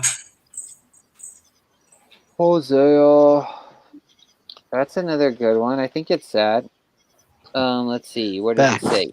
How can I give you up, Ephraim? How can I hand you over, Israel? How can I make you like Admah? How can I set you like Zeboim? My heart churns within me. My sympathy is stirred. And the part where, where he just talks about before this, where he talks about, I taught Ephraim to walk, taking them by their arms, but they did not know that I healed them. I drew them with gentle cord, with bands of love, and I was to them those who take the yoke from their neck. I stooped and fed them. Just that thought of, God, like seeing them as a child, thinking he's got to give them up to the hand of the enemy. That just breaks my heart.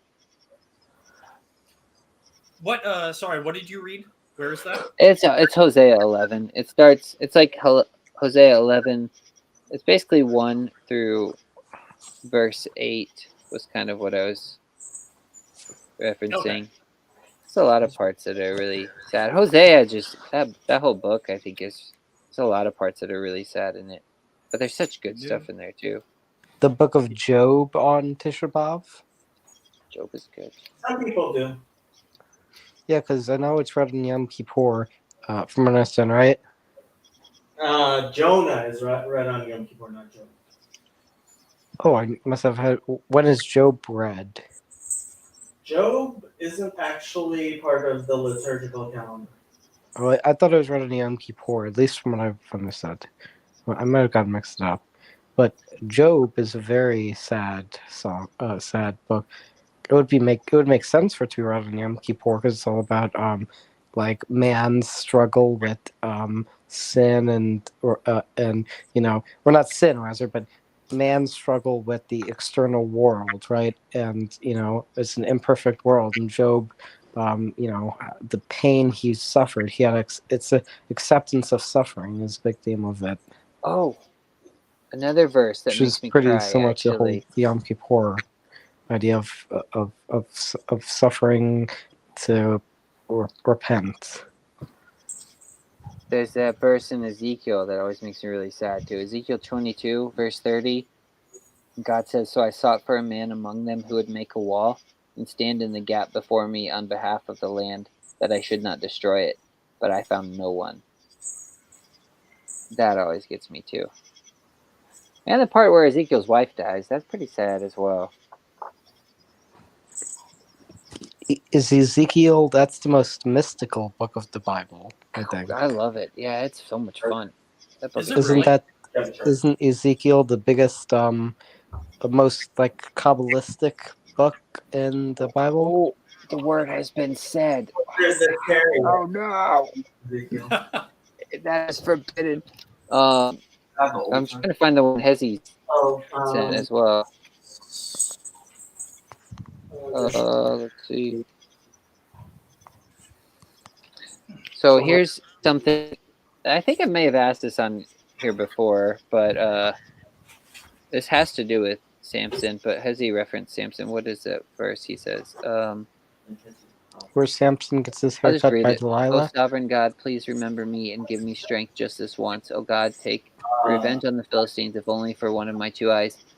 Why is there? So you have Judges 16, and Delilah gets paid a certain amount of money, and then you have the next chapter, and there's a lady with her son, and it references the same amount of money, 1,100 shekels of silver. It's always intrigued me. Yeah, Samson and Delilah. That's one of the sadder parts of the Bible too. I don't think it's. Yeah, I mean, was Samson? How many recorded Nazarene are in the Bible other than Samson? Samuel, I'm trying to think. Who else? There's a few of them. It's not a lot. I know Samuel's one though. Elijah, I think, is one or considered Elijah one. was a Nazir. I don't know. It says he's a man. Chezi I'm not knows sure what that means. I just know Nazarites have to grow their hair out, and he's described And as they being can't a drink hairy man. wine. They have to grow their hair out. They can't drink wine. There's a couple of things they're not supposed to do. There's a whole Yeah. tractate of the Talmud that talks about it. There is. And this is why I refuse to cut my hair. Nice. He's a Nazarite. But very few people do the Nazarite vow these days, right? Yeah, I mean, there was the famous Nazir of Jerusalem, and then Chezi tried to take a Nazarite vow, but his dad wouldn't let him. What's the qualifications? Because maybe I'm a Nazarite and I don't know it. Even a Absalom. woman, you have to be Jewish to be a Nazarite. It's just anybody that's a man or a Jewish man or woman can become, I think, right? You have to be Jewish? Why am I always excluded? My God. I mean, yeah, anybody that's Jewish, regardless of whether they're a man or a woman, can be a Nazarite. It's just avoiding wine, avoiding haircuts, things like that. Avoiding cut. Oh, Garth has got it. He's got it down. what? Do they also have to avoid Said grape you've juice got or it. just wine? What the Avoiding hair? haircut. Products, including even grape leaves. Oh, Jacob, I wanted to ask you something. So someone told me that like among Jews, like that the Jewish position, like, sorry, I'm not mentioning this to get political or anything, but I was told that the Jewish position on abortion was that Jews were like pro-choice, and I'm like, 40 days. I'm kind of like super skeptical about that, and so 40 Well, I so well, basically, it would depend. well, Okay. hold on. I want to mention this, and then you can tell me what you think. But basically, I looked up something from Rabbi Breitowitz, and he basically said that, you know, if the woman's life is in danger, then an abortion is permissible. But No, any, it's mandatory. oh, mandatory. Okay. But any like abortion on demand is like a grave sin, basically. Correct. And that's like, although Yeah, and so that's how I understand at least it's the it's very Orthodox. similar. So from what I understand, Moshe Feinstein basically ruled that it is murder in all cases except to save the mother's life. And there's some Orthodox rabbis that say for some cases of emotional distress there are some leniencies. But No. So if the risk to the mother's life includes emotional distress, if it's genuine emotional distress. Now, there's also the fact that we don't really consider it to be actual human life until 40 days. So some people will even say up to 40 days, like Plan B or something like that. If a woman wants, is permissible. that wasn't the ruling of the Igros Moshe, from what I've read. No. You're not paying attention. I am So, paying attention. Kirk. Okay, so in Judaism, it is prohibited to destroy anything without a good reason. Like you can't take a leaf off a tree without a good reason. You can't break Okay, a rock yeah. without good reason. You cannot break a twig without a good reason. Can I just explain the reasoning that I heard? Okay. Okay, I read an article, a halakhic article from Haaretz. So, like I was saying, so anytime you're talking about a destroying anything, and obviously a potential human life is very important, but because pregnancy is dangerous, is by nature dangerous to a woman's life, and women, according to halacha, are not required to have children if they don't want to, then it's we have much broader. It's much more complicated, and so Rabbi Breitowitz has several videos describing the Jewish position, which cannot accurately be captured as pro-life or pro-choice. But because of this, a lot of pro-choice people like to use Judaism as a bit of an excuse, which is not good. And not something that's, so I don't know. What else did you want to ask? Oh, it was funny you mentioned that because I was talking to, or not I was talking. I was listening to him, and he's like, "Well, it's kind of a double-edged sword because it's like the what is it? Like if like in the United States, right? If it's like if you have like pro-choice, it's like that's good for Jews, so that way Jews have that option because in like some pro-life states, it's like the abortion laws have been like super strict. But on the other hand, that like abortion is like now tied to like the secular government and not under any like type of Jewish authority. So it's like kind of so according to Rabbi Breitowitz, he said it's kind of like a double-edged sword of some sort when it comes to this abortion stuff in U.S. politics. Right. So his yeah. You also we should bring back in the other guy as well. Kirk can chill a little bit. Yeah, homework to do. Yeah. Okay. So his thing was, yes, we are not pro-choice. We believe we believe that it is a Jewish religious decision when and how to end a pregnancy. And therefore, we don't want it to be something that is regulated by the government for religious Jews, right? Because a religious Jew is going to go ask their rabbi, and when the rabbi makes a decision, like, we don't want to have to explain that to some judge or attorney general or something like that. Right. At the same time, how abortion is being treated in the United States is nothing like the sanctity of any life. I mean, abortion is also prohibited for Gentiles, not just for Jews. Why? Because it's murder. Wouldn't that be when the soul?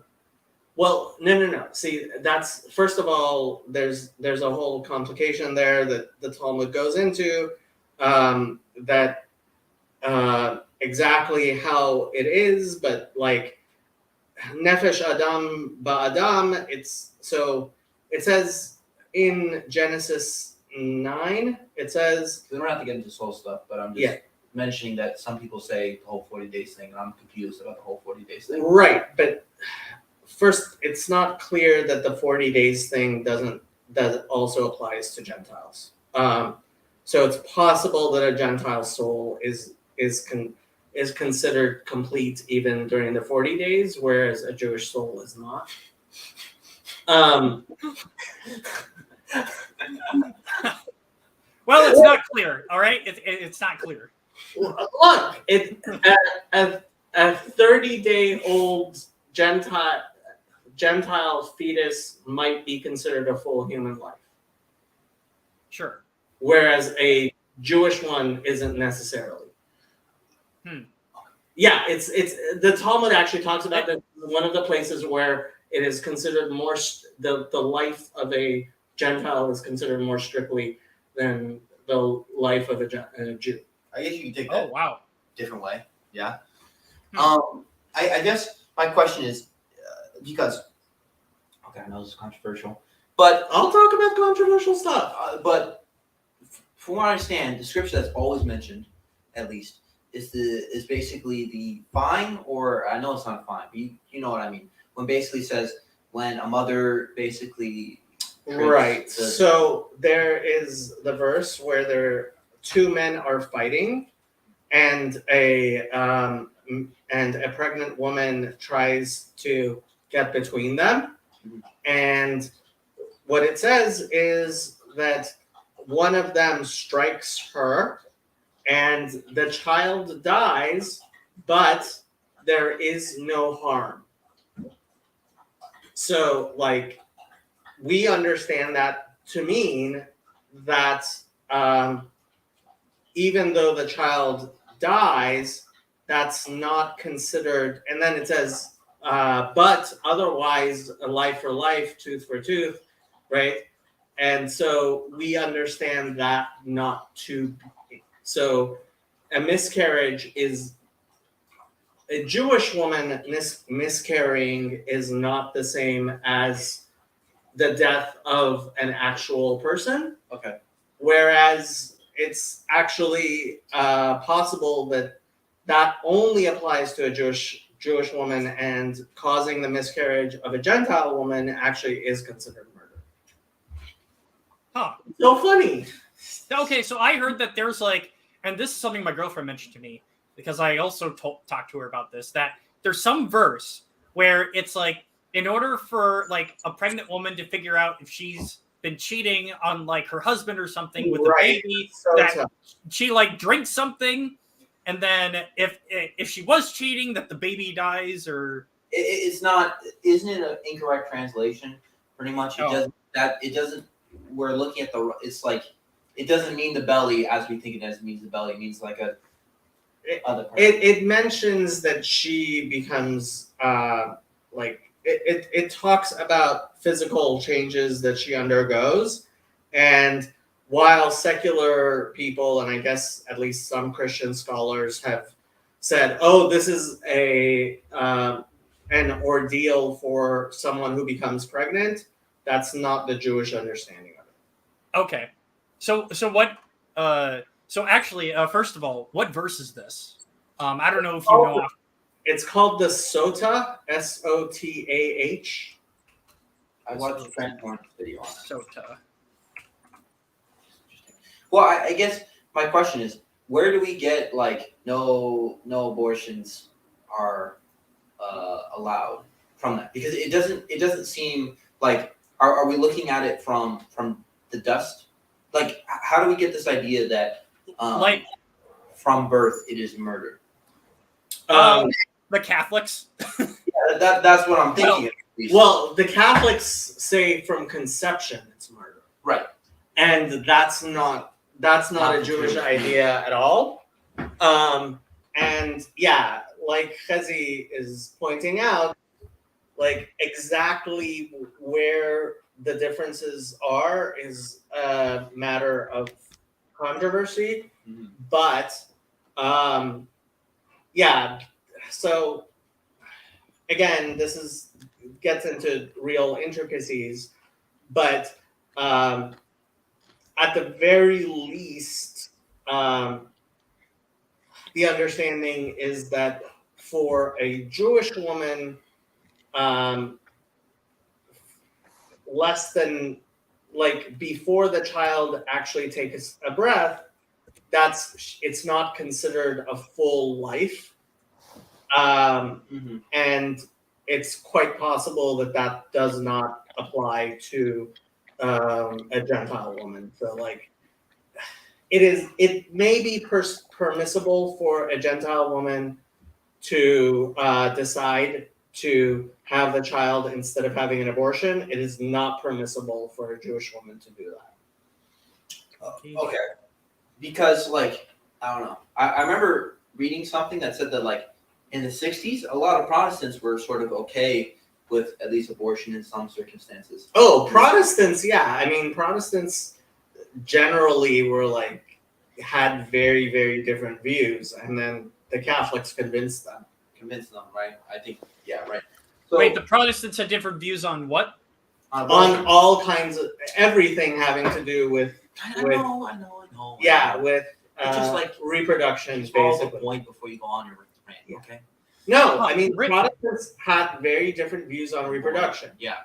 And it was a Catholic pope who wrote Humanae Vitae, I think is the name of the encyclical, where he talked about the importance of human life. And basically, it's been the Catholic Church which has convinced the Protestants to actually care about human life over the past 50 years or so, and has been doing a very good job, I have to say. Well, I mean, some of those are like, were like some of those views were like inherited, let's say.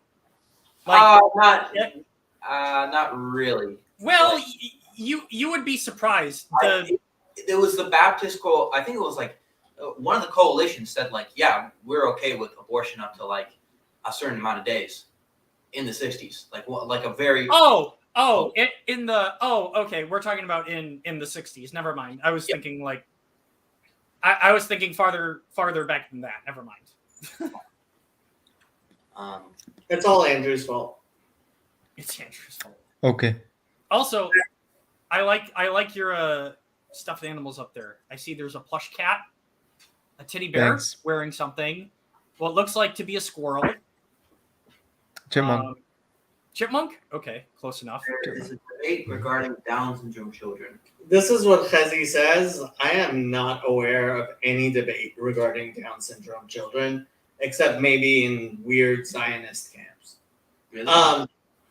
Yeah, you are not allowed to abort a Down syndrome child. I'm sorry. That's just ridiculous and horrible. Yeah, that doesn't sit right with me. Well, actually, did you know that like most Down syndrome kids are aborted? That's why Down syndrome has actually gone down. Yes. They have Down syndrome pre-screening. Yes. Peter Singer, I was reading his, and that's, I don't know, I feel weird about that. Yeah, I feel very weird about that. Thanks. in Greenland or Iceland or whatever, there's like 0 Down syndrome kids because they murder them all, and that's just bad. Well, is it okay if I just explain what I've read and you can correct me if I'm wrong? Kirk, you don't know enough about halacha Okay. to talk about this subject. Can I just explain what I read in the Times of Israel? Because I did read something recently, and you can correct me. It was from a competent Chabad rabbi. So, Okay. from what I understand, from what I read, the Igros Moshe ruled that the Rambam's ruling that a fetus would be a rodaf, and you could kill a fetus if it threatens the mother's life. Based on that principle, it would, because a fetus is liable like a human being would, it has the halakhic status of a human being, and to the inverse principle that killing it when it's not a threat, mother's life, would be a form of murder, but not subject to halakhic death penalty, at least from what his understanding of the Igros Moshe would be. Kirk, we're happy that you're doing your Jew thing, but all I gotta say is, how about you just put your comments in the chat and then just have a normal conversation with us so we can take a look rather than you lovingly going on a whole in-depth diatribe that none of us can understand. Respectively, though we love you, Kirk, and we hope you do. It was relevant to the abortion comment because although it's true that it would not be subject to a death penalty like other forms of murder, Kirk, it could be. Yeah, but Kirk, what we're trying to explain to you is when you're having a conversation with other people, it's good to pay attention to what other people can understand. And like, yes, sometimes Kazi and I will go into very deep things, but especially considering the fact that you're not really qualified to be talking about these things. So like me sitting there and explaining to you the halachic ramifications of how Rav Moshe read Maimonides, that's not going to be interesting to everybody else who's I listening. thought it was relevant to what you were talking about. Right, and that's part of the problem, Kirk. You're not doing very well with social cues, which is very normal for a young man and very normal for people. I figured if you're talking about a certain topic like abortion, haha, I would explain what I understand. Okay, Kirk, you really need to start learning about social cues, which includes not talking over me because this is my channel. You get it? I wasn't talking over you, I was adding to your point. You were talking over me, okay? So okay, but is there any time where I could Kirk, okay. We'll use this as a learning moment, and we're going to continue the conversation, and you're hopefully going to be better at acting socially, and we're going to move forward, okay? Okay, but can I ask a question, please? You can ask a question, yes. Okay. Is there any time where I could add to a point with knowledge that I have read that is relevant to a topic that would not be talking over you? Well, no. Okay, so let's figure out two different things. There's you adding something is not talking over me. Talking over me is when I am speaking and you interrupt by speaking while I am speaking. Okay, so that's two different things.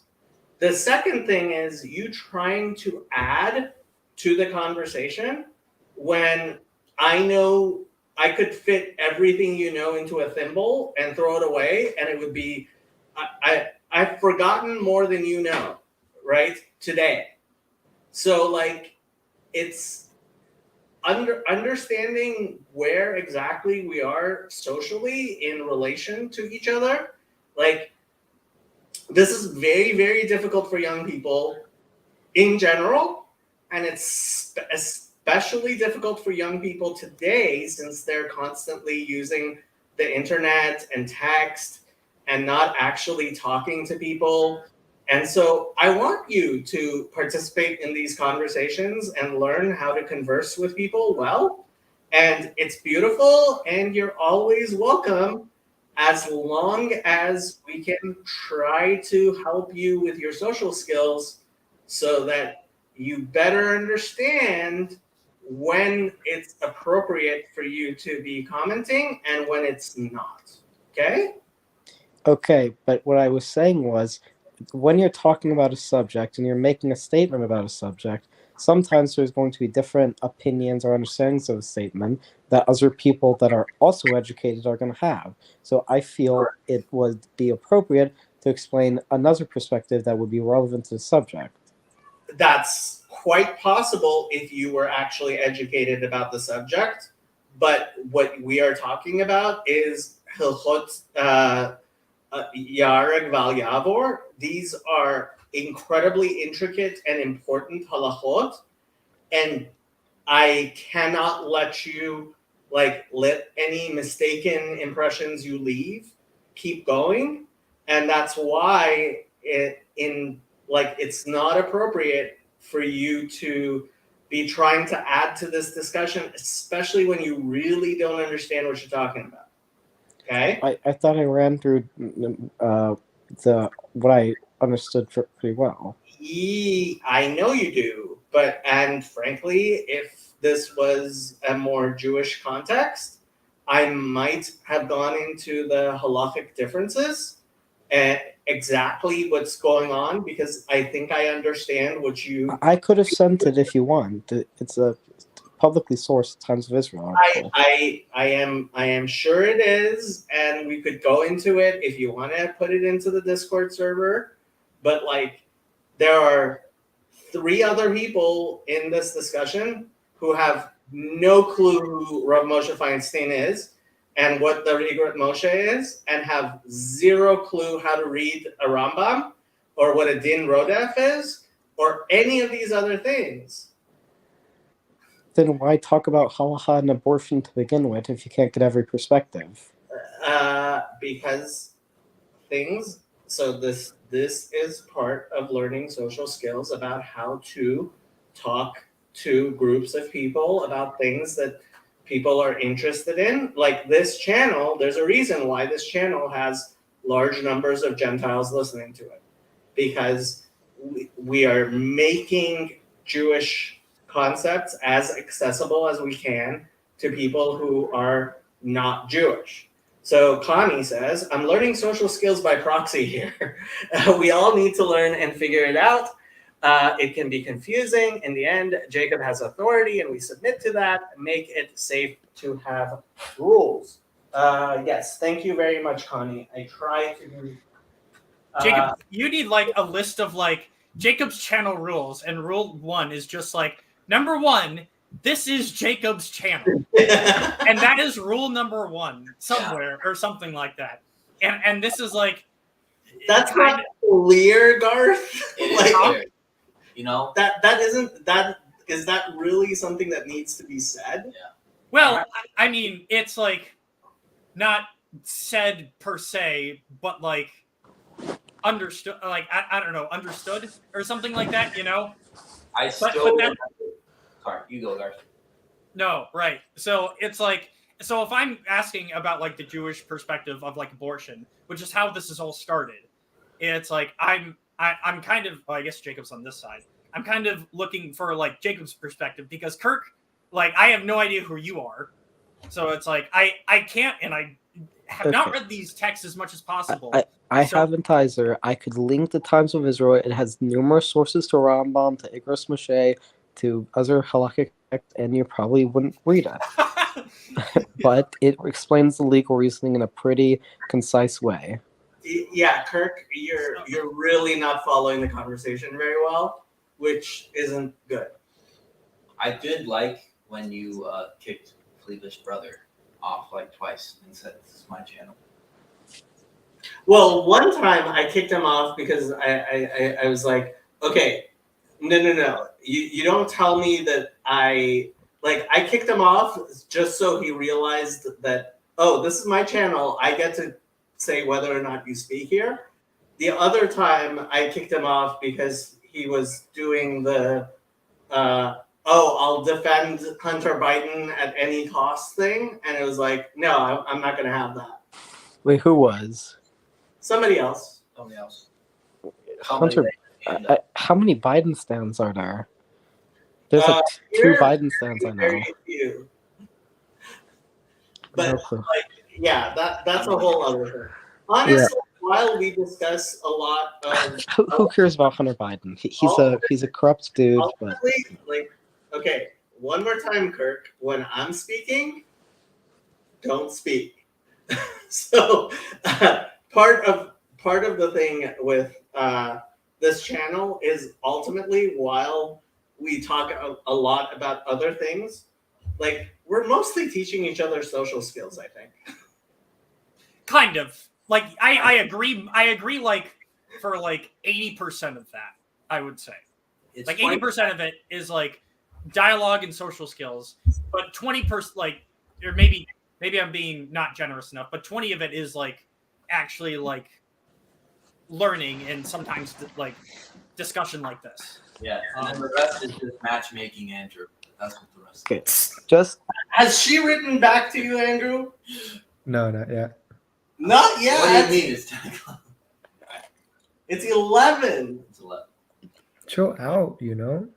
Maybe you shouldn't want to look at her homework.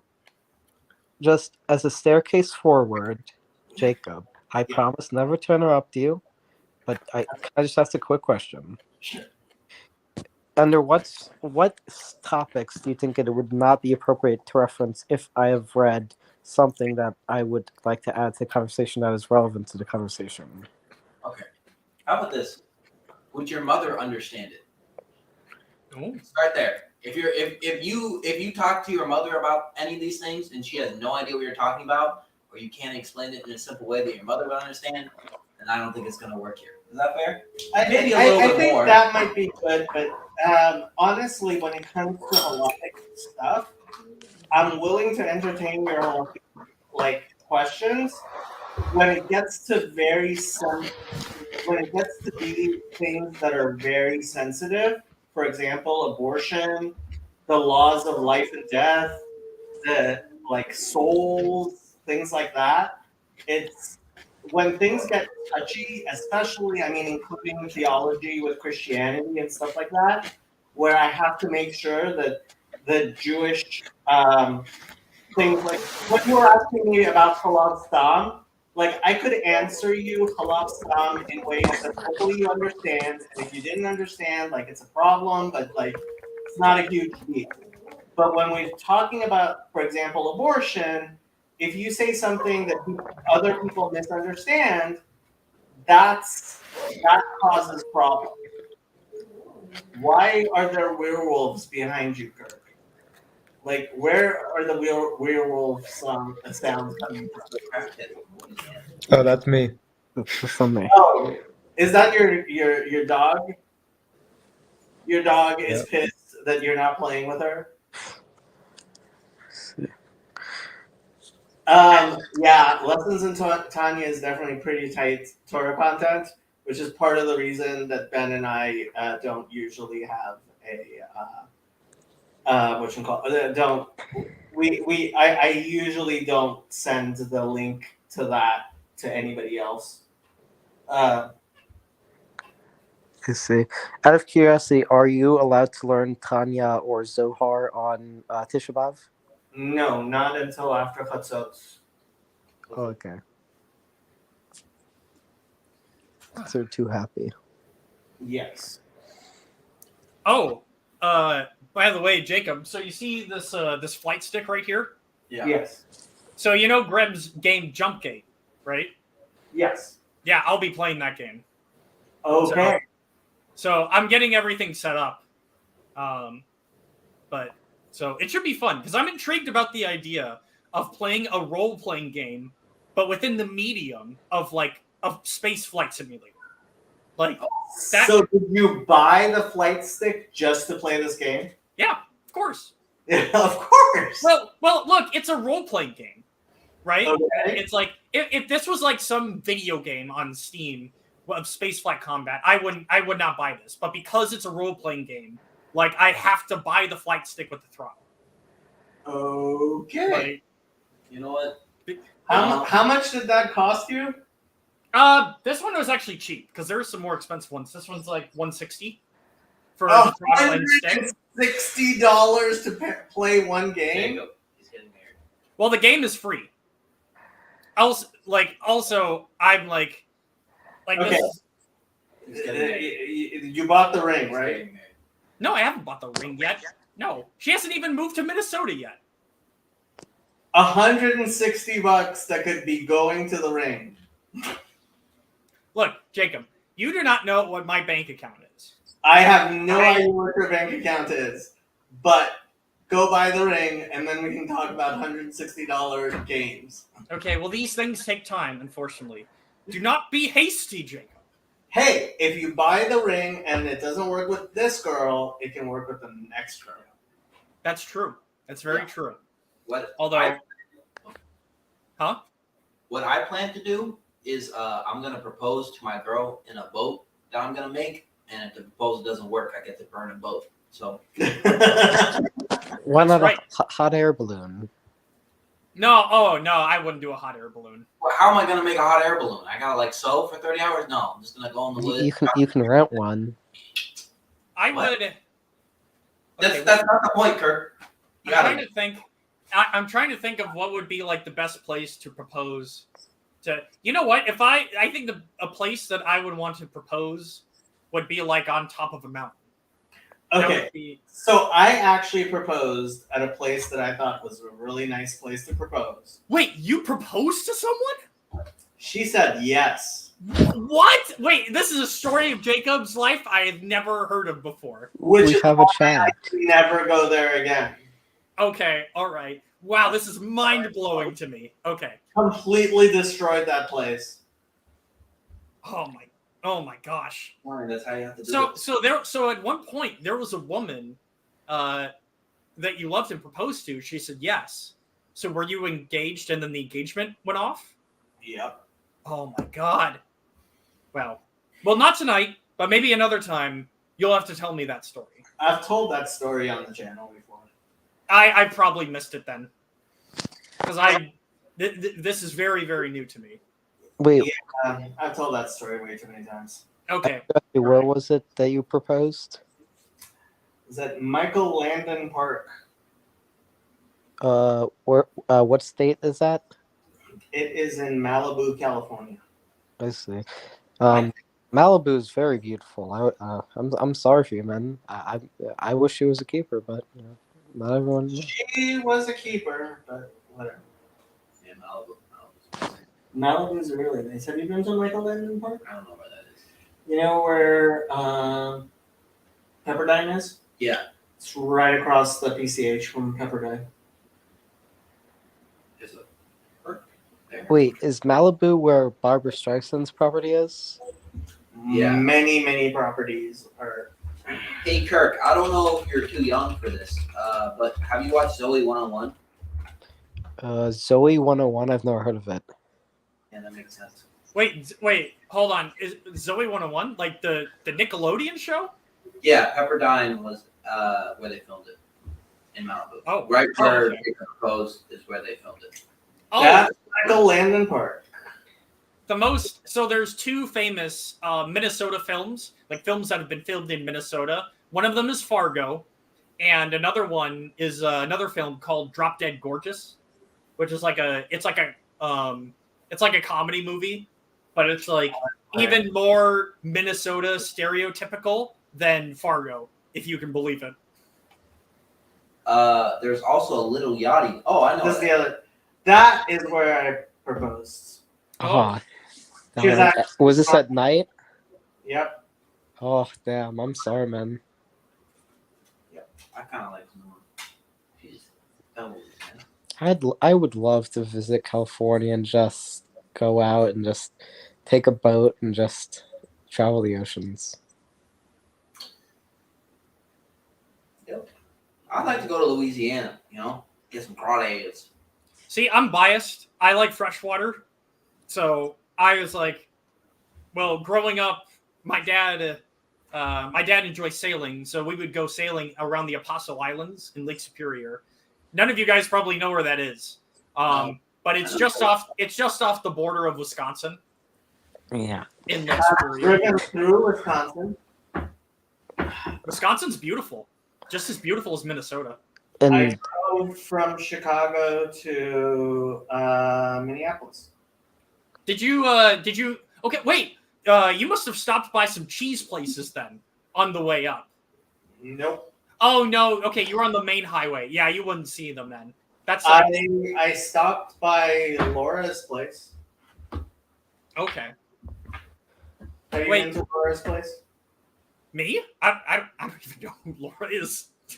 You don't know who Laura is? You don't know who Laura is. Wait, is she the one that does Greek or not Greek, but German poetry and whatnot? Is it that Laura? Okay, that Laura. Okay, I have heard her talk before. But no, I have not been to her place. Hey, Garth, you know who Yachty is? What? You know who Little Yachty is? Liliati? Yeah, Little Yachty.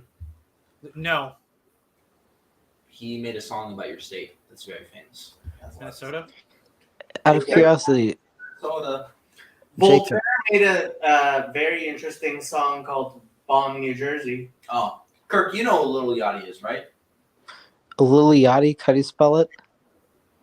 Oh my goodness. Lil. Yeah. space. Yo, Lot. Lil, yeah, not Lil Lee. I thought you said Lil Lee, not Lil Yeah, Lil Little Yachty. Liati. I'm not gonna lie, I kind of thought the same thing. Oh my goodness. Kirk, And- you're 15 and a half. You need to like. Who typed that?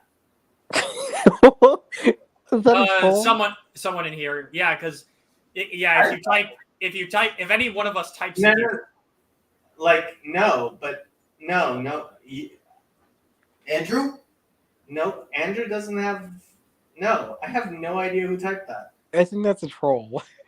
Or maybe no. Out of I have curiosity, no since idea you're who in they- California, have you ever been to San Diego Comic-Con? Jason. That is true. That is Jason. No, it couldn't be Jason. Why? Oh, could be Jason if he's. It could be one of the people that I've given access to my channel. There's a few people I've given access to on my channel. Does I'm guessing I know who that is. Who it is now? It's some What are you guy asking about? who typed that. Like I was trying to figure out who typed that. what is it? Has he have access? Oh, that bit? He does I'm not not. have Hit access, me. and he's on his own account. I see. So that should be that's probably Jason. Nope, I don't think it's Jason. It might be Jason. I have a question for Kirk. What music do you listen to, Kirk? I mean, it depends what genre. But I don't listen. I'm not a big music guy, but sometimes I listen to certain music. I generally like, I guess, country music a lot. But that's typical for a Southerner. Sometimes I don't really like mumble rap, but I like some forms of hip hop. And so mostly hip hop and some country. What's so funny? I'm a little worried about Kirk, but maybe he'll figure out. Maybe they're stop what they're bumping in Louisiana, but do any of you guys listen to metal music? I do. I used to. Ooh, what genre? I don't. I went to a Death Grips concert. What's the one that I don't know who Death Grip is. What's You the don't one know that Roger Waters and Pink Floyd is? Man. Wait, is this a contemporary metal band? Yes, literally like one of the best. new Okay. metal. Because a lot of metal bands I typically listen to are like 40 or 30 years old. So Metallica. I kind of like progressive, like punk, like Roger Waters, and I hate him as a person, but I do like some of his music. Roger Waters. I don't like his politics at all. I think he's an insane leftist, but I do like some of his music. Roger Waters. You mean the guy from Pink Floyd? Jacob. Yeah. Okay, I guess that is. I did a whole video on his Joe Rogan. Yeah, I think he's a bit of a kook. I agree with everything you said. He's an idiot. I agree, he's an idiot. But Okay, idiots can make good music. But I was asking, Jacob, since you live in California, have you ever gone to Comic-Con? I worked at Comic Con. Have you ever seen any big names? Uh, Quentin Tarantino or Oliver Stone? no, nothing like that. I like those the people who you mentioned. Oh, for some.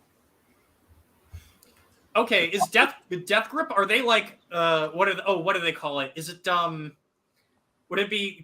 Because it sounds like metal. Like what is it? Metalcore? Is that what it is? The genre? I don't know. Are you listening to them right now? What song are you listening? Fit for a King. I've never heard that song. Look up "Giving Good People Bad Ideas." Sorry, say that again. Giving good people bad ideas. I think you got a pump, Jacob. What? I think you got a pump.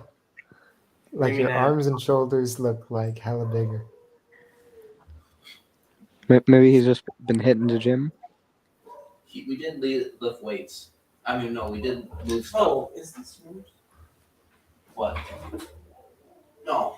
What? No. I have no idea where this came from. Anybody know where this came from? No. Oh. Also, I heard it's a custom not to swim on Tisha B'Av. Correct. I see. That's fine today, but usually I do like swimming. It's actually pretty good exercise. And I swam in high school. yeah, I used to. I actually. I don't think I've ever won, but I think I scored like top 5 or top 10 in some swimming competition. Like for state or not No, state? for like middle school. Oh, okay, all right, Like You're serious, but okay. Because so you said you still swim now? yes, not competitively like I used to. Okay, like just for exercise? We exercise, socialization, just life, enjoying God's creation. Well, what's your swim routine? I don't have. I usually go to like a either a private pool that's on my property or a community pool, but I don't usually do it competitive or on a team. Okay. Well, My old team was at an old private school, but I left that school, so I don't swim. I don't swim competitively nowadays. But do you like swim laps or something? I mean, sometimes if I want to swim laps or if I want to beat my siblings or something, but not like competitively. Okay. Well, I mean, just for exercise. Yes. So Sometimes I'll say like I want to go for. What happened? I don't know. He just went silent. Kirk going silent? Hello? Messiah must be coming. Anyway, but because whenever I go swimming, I usually, well, obviously if it isn't for pleasure, like I usually go for exercise, which I haven't done in years, but usually every time I go swimming, I swim at least a mile that day of some sort, or you do swimming routines that eventually add up to a total of a mile. Can you surf out there? Probably not, right? What? Can you surf out there? Oh, no. It's like I don't like salt water. So it's like the idea of surfing just isn't appealing to me. You gotta go to Hawaii or somewhere. That's I'm big freshwater guy. Like I love lakes. you. I don't know. Swimming in lakes? Oh, Sure. I once swam across a 2.5 mile lake. I had a friend in a kayak right next to me, and he was guiding me, and I swam the entire thing. I was exhausted after I was done, but it was quite fun, I have to say. I went swimming in the Dead Sea. Ooh, okay. How was that? It is incredibly salty. Yeah, that's right. Like, Did you? the entire floor is filled with salt.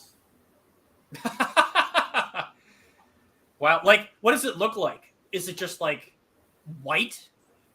Well, no. I mean, it's not. The water's murky, but like you don't.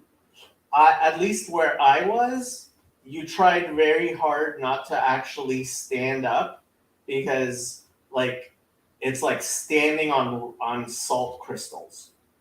Right. It's like surfing in Malibu. Yeah, that makes sense. It's like because I don't know if you guys. Oh, he's back. He is back. But Who let him out? in the boundary waters, if you're like in fresh Sorry, it was just in internet. freshwater lakes and whatnot, sure. Okay. In freshwater lakes, the bottom of a lake typically is like usually pretty like mushy with a lot of like underwater like vegetation and weeds and whatnot. But there are some areas of lakes where it's like a little bit more rocky. Well, And it sometimes depends. If there's a lot of fish, they might eat up a lot of the stuff at the bottom.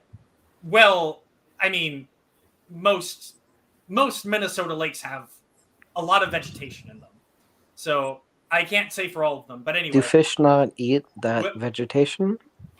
I mean, honestly, when it comes to lakes, I mean, most of the time fish just eat other fish or something smaller than them. I don't really know how much vegetation fishes eat or how much aquatic life. I can't speak to that. Although I do know largemouth bass are extremely well preserved in lakes because they're a very popular fish to catch. And because they're a popular fish to catch, people will transport largemouth bass to a bunch of different lakes and they will populate them there. And because of like that symbiotic relationship that they have with humans in that regard, that largemouth bass population is very sustainable. So.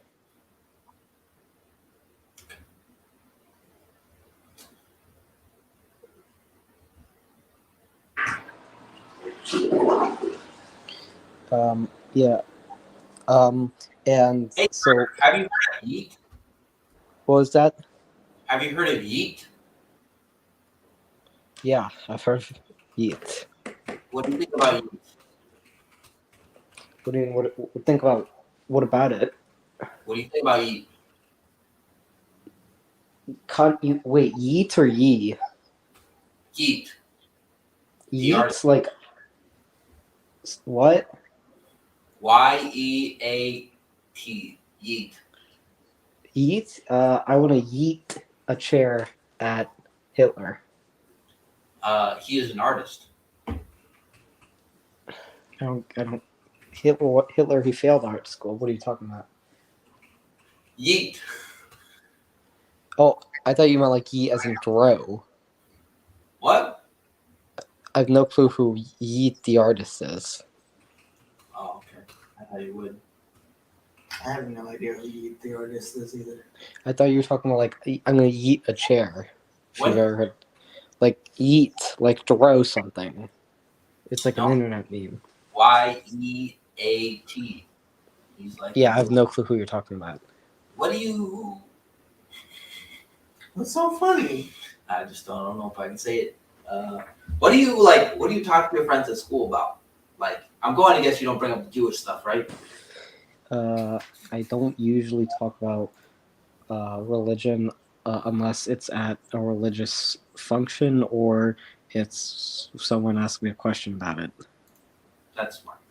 You're doing good, Kurt. But I mean, I just don't feel it's. I'd say I have a slightly different policy for politics. Sometimes I do bring up politics, but probably more than I should. I have a funny coworker.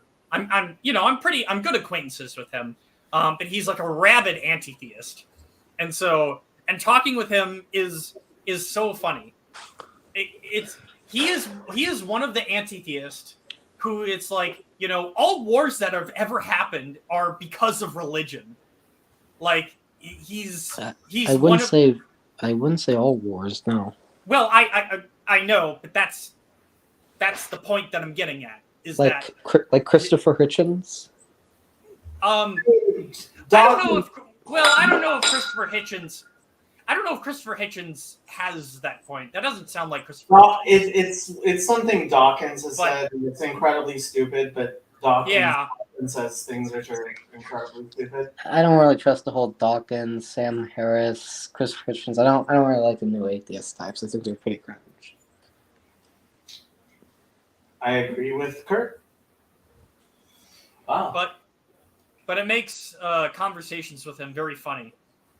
Yeah. Like it's just like I actually unironically met someone Well- who said something similar and said that the government should ban religion, unironically. They call himself an anarcho-socialist. Did Oh, you guys yeah. listen to the Bill Maher Jordan Peterson interview? No, not yet. Recent? No. is that good? It's pretty good. I don't think I finished it. I don't remember if I finished it or not. But part of it was I didn't see it. Maher, because of all his stupid new atheist stuff, saying stupid new atheist things, and Jordan Peterson just like being quiet. Wasn't there- Really? Huh? Because he didn't push back. Eh, did he? Not really. No, he was being polite and like. Yeah, I saw the thumbnail. I didn't watch it. I'll watch it later. But yeah, I like Bill Maher, but he definitely has a bit of a liberal atheist streak that I'm not particularly fond of. A little. Well, he compared to many other people on the left, he doesn't seem to completely have lost his mind. Kirk. What? He's right. Oh, man. I mean, he has been tamed. Like over the past couple of years, he has gotten a lot tamer on some of his takes. But I think he's a reactionary. I don't He's a reactionary. Yes. You're an idiot. not what he means by reactionary, not in like the actual like political spectrum, but just in the way that he like presents his opinions. I'm Right. assuming is what you mean. Yeah, like his takes are in a reaction to something else that is out there. Yes. Yeah. His positions are like the leftists will praise you, so I'm going to take the left. And that's No, using the term reactionary in that way is woke propaganda. you can be reactionary on both sides. That using the term reactionary in that way is woke propaganda. I mean, okay. Has the term only been used in the last 10 years? No, the term reactionary is a very old term, Yes. and the woke have started using it in ways that isn't the traditional way of using it, as a slur in order to silence their left-wing critics. It's kind Yeah, of like I've how heard- it's kind of like how when like the term capitalism like did not get started by capitalists. No, Like- but Garth, I fully understand the history of it and everything like that. But I Yeah, guess I've heard. it doesn't really seem that bad to say, because you're going to also use the term woke, which is a reactionary term and is trying to be Yeah, reactionary. so this way of using reactionary Yes. is precisely what the wokerati do, which is they take a word which has a different meaning, they stretch its meaning Yeah. in order to fudge things and make people. It's propaganda. That's what it is. Yeah, but hold up. Yeah. Hold up. Well, Because- reactionary as a political concept is not related to how it's often used nowadays. Now it just often means anything right of whatever woke Karl Marx. agenda Yeah. is. Yeah, but the thing is, there are actual reactionaries like Julius Savola and actual reactionary thinkers that are like very far right that hold views that would be offended by how reactionaries applied to people much to the left of them. I've heard what's his face Vosh call some people that are on the left Yeah, it's reactionary. just a slur. It's just a slur. That's all it is. I think Vosh is a grifter. What do you Probably. You're a little late to the party on that one, but I mean I agree with you. But you think Vosh is a grifter? Yes. Josh is definitely a grifter. that man that like Wait, hold up. If people. You think that Vosh has secret beliefs that he is not exposing on stage? Is that No, what you're I think Vosh exaggerates things to the extent that he knows he's lying to get clicks and views. What would? Wait. Say that again. You think? I think Vosh doesn't believe there's a trans genocide. I think he just says that to get more viewers. I think Vosh doesn't think that Destiny is a right winger. He just says that for views. I think he intentionally lies. Is what I'm saying. Whoa, hold up. The man. Like half of my job for the last 2 months has been red pilling this guy who has been so brainwashed by the wokerati. He doesn't know whether he's coming or going. Okay, so you're saying autistic, polyamorous, anarcho-communist does not believe that a trans genocide is happening. Are we really saying that this man, the man that has a huge beer gut and everything like that, lives with his, non-binary girlfriend, that person does not believe Okay, in hold on. genocide? I have to talk about men who live with non-binary girlfriends. Because heterosexuality has become gauche, look up the word gauche if you don't know it. There's a bunch of heterosexuals who walk around being non-binary, and they're 100% super straight. It's mostly girls. Yeah, and Vosh is super straight. Boy, he is bisexual. No, he is 100% super straight. Oh, I forgot. Yeah, he hasn't had, I don't think he's had sex with a man Right, in exactly. 5 years. It's gauche to be heterosexual, and so they pretend that they're not. But yeah, so yes, CW, being heterosexual has become gauche, yes. which is why people pretend that they're asexual when they're obviously not. CW. I've been to a conservative school where one of the people identified as non-binary, and and apparently there are now trans Orthodox Jews. Yes. Yeah. Okay. So, but at the very least, Kirk, it seems like he lives that life. No. Why? He says he's an anti-capitalist and he has millions of dollars in home, makes millions of dollars in a business from streaming. That's very true. I'm not saying that that isn't true, but all the other life decisions. He's not a Marxist. He says he's a Marxist, but he has he has no problem with making a lot of money from a business. Yeah, he's like Bernie Sanders, a complete he's like that Hassan Piker dude, that Cenk Uygur money fucking inheritance fuckboy. Nepotism Barbie. Yeah. I think Vosh at the least believes the things he says. Wait, do you think the Amazing Atheist believes what he says? I don't know the Amazing Atheist. Me I know who he is, but I don't see him as being very relevant. All of these people sound even less authentic than Bernie Sanders, and I'm not sure it's possible to be less authentic than Bernie Sanders. I think that Vosh, like a lot of people, when you get surrounded by friends, you start developing the beliefs of those friends. And at the very least, I think that Vosh is somebody who stands up for certain things that he disagrees with. I'm not saying always, but at the very least, he did stand up to that black supremacist lady, pretty much. Like what's her face, Professor Flowers? Yeah. Yeah, no, I do think he's not always intellectually dishonest. I don't think he would ever I think there's a certain line that he wouldn't cross, but 90% of the time he's grifting and exaggerating. The fact that sometimes he's willing to be intellectually honest doesn't make him an intellectually honest person.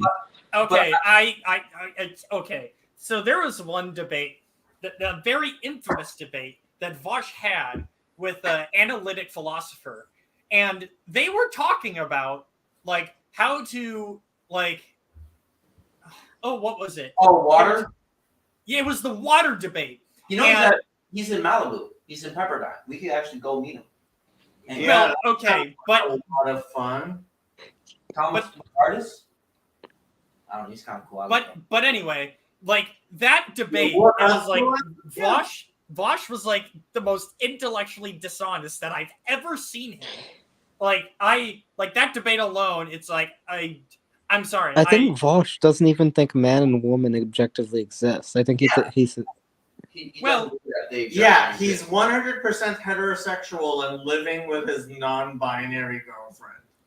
This type of bullshit, I'm sorry, it's just so tiring. I'm defending the It indefensible. is so I think tiring. Kirk just at least needs to understand that, like, just because some people have weird beliefs doesn't mean they're always a grifter. And I don't think they're always a grifter. I think no, there's no. sometimes. I think Riker's a grifter, but I don't think Vosh is a grifter because No. If he someone, was- if someone genuinely has weird beliefs, there's a very good chance they are not a grifter because they have weird beliefs. If they're genuinely weird beliefs. Yes. Whereas Vosh has all of the luxury beliefs that someone like him should in order to make the career that he wants. Exactly. Right. Yeah, yes. This is why he says he's an anti-capitalist and then he's completely a capitalist. He also had the CP takes, which weren't the best. Yeah, didn't he say like, oh, CP, it's not that unethical when you consider it to like other forms of African slave trade? I don't know. It's just creepy. Okay, but being a pedophile is very, very popular on the left right now. Minor attracted people. Are you like actually retarded right now? It's not a thing. Like Yes, it's not. it is. It's Minor not. attracted people. It's a thing. It's contentious in the left, I will say. No, do you like? It should not be contentious. Do you at least want I agree. You don't. But- I don't want to understand. No. Okay. All right. I have zero desire to understand. Yeah, nobody cares. All these people just want Yep. pedophiles. They're all There's no pedophiles. difference. Yep. There's no difference. Yep. Okay. And beauty Okay. patterns. Right? Okay. Yep. Pedophiles. Okay. Child beauty patterns are disgusting and should all be put to an end. So all Right states. So all states that have child beauty pageants Should are pedophile make states. them illegal. Yes. I don't know if they should make them illegal because of Yes. parental. Well, no. Okay. No, If any a parent parent- that does that to their kid needs to be shot. Okay, then that's a massive violation of parental rights. But like, okay. No, you have no parental rights to prostitute your children. No, zero. Yeah, but that's not okay. A beauty pageant isn't the same as prostitution. I agree with you that there should probably be some more regulations on the types of outfits that can be worn, but I don't know. Hey Kirk, how do you feel about kids at drag shows? I think that it's creepy, but if it's not paid for by taxpayers, I don't know if it should be illegal or not. Probably it should be banned in public schools. Pretty much, definitely. Why? Why should we? Because then you're using taxpayer money to pay for something. Taxpayers mostly don't support it, so. No. What if? Well, drag shows do it pro bono. I'd have to think about it, but that probably is still. At a public school, I mean, you're using public funds. Yeah, exactly. So it should not be in public schools. Whether or not it should be if it's a private institution, I'm torn. But I still lean on the side of probably not allowed I'm not because torn. Libertarianism is idiotic. yeah, you should probably ban it. I would agree. I am There's not there, libertarian in any way. Forget libertarians. I agree. I'm not a libertarian. The main thing about like the whole is should something be legal is there's different values you have to look at, and some of it is going to involve some restriction of freedom, but that's okay if it's for some societal good. So it just depends on what you're trying to outweigh. What do you think about? Why are we talking about like political stuff? Yeah, let's not. Let's just talk back. Do you have any Torah verses you want to read off? 5, almost 6 hours into our Torah I just want to study. say Bosch isn't a grifter because he, uses the N word tactically and makes fun of J.K. Rowling. So that's all I got to say. Oh man, If he was making fun of J.K. Rowling, he's definitely a grifter. Garth, I have a question. yeah. What's up? Would you say The Amazing Atheist is a grifter? The Amazing Atheist, J.K. Rowling. dude. I He literally- once, so like the last time I heard about Amazing Atheist was like He was on the show once on a show that I used to watch that I even don't anymore. So like The Amazing Atheist to me is like irrelevant. Like I couldn't even answer that question because I really don't care about him. I don't know what he's talking about, but he has not been talking about anything important enough that he has gotten into my feed in any way, shape, or form. So I can't even answer your question. So Fraud with. See, fraud is correct. Okay. Fraud is 100% correct. I'm kind of like tore out, bro. Like, Yeah, actually, it's getting kind of late. it is getting kind of late. 20 more minutes. You know, may as well go. I mean, may as well hit the end. I have to, believe it or not, I have to drive at the airport in about an hour and 20 minutes. To pick up your girlfriend? Nope, to be with my family. So, good for family you. reunion. Yes, good for me indeed. Nothing more important than family, Your family. Except God. except God. No, but God and then family. Probably. Connie is correct. Also, Oh crap! Yeah. Mosh. Is there anything that Actually, to the who's actually has any political views whatsoever is to the left of Wash, because Wash has no political views. He just is a whore. actually, I kind of agree with that. Like, I think under the skin, he really is a nihilist of some sort. No, I don't think that's true. Oh, absolutely. Autism removes his See, mind. Jacob's nodding his head. He agrees with me. He tells everyone he's Yeah. autistic. Just because somebody says he's autistic doesn't mean he is. I trust a man that You believe. You believe. I don't believe Hassan Piper's You autistic. believe but I what- believe he's autistic. I think. Hey, man, I have autism. I can detect autism. Okay, I have autism. New rule on Jacob's channel. Yeah. Hassan Piker can only be referred to as nepotism Barbie. nepotism over? Yes, I agree with that. Do any of you guys know who actual Justice Warrior is? What? Yeah, I do. Yeah, so actual Justice Warrior is the guy who called Hassan Piker. He calls him Chenk's nephew. I usually like to call him Chenk's nephew because that's what he is. He's where he is because he's the nephew of one of the I really prefer nepotism Barbie. nepotism Barbie. Fair enough. Yeah, I think this nepotism Barbie is an idiot. But I don't think. I think Hassan is part of grifter, but I do think he actually does have some convictions. The reason why I think that is because at least Hassan can say, his uncle propagandized into him from very early age, whereas I can't say the same for Vosh. Well, Hassan Piker Vosh refusing to apologize in order to keep his job at the Young Turks was interesting. Yeah, that was pretty based. Wait, what did he refuse to apologize for again? I forgot, what was it? His eye hole got fucked by some Mujahideen soldiers. Oh yeah, yeah, that was ridiculous. He was like, "America deserved 9/11." Like, Jesus. Again, it's like he's like I do not believe that like Hassan Piker has any like real political. So yeah, I would agree. He's a grifter. Like, Fair enough. It's just again like Hassan Piker, Vosh, like again these people are irrelevant. It doesn't. I don't think Destiny's a grifter. I do think Destiny believes what he says. Turtle Man dead. Yeah, I mean, I believe Destiny is pretty genuine. Yeah. I think he's the most genuine man you can ever meet. Wow. Apparently, CW's right. Mitch McConnell had a stroke. Or Oh, something. man. Oh, Franklin the Turtle about to die? Anybody get that reference? Look up Franklin the Turtle. No. What? Franklin the Turtle. That's what it's Franklin the Turtle? Like from the show? Or the books? Wait, yeah. no. That's what Mitch McConnell looks like. Connie actually has important things to say. And True. all of these guys are not paying attention to Connie. Yeah. Because I just don't care. I like.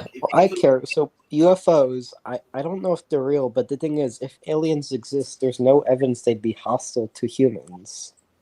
That's completely beside the point. Yeah, no, that's It's all completely wrong. completely beside the point. That's Mhm. completely It's wrong. completely all of this is completely beside the point.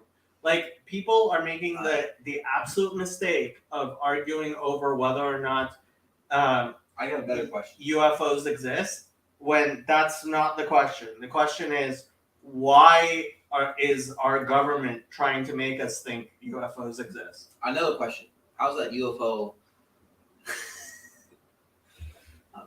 I'm good. You're like punch drunk. All I'm saying is You the are UFOs. so punch Like drunk right all now. I'm saying, like those third titties in Total Recall could be possible. Okay, That's all I Trey. care about. It's very late. Yes, apparently. Yes. Yeah, Apparently, you need some sleep. I do need some sleep. I need to pray. Apparently. Your own U.S. Congress announced it. Well, what's interesting about the Amazing Atheist, he used to do a lot of anti-SJW content, but he's all but left that now. Now he just basically does leftist. Well, stuff. you just described most of what was the skeptic community in YouTube. It's like, yeah, they went woke, and it's really not surprising at all. Period. Like that's what Matt Dillahunty is now. Kyle Kulinski has lost his mind. Yeah. Wait, what did Kyle say? What's up with Kyle? I'll chill. Basically, everything he says is.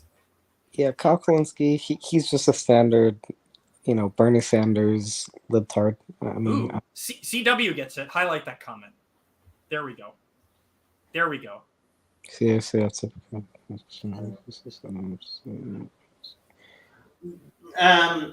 I don't think potential adversaries are as dumb as the average American. Damn. No, I mean, what? You think President Xi and Putin are? No, I'm not saying you're wrong. I'm just saying, damn. Your average. That is in no way insulting to anyone. Our potential national adversaries have above average intelligence. This is not insulting to anyone. Yeah, but your average American is pretty smart, in my opinion. They're average.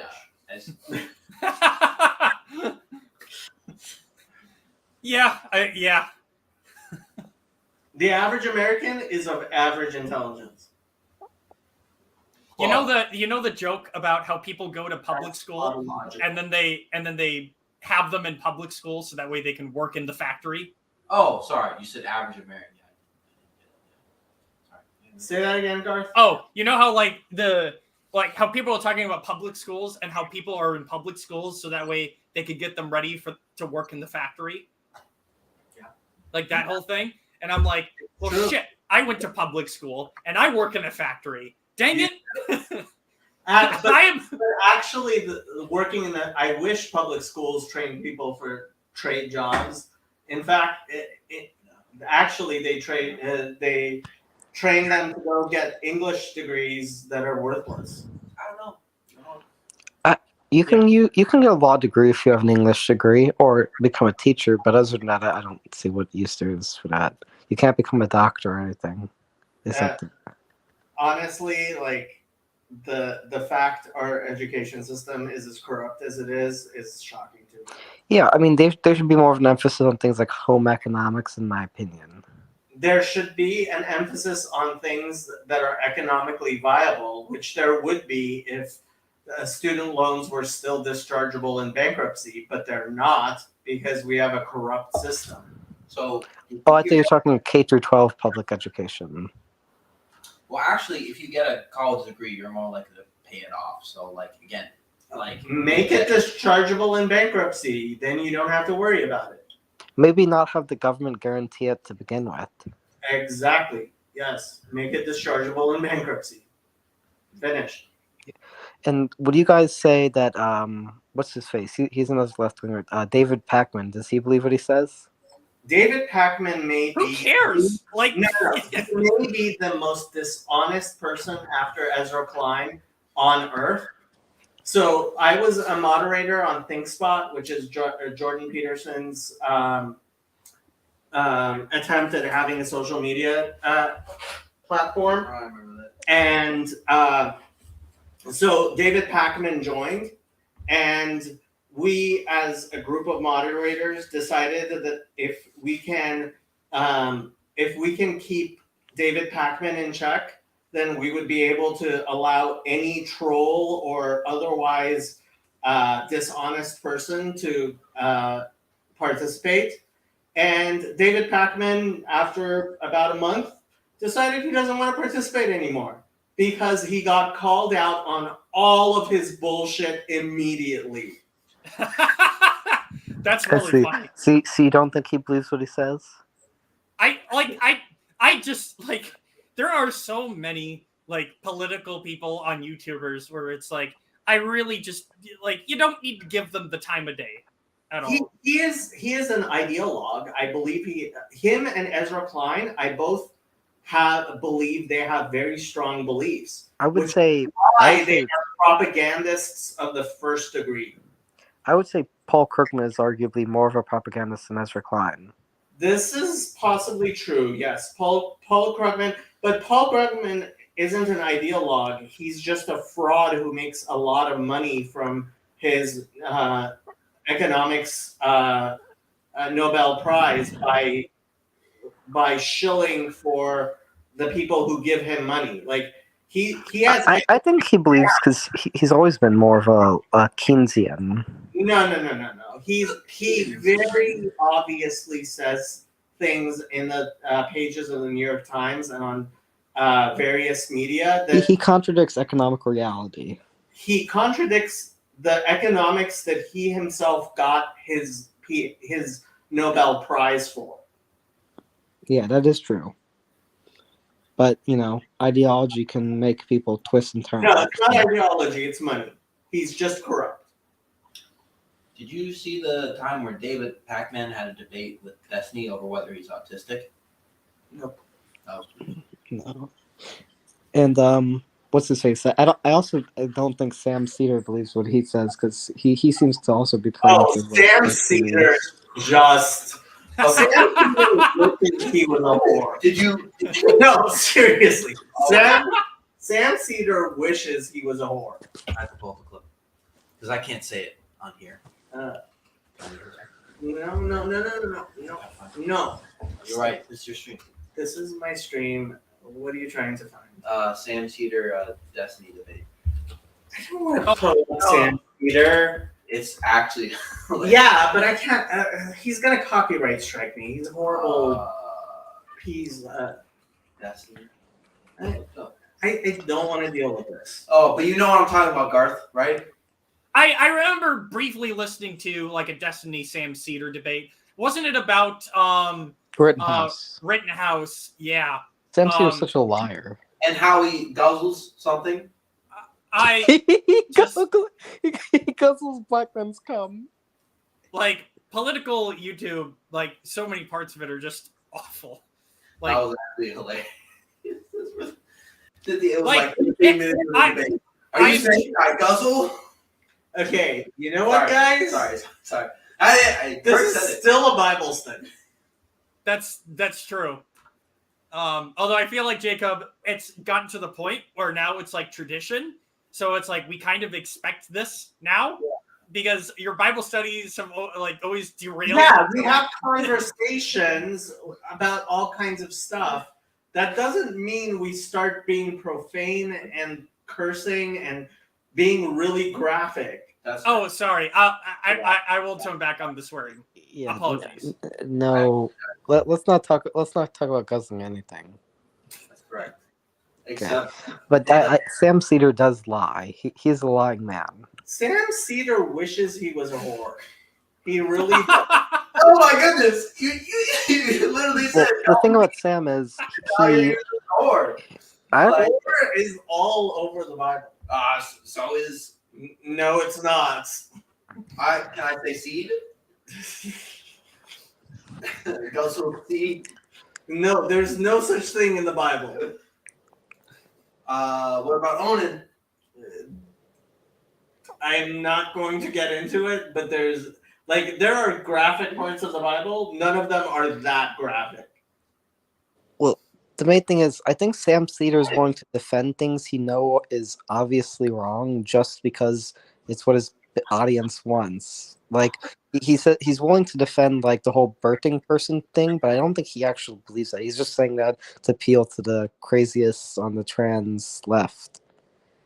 I mean, you described like a whole like section of YouTube basically just by saying that. Like, there are so many people on YouTube who operate in the way you just described. So, yeah, like, yeah, I would say none of most that is people. surprising to me. No, I honestly would say most people. I think there's some people who do believe in a lot of trans insanity, but I think that's a minority. I think a lot of people are just using it because of, you know, the fact that it's so popular with young people. Well, not just like trans, like take any issue. I don't think it's actually popular with anyone. I just think it's a convenient way of discussing things that are ideologically triggering to a lot of people from various sides. Yeah, it's just a whole lot of it's pandering to ideology. I think actually when Eric Weinstein tried very hard to get people on the right to talk about intersex people as opposed to trans people, he had a point, which is when a lot of people on the left talk about trans people, they're actually thinking about intersex people, and there's intersex people are such a smaller number than trans people that's what allows for the confusion. Yeah. Intersex people are completely different from your average trans person. Well, an intersex person can still be male or female. Usually it's just that they're slightly different for something, but they can still have majority male or female characteristics. Even but there actually is a physical component. There is a physical difference between intersex people and non-intersex people. What is called trans now is increasingly like, Dylan Mulvaney, there's no physical component there. Hold up. I think that they don't. Intersex is a side point, but what they usually use is the history of third gender people. Third gender people, as in, just call them castrati. That's what they are. The Native American Two-Spirits. No. All we are talking about is men who were castrated. That's all we're talking about. These are the same people that say that there's 8 genders in the Talmud. These are not honest actors. No. I'm talking about in other cultures. Yeah, we're just talking about castrated men. That's all we're talking about when we say third gender. And even if natives did believe in a third gender, which they probably didn't, that doesn't make it actually accurate. Right? The point is, surplus males have been castrated for thousands of years. Yes. Look it up if Two-Spirit were castrated. I believe it was like a Two-Spirit is like something that a very few maybe Native American tribes maybe had, that people are blowing way out of proportion because they want to. But their religious tradition doesn't make it true either. So even if they did believe that there was a something outside the gender binary, that doesn't make it accurate. The point is that many cultures have not had a constricted binary. And that's bullshit. Even if that's true, what does that have to do with modern debate where we have the science on our side? That there aren't many cultures that haven't had a third gender? There are 0 cultures that have had a third gender. I'm sure you could find something in China some 8,000 years ago, but it doesn't matter. At the end of the day, what matters is the science. I would be very interested in any culture whatsoever. It's all just... Oh, yeah, it's usually white, non-Jewish left-wingers. It's because they're so close to being super... I am a surplus male. What are you gonna do? And with that sick it's maybe, I don't know if it's a burn or it's maybe of concern, but anyway, with that I actually do have to go. So okay. Jacob, Dre, see you, man. see you guys later. Nice beard. Yes, thank you. I think I'm gonna land this plane since Kazi is here to talk to CW. The two of them can chat. And wow, now as I'm about to end it, there's 12 people watching. Wow. Why are there 12 people watching? I don't know. I love my banter. Yeah, that whole two-spirit thing is kind of made up. Fast people. It was nice talking to you all. And Easy fast. Shalom. Shalom.